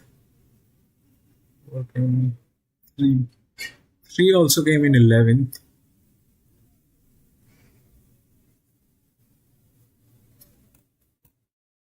8.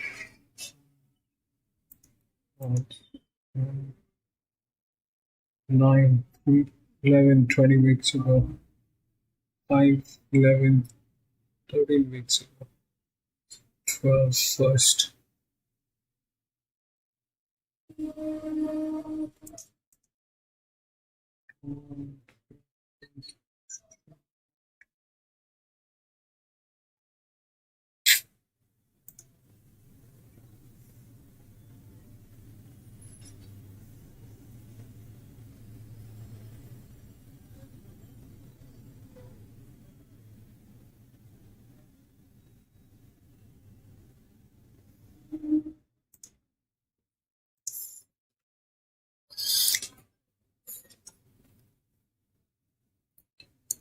It's absolutely bad today. We lost the feed. We lost a lot. I even don't know if what going to be the future.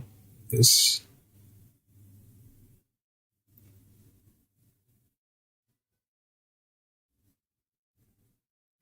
I can't even see the races. I can't see the races. Can't see the races. They're racing, but I can't see.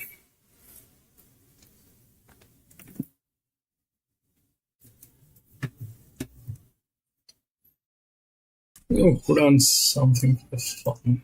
Wrong because they need to give my horse a bit of space, and that elected me to be able to get to the outside a little bit easier. And but it's just impressive.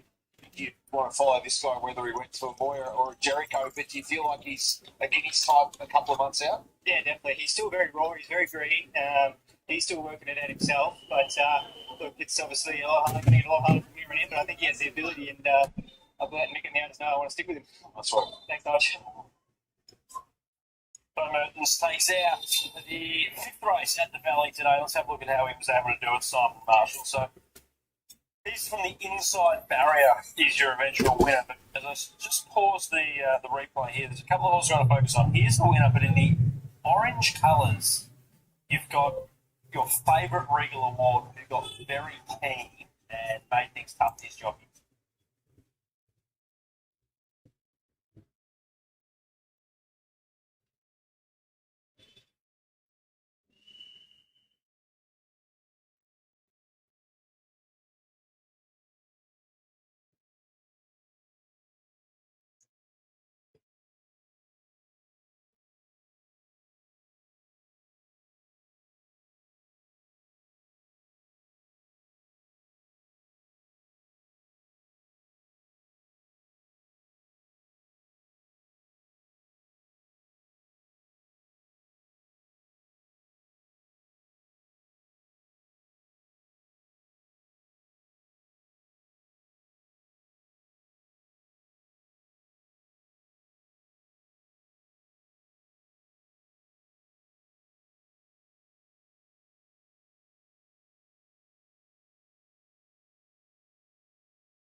I don't know, looks.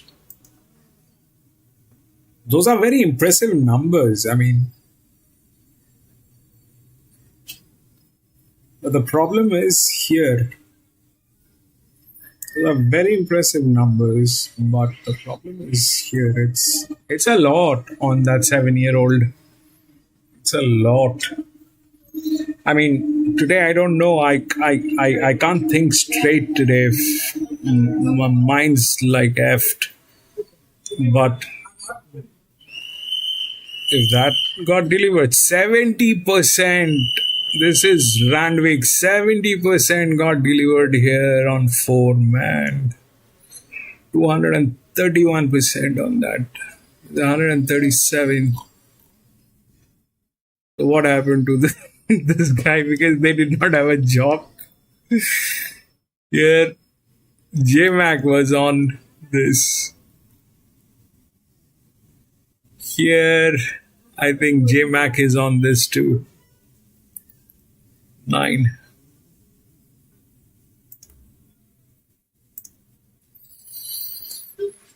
God knows.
EW7.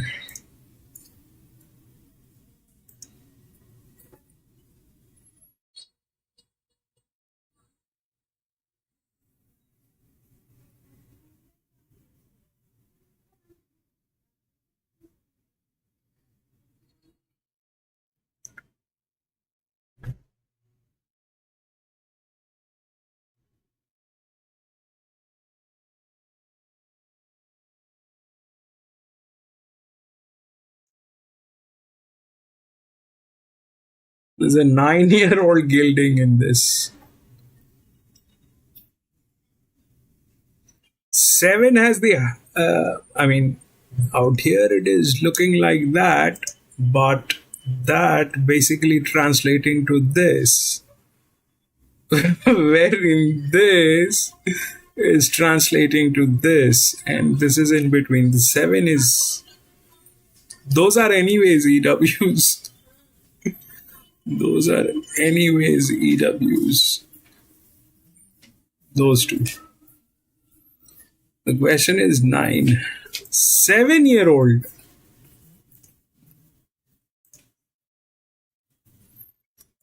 7-year-old.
Lewis.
Anyway, the Discord is playing funny.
CEO.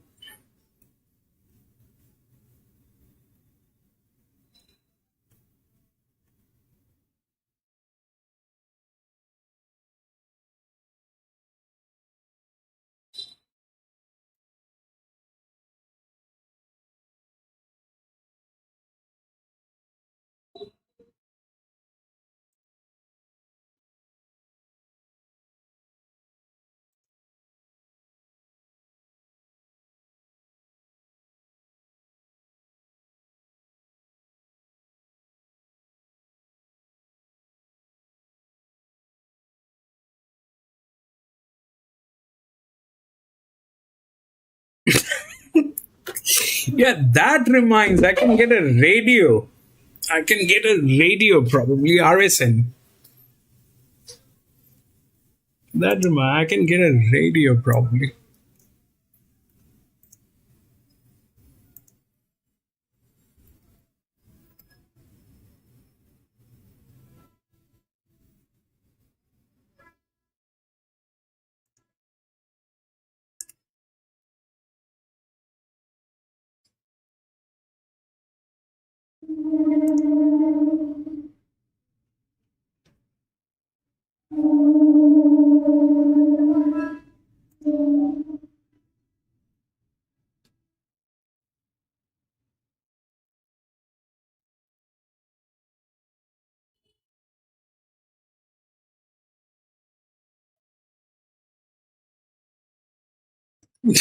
Too good. 9, 12, 4. 9, 12, 4. That 8-year-old.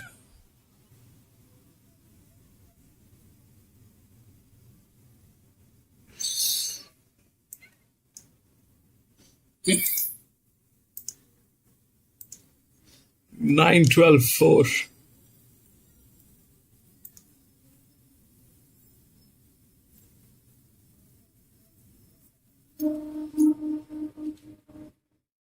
Rappaho, the Sydney Cup winner. Great first up run. Rachel King aboard for Bjorn Baker. Going home into a clear third, and Chaya Wolf winding up in.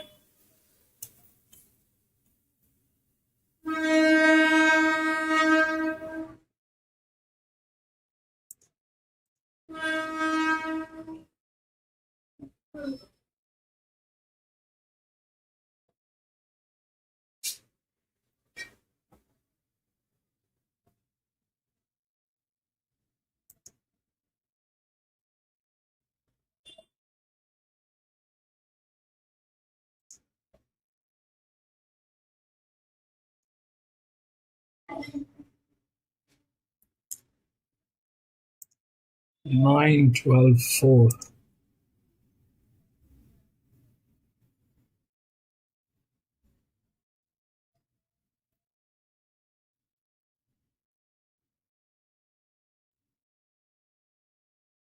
Nine, 12, 4 and 2.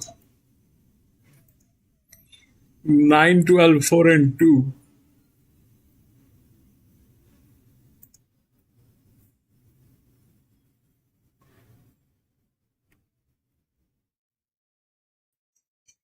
So what happened is 9, that 7-year-old mare went through. This 6-year-old mare could not stand. This was the other one, 9, 12. Then 4. But today the thing is, these EWs are like 4-figure EWs. We are not getting a 3-figure EW to beat this. It had to be lower. 9, 12, but still it got there. 9, 12, 4 and 2.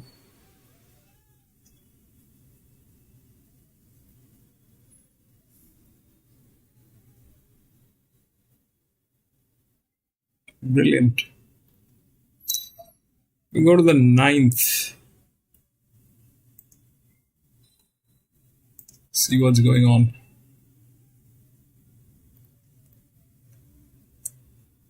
2, 3, 9, 11 all scratched. I don't think we have them. 2, 3, 9, 11. None of those are there. 5, 12, 4, and 6.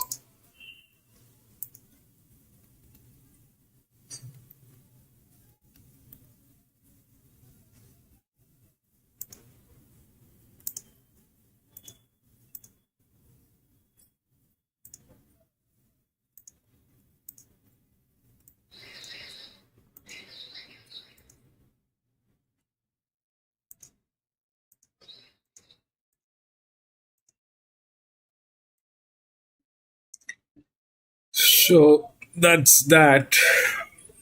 5, 12, 4, and 6.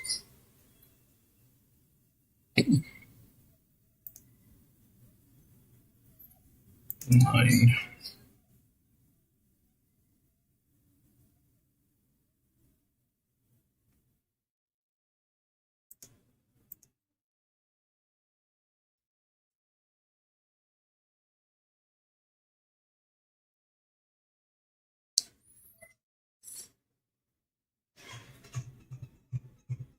So all of them are handicapped. Here, all of them were handicapped. They were not handicapped. This one was not handicapped. Here, everything is like that.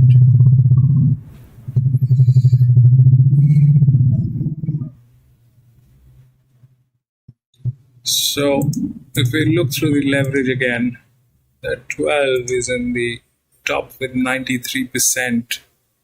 It's got the physics on this. 5 is here, okay.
There's no negative pressure on anyone.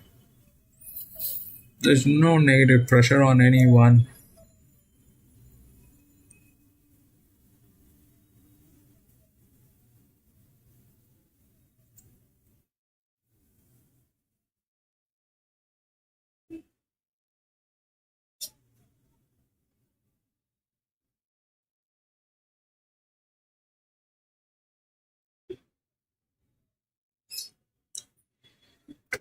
Five,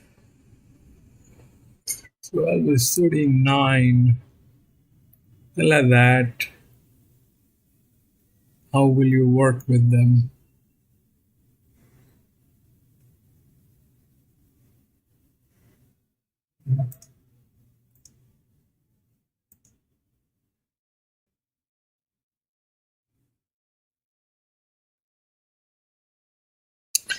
So one is the linear, okay? That's a 349, but it doesn't have the physics to win this. Doesn't have the physics, but that does not mean that it will not get in. It will get in.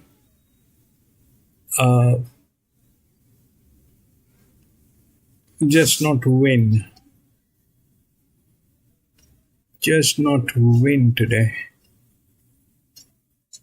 So that's 65. Then this, I mean, if I look at from this point of view, then this is much reliable as a team, and that is the third best horse. Okay, honestly speaking, 12 is better.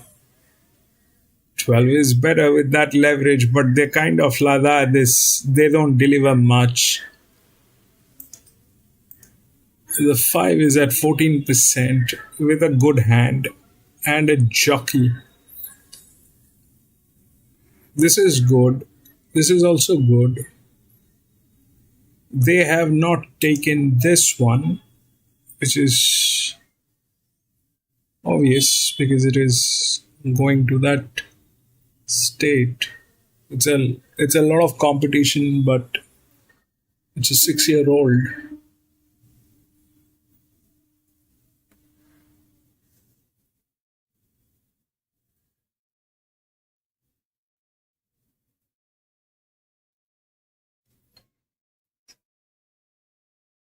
So there are no EWs here, so that means the drifts. Okay. So the drifts will do the thing. But something has to be in between, right? So 5 is the favorite. If the 5 is the favorite, which, I mean, honestly speaking, this does not make sense. This basically does not make sense because this is a horse which is welcoming everybody to come and dodge me. Anybody which is lower than this, like this one, the 6, this one, all of those horses are capable of giving it a very hard time. Very, very hard time. It's welcoming everybody. It's a 4-figure linear which has got the physics, everything is there. It's a 4-figure. So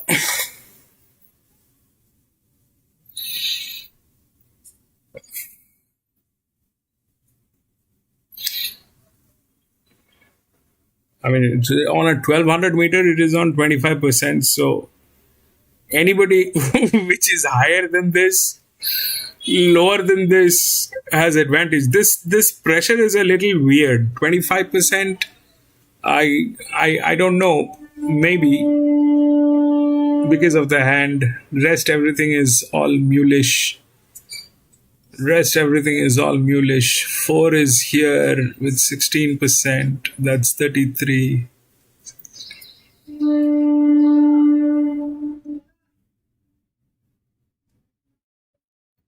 Technically, it is this one, the 12, but they kind of like that. They will not deliver. They'll like that. They will not deliver. This is like welcoming everybody on the field. It is also welcoming the cows outside the field. If there are donkeys around, it is also welcoming the donkeys there to come and dodge me. It's in a it will have to work very hard for a 1200 meter. If it wants to win, then it has to work very hard. That 5 is the favorite. Why would that be favorite?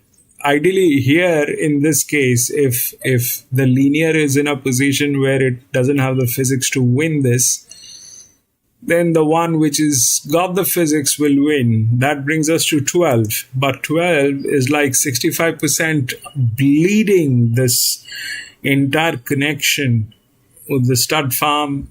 There everything is bleeding. Then comes the 4 is still on a higher side, but even that is difficult.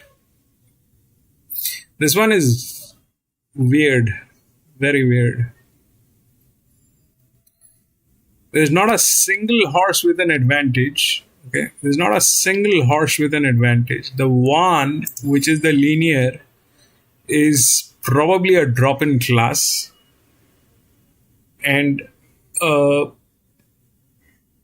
it doesn't have the physics, so it'll not win, but it'll get there probably in a way. 12 is the 7. This is 4. So if there are no EWs, then it's the drift. So This one is a check. The 10 will. This one is a check. I.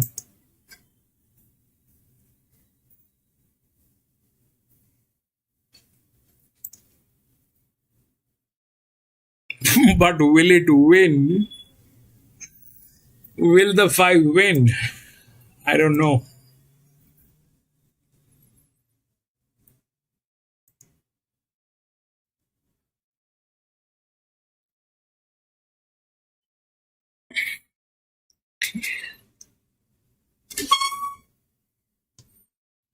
Nine, 12, 4. I don't know if this thing. I would have stepped out of this one. I am not in any way, but I would have stepped out of this one. This thing is.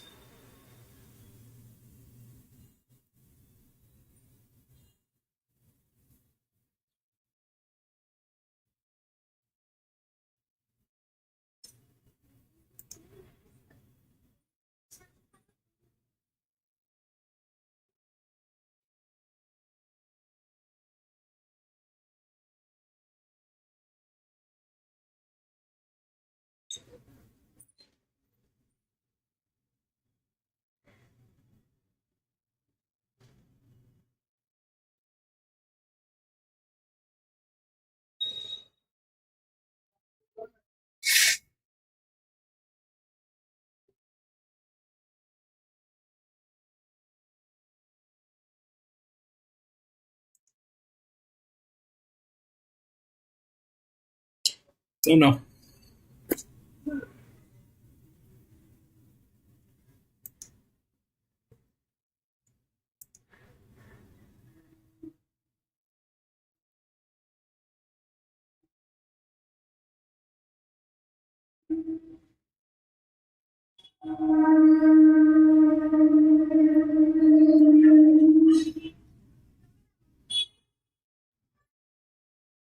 John, you have lost your feed.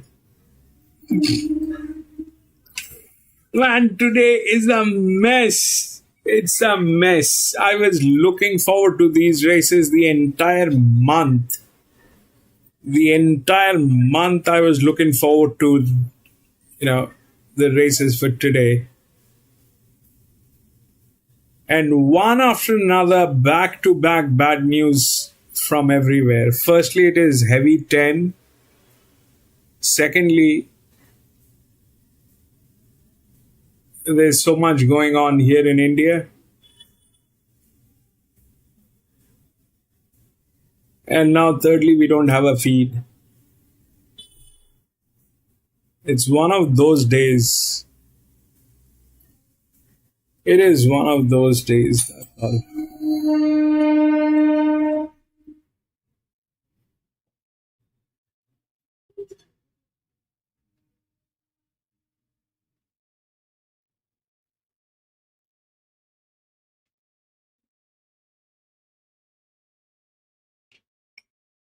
I don't know. I haven't seen a thing like this.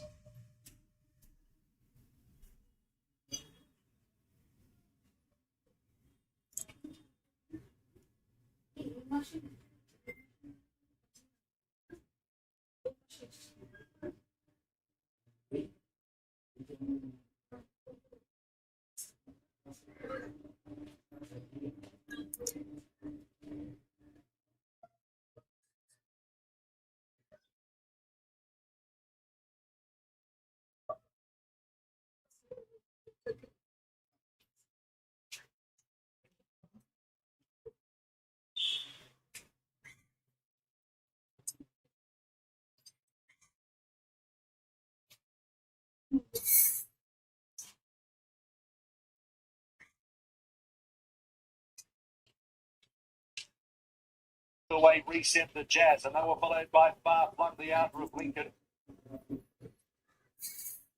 They're showing the South Australian races on the other feed. Probably Queensland.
No, there's absolutely no feed.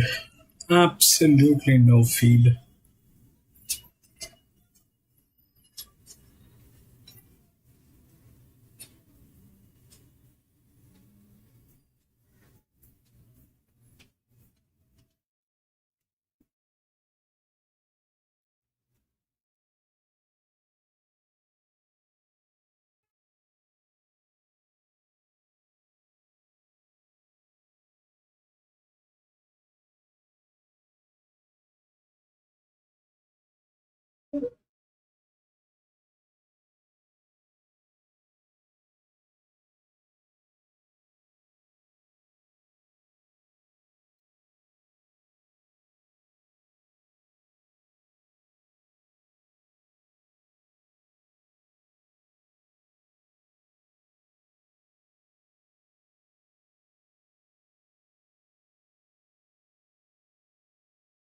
Channel salute.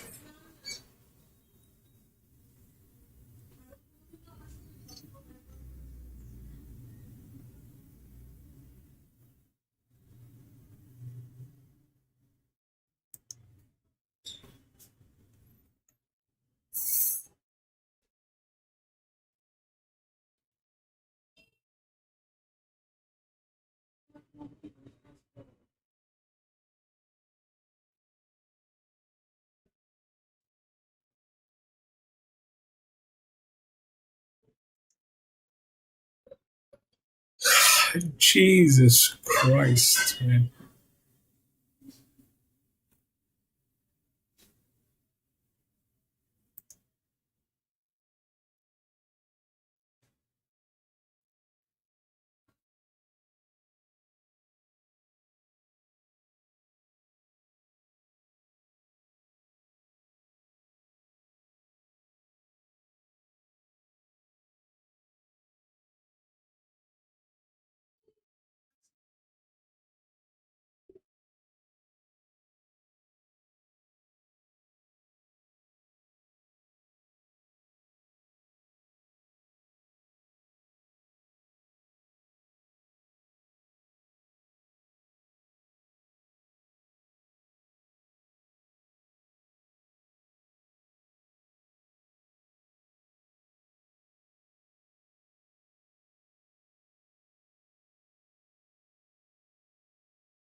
John EW1.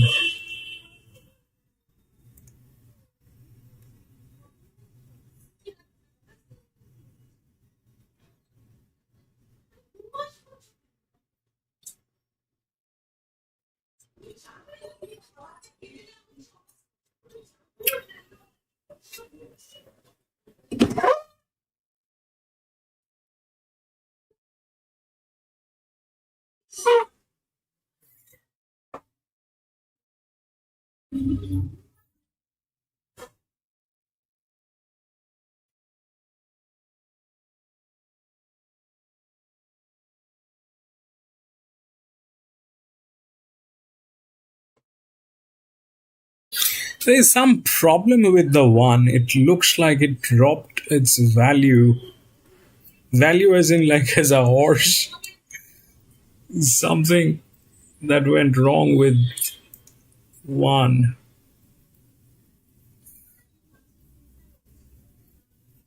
Yellow brick. It's probably because it's not going through the right phase. It got scratched quite a few times, then came in fifth.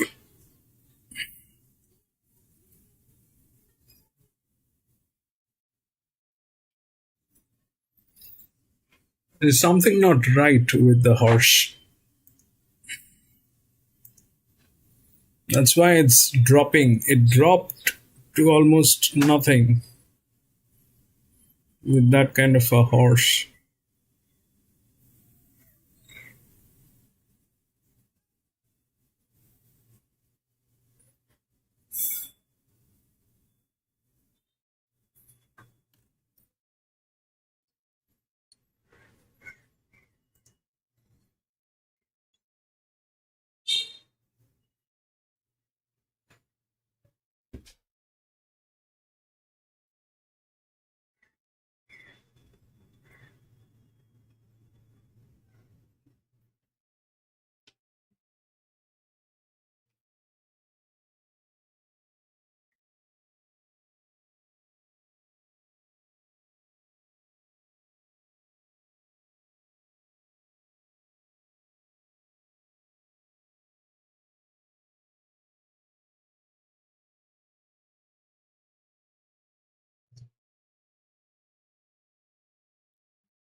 They must be racing.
Four seven five one.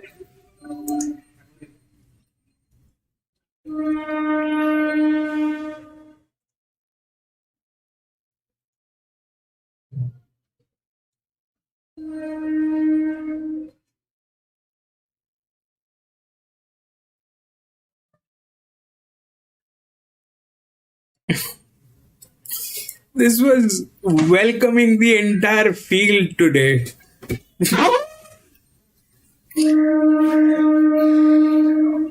This was welcoming the entire field today. How will that work?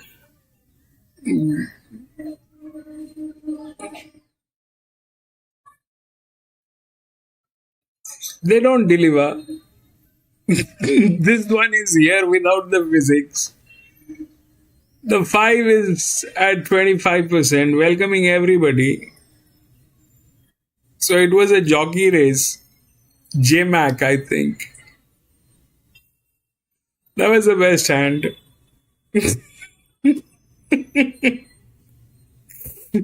Bad. Very bad.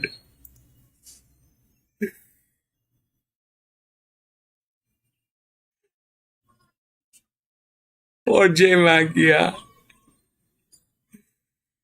It was, I mean, this was, I would have stepped out of this one because this was welcoming everybody, everybody, even the cows outside the racetrack come and bully me kind of a situation. How will it win?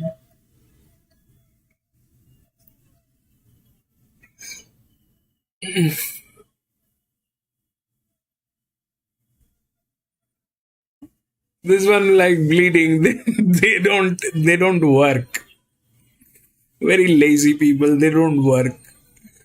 They're the same thing. 6 is at 50%. They will not work. Who is left?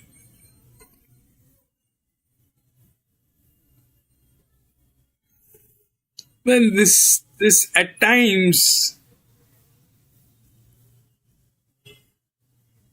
it's so bad. Anyway, we'll go to the next. We'll see what's going on.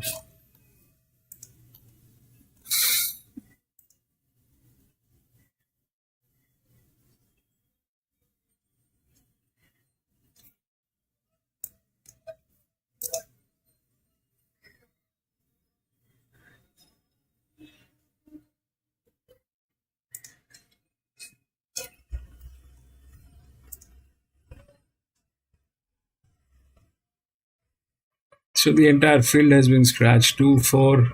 6, 7,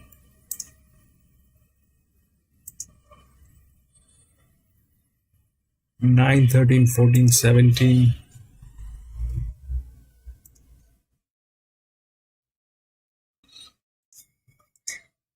5, 11, 10, 12.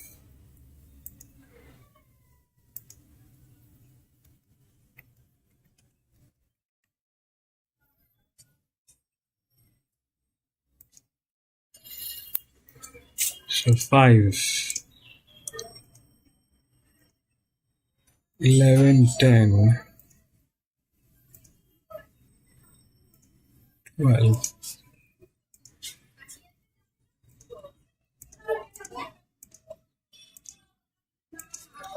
So 5 is here. This is a benchmark 78. It's a 0, 0. And it's an EW. And that is also bad. That is also bad. This is somewhere in middle. Winning is difficult. This is somewhere in middle. The linear is the 3, which is here. Again, it doesn't have the physics to win this. It doesn't have the physics to win this, so that probably is not going to work. 1 is with that same jock who has never raced here. So that is I mean, that's not something. This is in middle. This is always in middle. How will it win?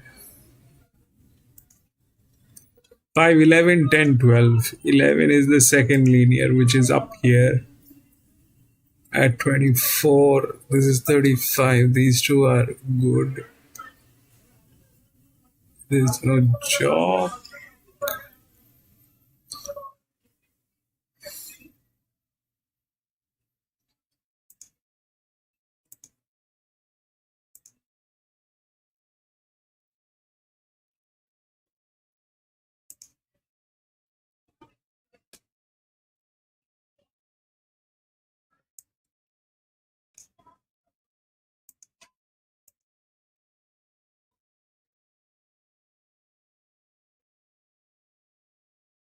What is that 15?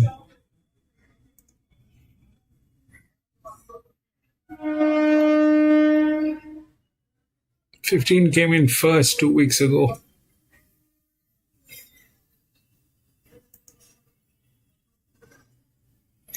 Very high. 24% on that. 67 from gate number 11 as the physics. 5. This is at 24%, but it is the second linear. 11. 11 also came in first 1 week ago. Randwick.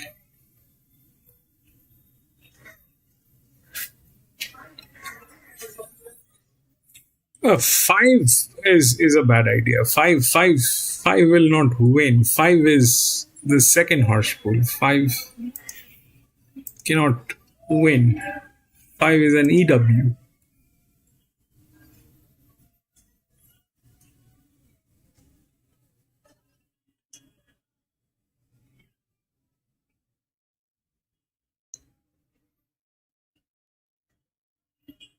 $15.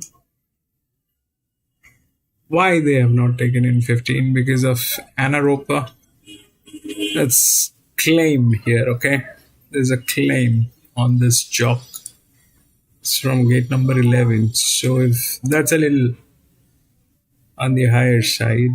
Here they are like 25, 24 again.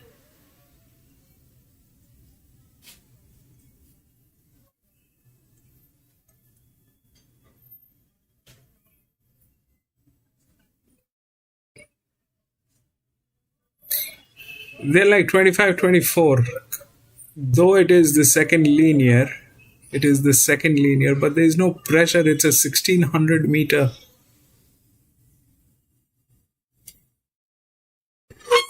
There is no there's no pressure.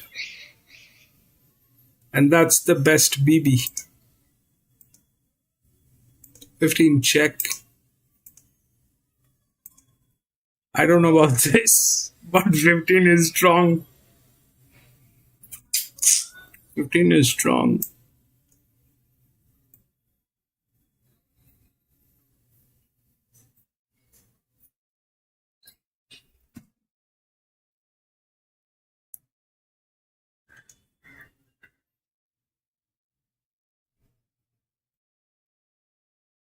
And this thing is not there.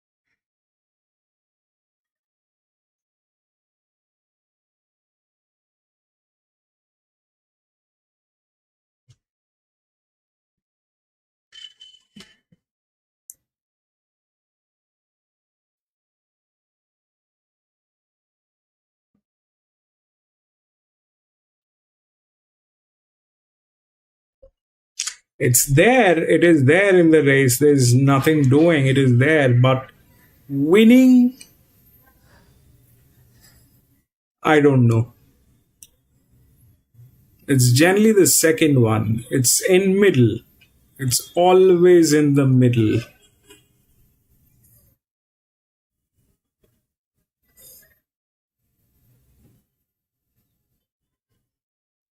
And if it plays like today, then there's nothing doing. The 15 is at 30%. The problem is the jock. There's no jock on this. It is on 30%. This is a claimer jock, anaeropa. So, can't win, probably. But they're the best hand. There's a pressure on this, which is reasonable. I mean, here what happened is the 4 won. Why? Because there was a reasonable pressure on this with the good hand. And then an advantage came in between, which is this one. Then it went to 5 here. This is the lowest pressure, so it came in. It is the second one. This is the lowest. This is supposedly the second one. How will it win? This is a reasonable pressure. The other one is 12.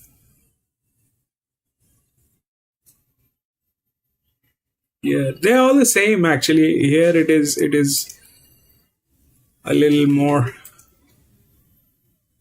64, 66. This is there. Nothing doing. 15 is in the game, probably.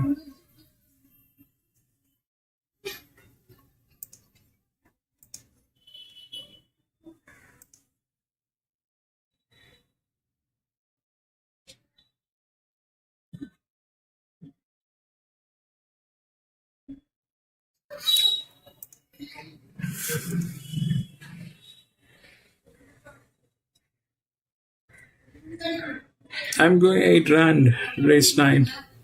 Race 9? Race 9 is over. This is race 10, Araman.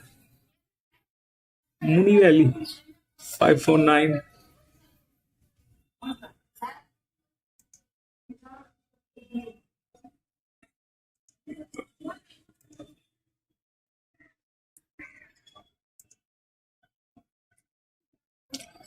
Five is in between somewhere. Five winning is, I don't know. Technically, it should be 11. But if the 15 does the trick today, then with the pressure it will go through.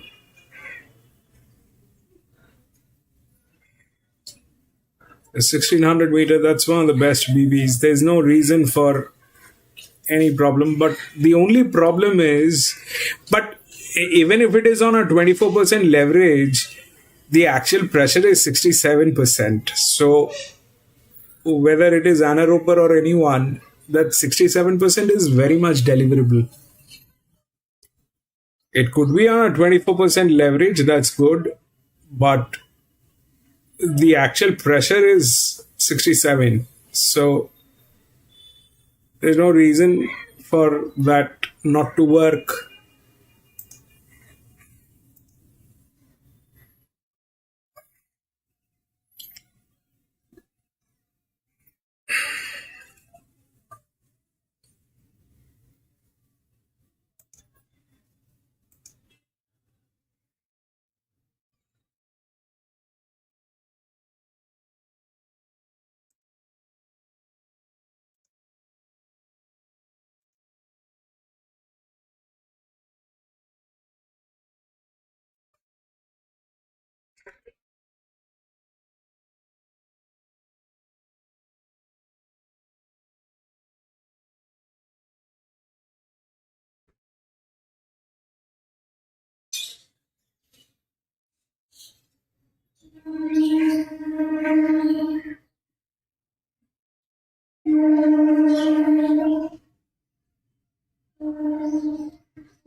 I'll be back in a jiffy from the washroom.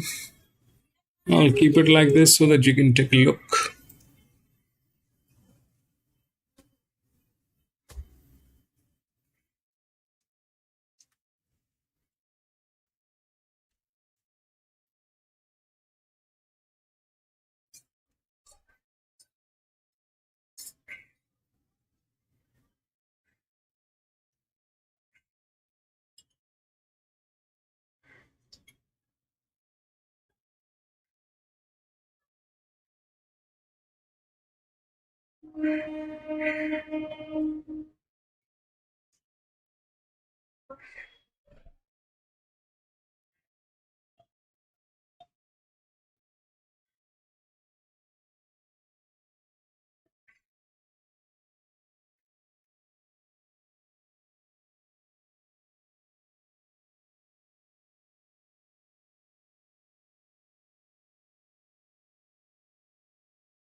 Okay, I'm back.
Just hasn't quite got one. He made.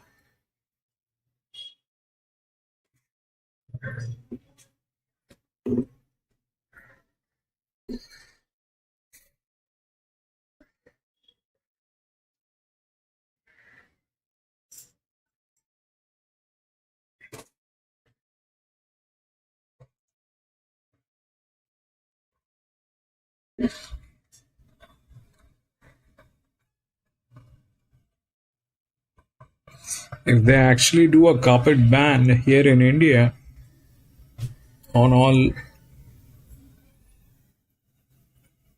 racing activities and sports betting and all that, a lot of people will go out of work. A lot of people. I am one of them.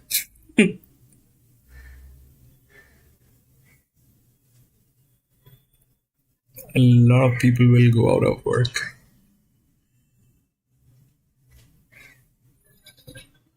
Everything that we worked on will just vanish.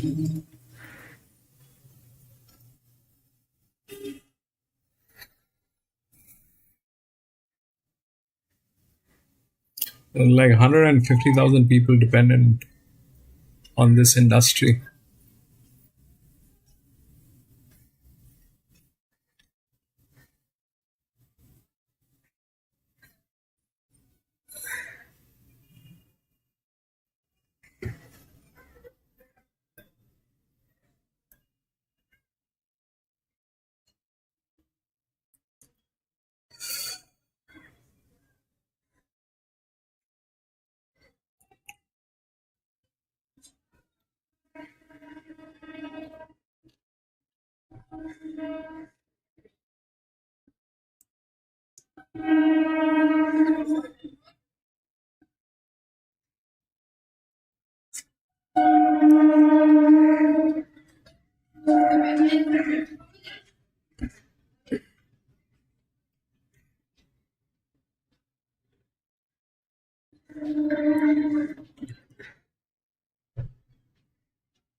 Arman 11.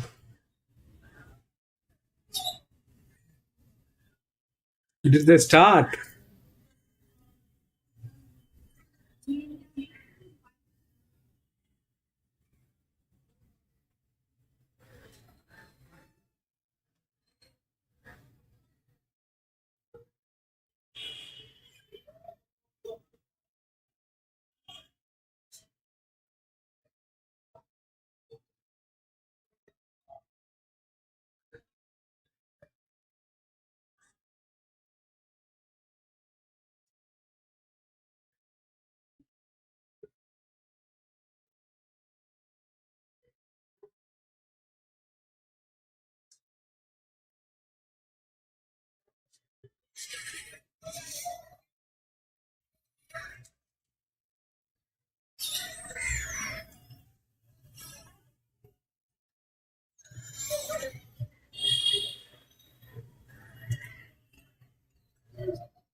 What's up?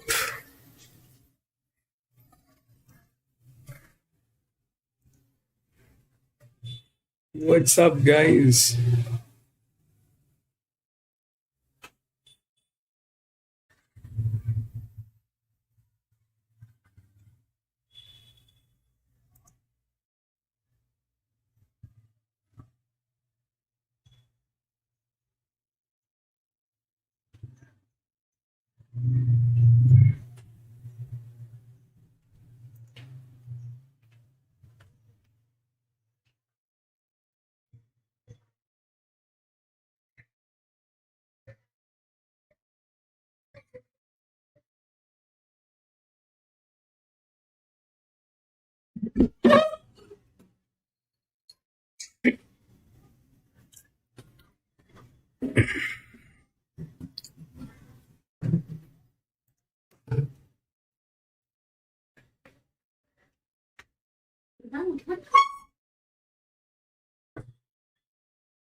So 5 won, 5, 11, 15, and 12.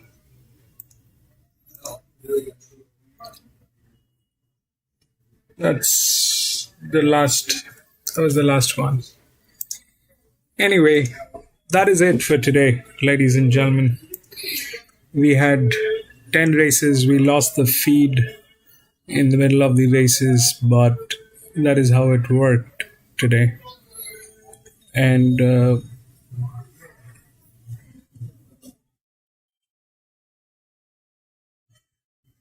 I don't know if I'm going to be racing tomorrow at this point of time because I'll have to check with the regulations and how those things are coping up.